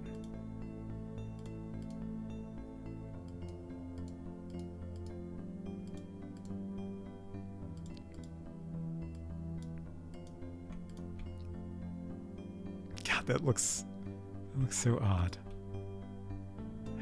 Let's start over here. See if I can figure out how to make this less odd looking.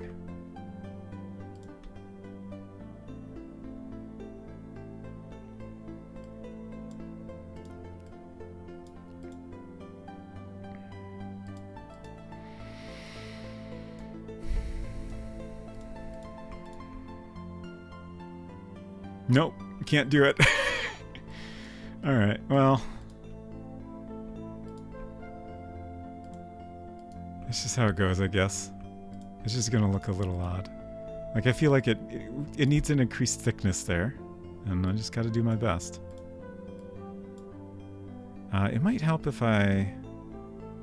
No, I don't have enough space to really do a dotted line. Because, like, there's definitely a...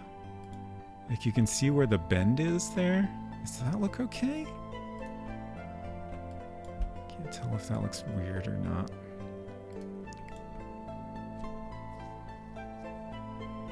I'll leave that for now. I keep wanting to clean up the feet, but I think those are going to end up completely hidden, so I'm trying not to worry about it.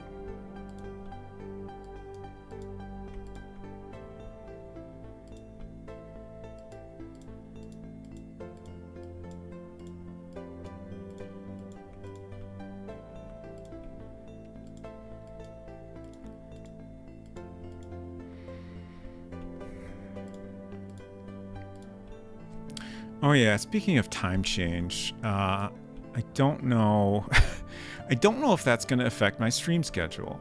My current plan is that I'm not going to worry about it. I'm just going to see how the time change affects me. And then if I want to adjust my stream schedule, I will let y'all know. Honestly, I feel like the thing most likely to affect my stream schedule is... if other people are starting their streams much earlier towards the end of my stream, that might make me want to start my stream earlier. For example, Sonnenbelt. But we'll see.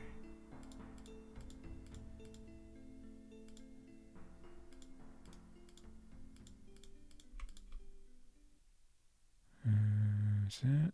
No, that should not do that. That should go up towards this part here. So you wouldn't really see that much of it.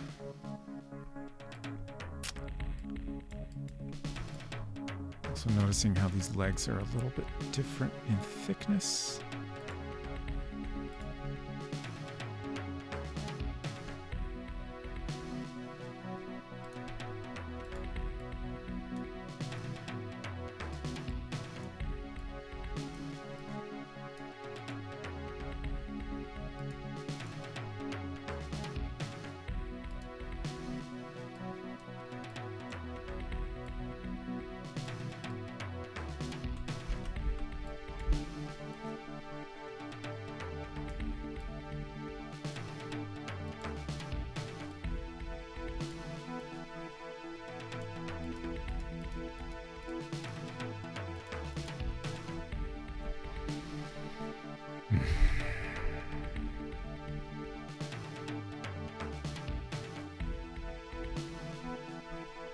Let's see. I think I'm gonna move this whole leg a little.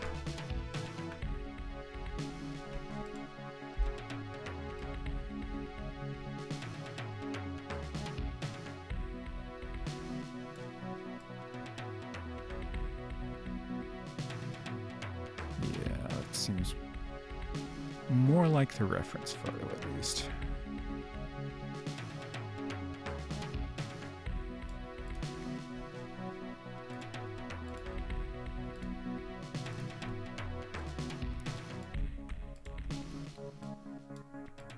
I feel like it's tricky looking at reference photos for, like, especially an animal or just something you're not very familiar with. Like, generally I try not to, you know, necessarily follow a reference photo exactly. Like, it's just kind of there to remind me of how certain details look.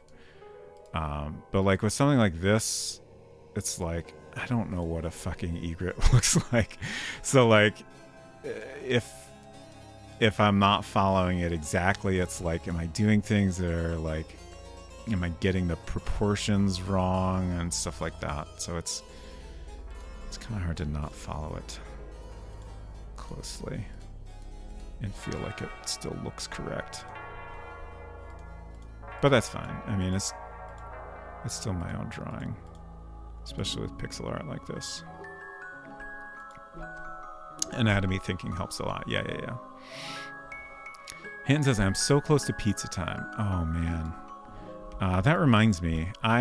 Speaking of my disaster of a current sleeping schedule, I have only had 2 meals today. I've had dinner, but I skipped lunch. So I'll have a smaller third meal after stream. I don't know what that will be.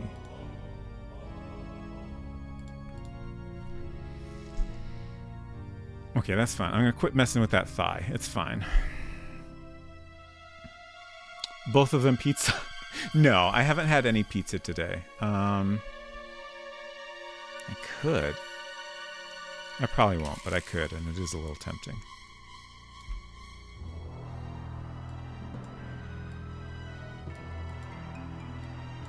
That's a bad idea.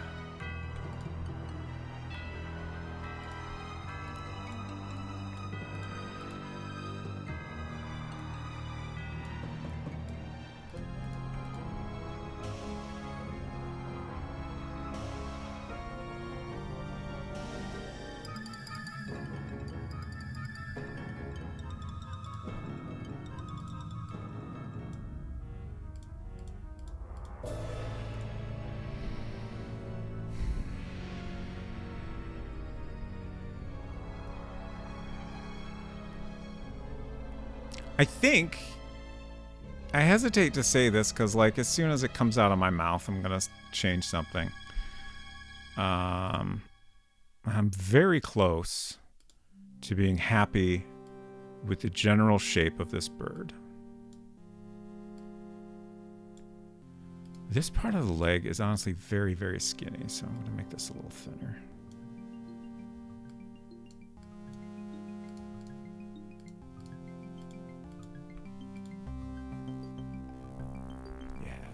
Yeah.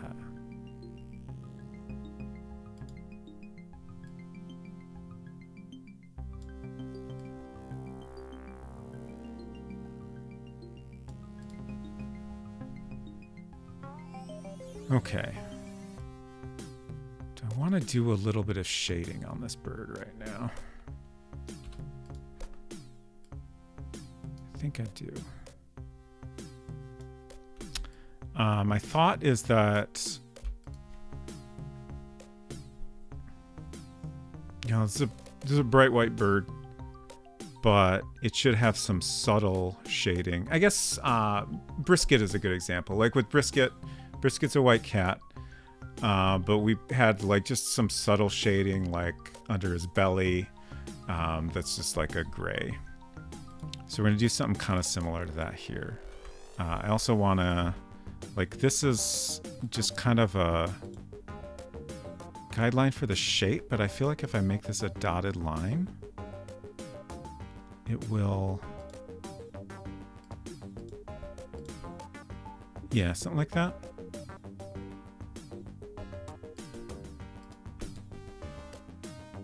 Yeah.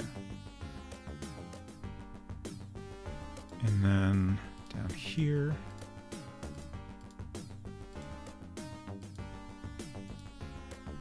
You're planning on having separate image for when it chases the player off. That is a great question. I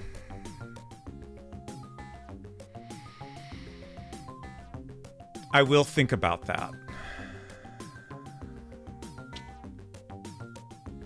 I do feel like we should. You're only going to see it for like the briefest moment, but I think we should try to do that.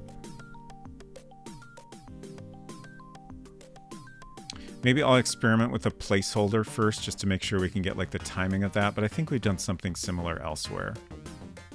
Where we just get a quick frame of a different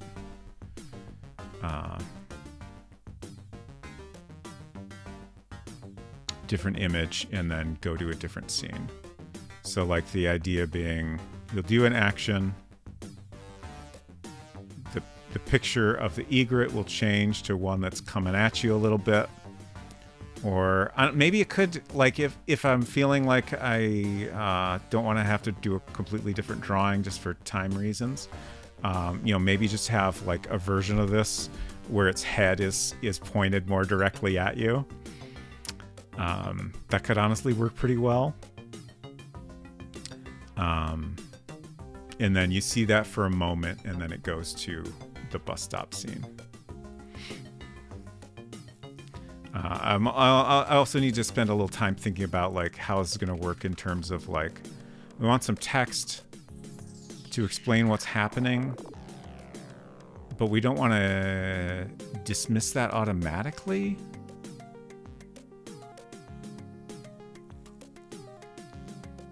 So I guess what happens is, if we're doing that flash of an image, like we just show the image and there's either no text at all or something extremely brief, and then we go to the bus stop scene, and then you get a longer additional text kind of explaining what just happened, that, to make it clear you got chased off by the egret, especially since the text is going to hint at what the egret is interested in.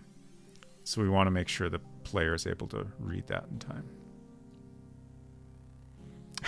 Saul says, if so, I humbly submit that a biblically accurate egret may be a fun visual. That would be pretty great.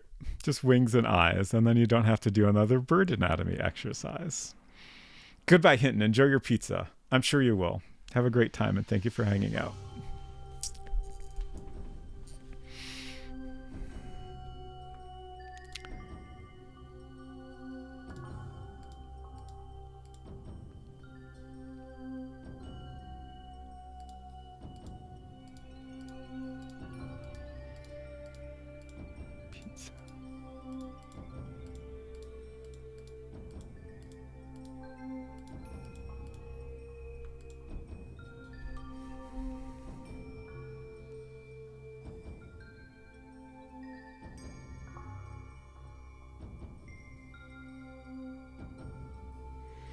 I don't want to do too much more than that. Let's see, I think this should come up a little bit more.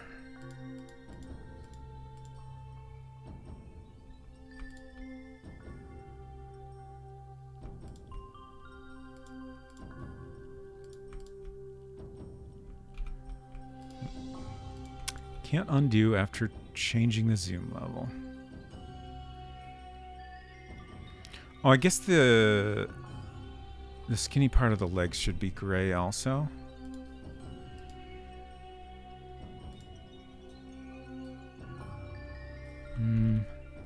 I'm gonna make a copy before I commit to that.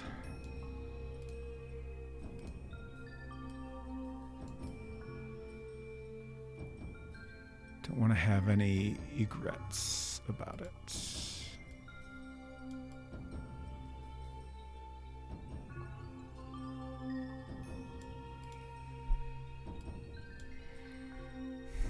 Okay, so let's finish up the other shading first.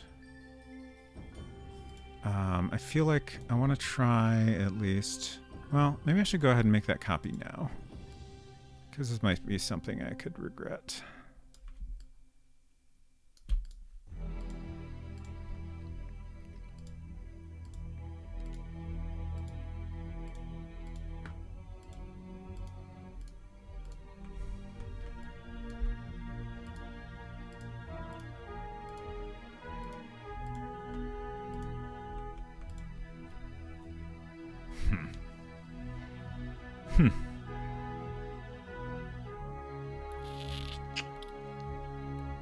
I like the idea of just a subtle shadow under that wing, but the way that's coming out, it just looks a little too jaggedy. Like, I want it to be more soft. And it's a little hard to get that right in monochrome.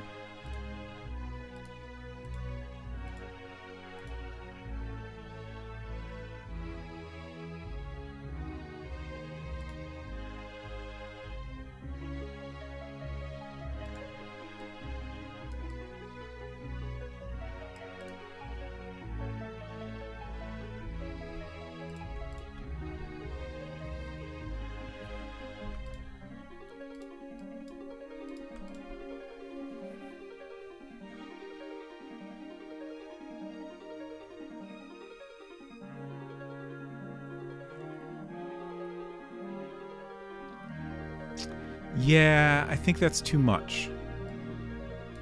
Especially compared to other art in the game, like...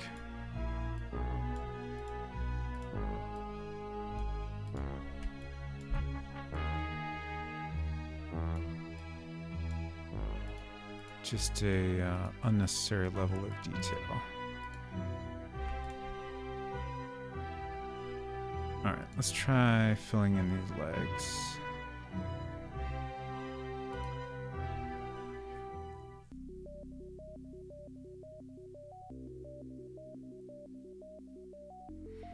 That, I think, looks pretty good. Let's make this joint a little more obvious.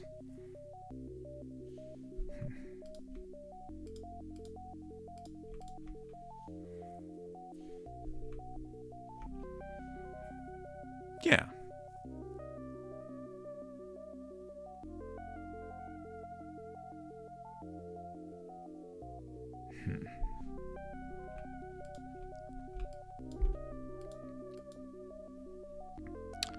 Otto Remmer, hello. Good to see you. Welcome. What is this program? I remember using it when I was a kid. Oh, this is Mac Paint that we're currently working in. So definitely, if you used a Mac when you were a kid, probably a good chance you used Mac Paint, I would say. Certainly one of the first programs I remember using on a Mac. We're making a game in World Builder. So I've also been working in there a lot, but a fair amount of the art has been created in Mac Paint.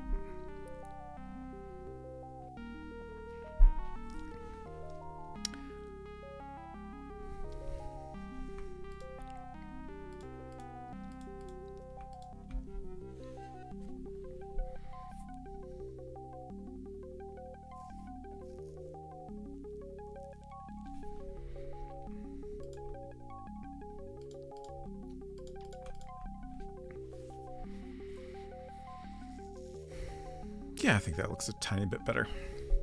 All right, so I want to wrap things up for tonight, but I want to see what this looks like in the game. So let's go ahead and open up Super Paint so we can copy this out. For Macintosh Classic or whatever those computers were called. Yeah, like the original one was just Macintosh. The one I grew up with was called 512K, which was just the amount of memory it came with. But yeah, the early ones were, most people would just call them a Macintosh. The Mac Classic was a specific computer that actually came quite a bit later. I'm not sure what year that came out. But certainly if you said a classic Mac, that's a reasonable way to refer to any of those old Macintoshes. Let's see. Super Paint.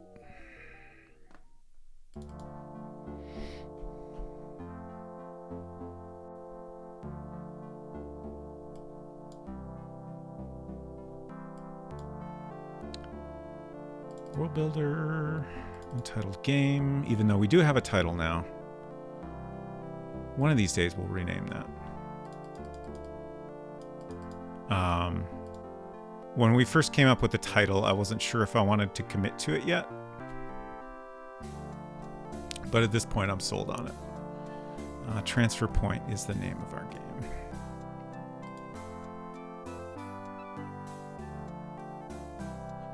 Oh, okay. I suddenly heard a weird noise that was confusing me, but I guess it was just the mouse moving across the desk suddenly decided it wanted to be audible.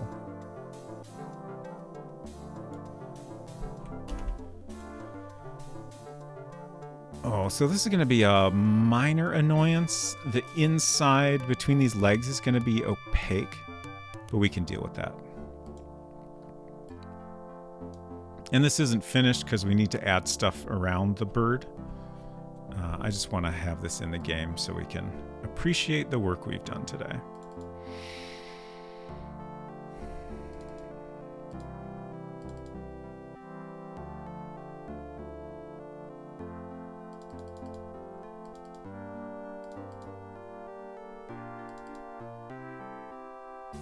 I really hope to finish this scene today, but we're so far from it. Oh well. I'll be up a little higher. Yeah, that's pretty good. So there'll be a nest here and then some reeds coming up or whatever. We need to add some shading here. And then we need to draw our vending machine. And then we'll be done with this scene. I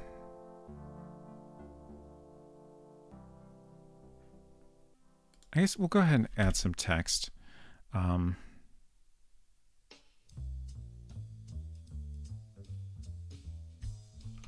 To the right side of the building,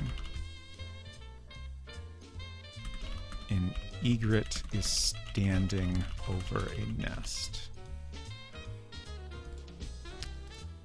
And then, oh, this is, so the egret sound is not a world builder sound. I don't actually know what the original source of this sound is. I decided I wasn't going to worry about it. I doubt anyone's going to sue me over it. And we're going to take it out of Swamp Witch, the very fantastic Swamp Witch.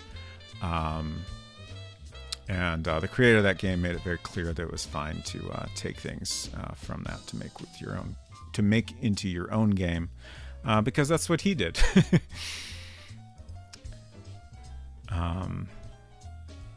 Games. So we got to get our egret sound in here before we wrap up. Swamp Witch sounds.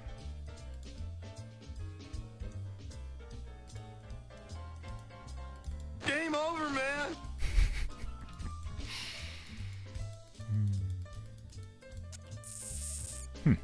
Where is it? There's Loon. Did I just scroll right past it? I probably did. Huh.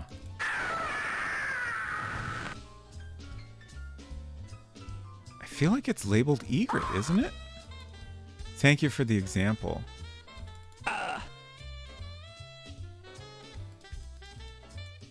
Squawk. There it is. Okay. Copy. Close. Open our own sound library. Sounds.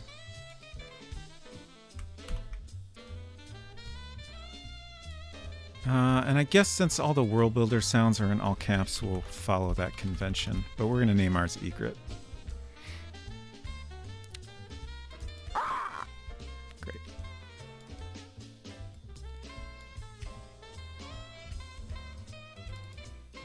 And then we might play this sound programmatically in the finished game, but for now we'll just add it as a random sound in the scene.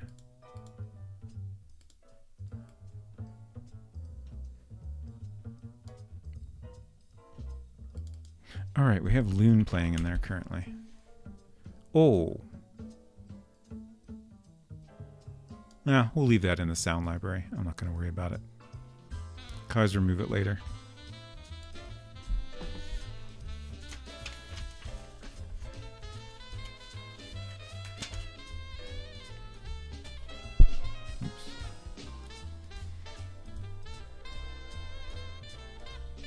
Egret. I'm just going to add myself a note that this is not used.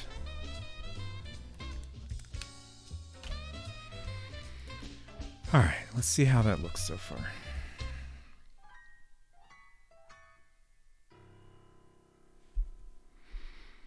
Transfer point. Start.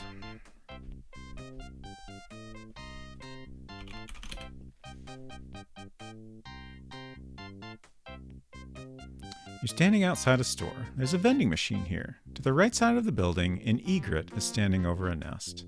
Paths lead off to the north and west.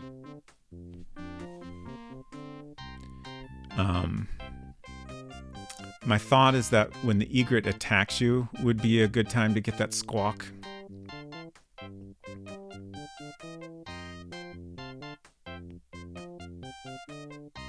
I'm waiting for the sound.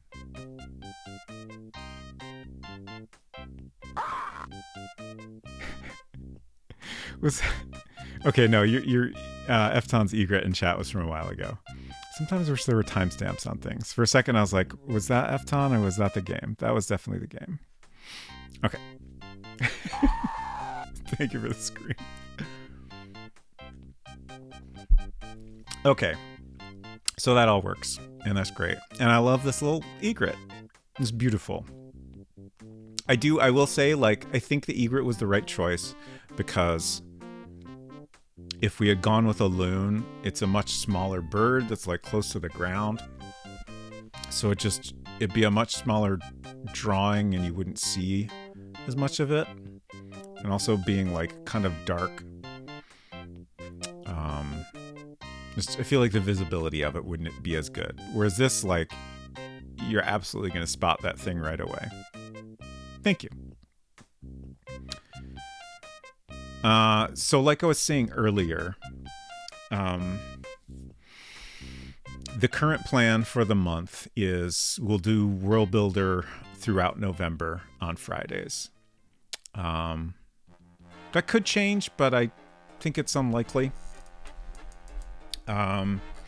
There's also going to be a possibility of spur of the moment bonus World Builder streams. That didn't end up happening last month, but you never know. And on Tuesday, I will be starting Maupiti Island, which I'm very, very excited about. Trying to find my schedule button. That is a sequel to Mortville Manor. It's a like detective mystery game where you end up stranded on an island. I want to say like a woman goes missing or something, and that's like your initial thing you're investigating. I don't know anything about the story beyond that, really. But it looks great. The graphics are... it's got a bunch of graphics mode, but I think we'll play it in VGA because it looks really, really great in VGA. And it's very well done. That was the game. And one of the cool things about this game is that it uses text-to-speech synthesis for all character dialogue, which is fascinating. But yeah, I think it'll be a lot of fun. So that'll be the game we play on Tuesdays for the next little while. And as I mentioned earlier, I will be participating in December this year, which I'm very excited about. So we'll continue Maupiti Island through December if we don't finish it this month. If we do finish it, I'm tentatively thinking I might play Scapegoat after that, but if not, I'll figure out another appropriate DOS game to check out. And then on Fridays in December, I am going to play Conquest of Camelot, I believe. I bought a copy of that on eBay a while back. That's in pretty great condition. I've been excited to check it out ever since. I just hadn't found the right time to get to it. That's in the era of Sierra games that, like, I really, really love the graphics in those games. So like King's Quest IV has a similar graphic style. It's like the trying to think of how to describe it. It's like a higher resolution, like drawn on the computer style of graphics before they started like hand painting things and scanning them in. Which is also an era that looks fantastic, but like the era just before that is just I don't know, it's especially unique, I guess, I think is what attracts me to it. And it's just very, very well done. Although I did hear someone, that style is being discussed on a stream recently. I think it was on Decaf Jedi's stream. And there was maybe an era of Sierra where they were not kind to the employees and maybe overworked them. So maybe that's why everything looks so fucking great, which is a little sad to think about. But yeah. So that's the plans for November and December. Let's find somebody to raid here.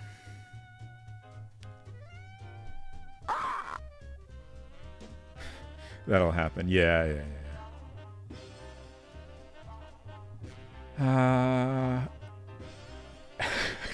Ghoul Babe is playing The Beast Within again. That's great. That's great. Thank you for the oofda. We're getting so many egrets hanging out in this space. I love it. I'm just trying to figure out who we're gonna raid here. Sonnevel just started, but I'm gonna raid somebody different this time, even if I end up hanging out there anyways.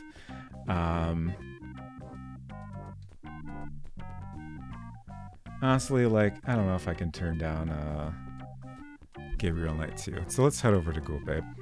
We raid Ghoul Babe a lot too, but that's okay. It has been a little bit. I keep thinking someone did the egret command in chat. Thank you for the robot game dev, Jeff. Thank you all for hanging out. I had a good time. We got a lot done. We drew great egret, and I'm excited to work on this some more this month and maybe finish it. We'll see. One can dream. I hope y'all have a nice night and a good weekend, and I'll see you around. Bye.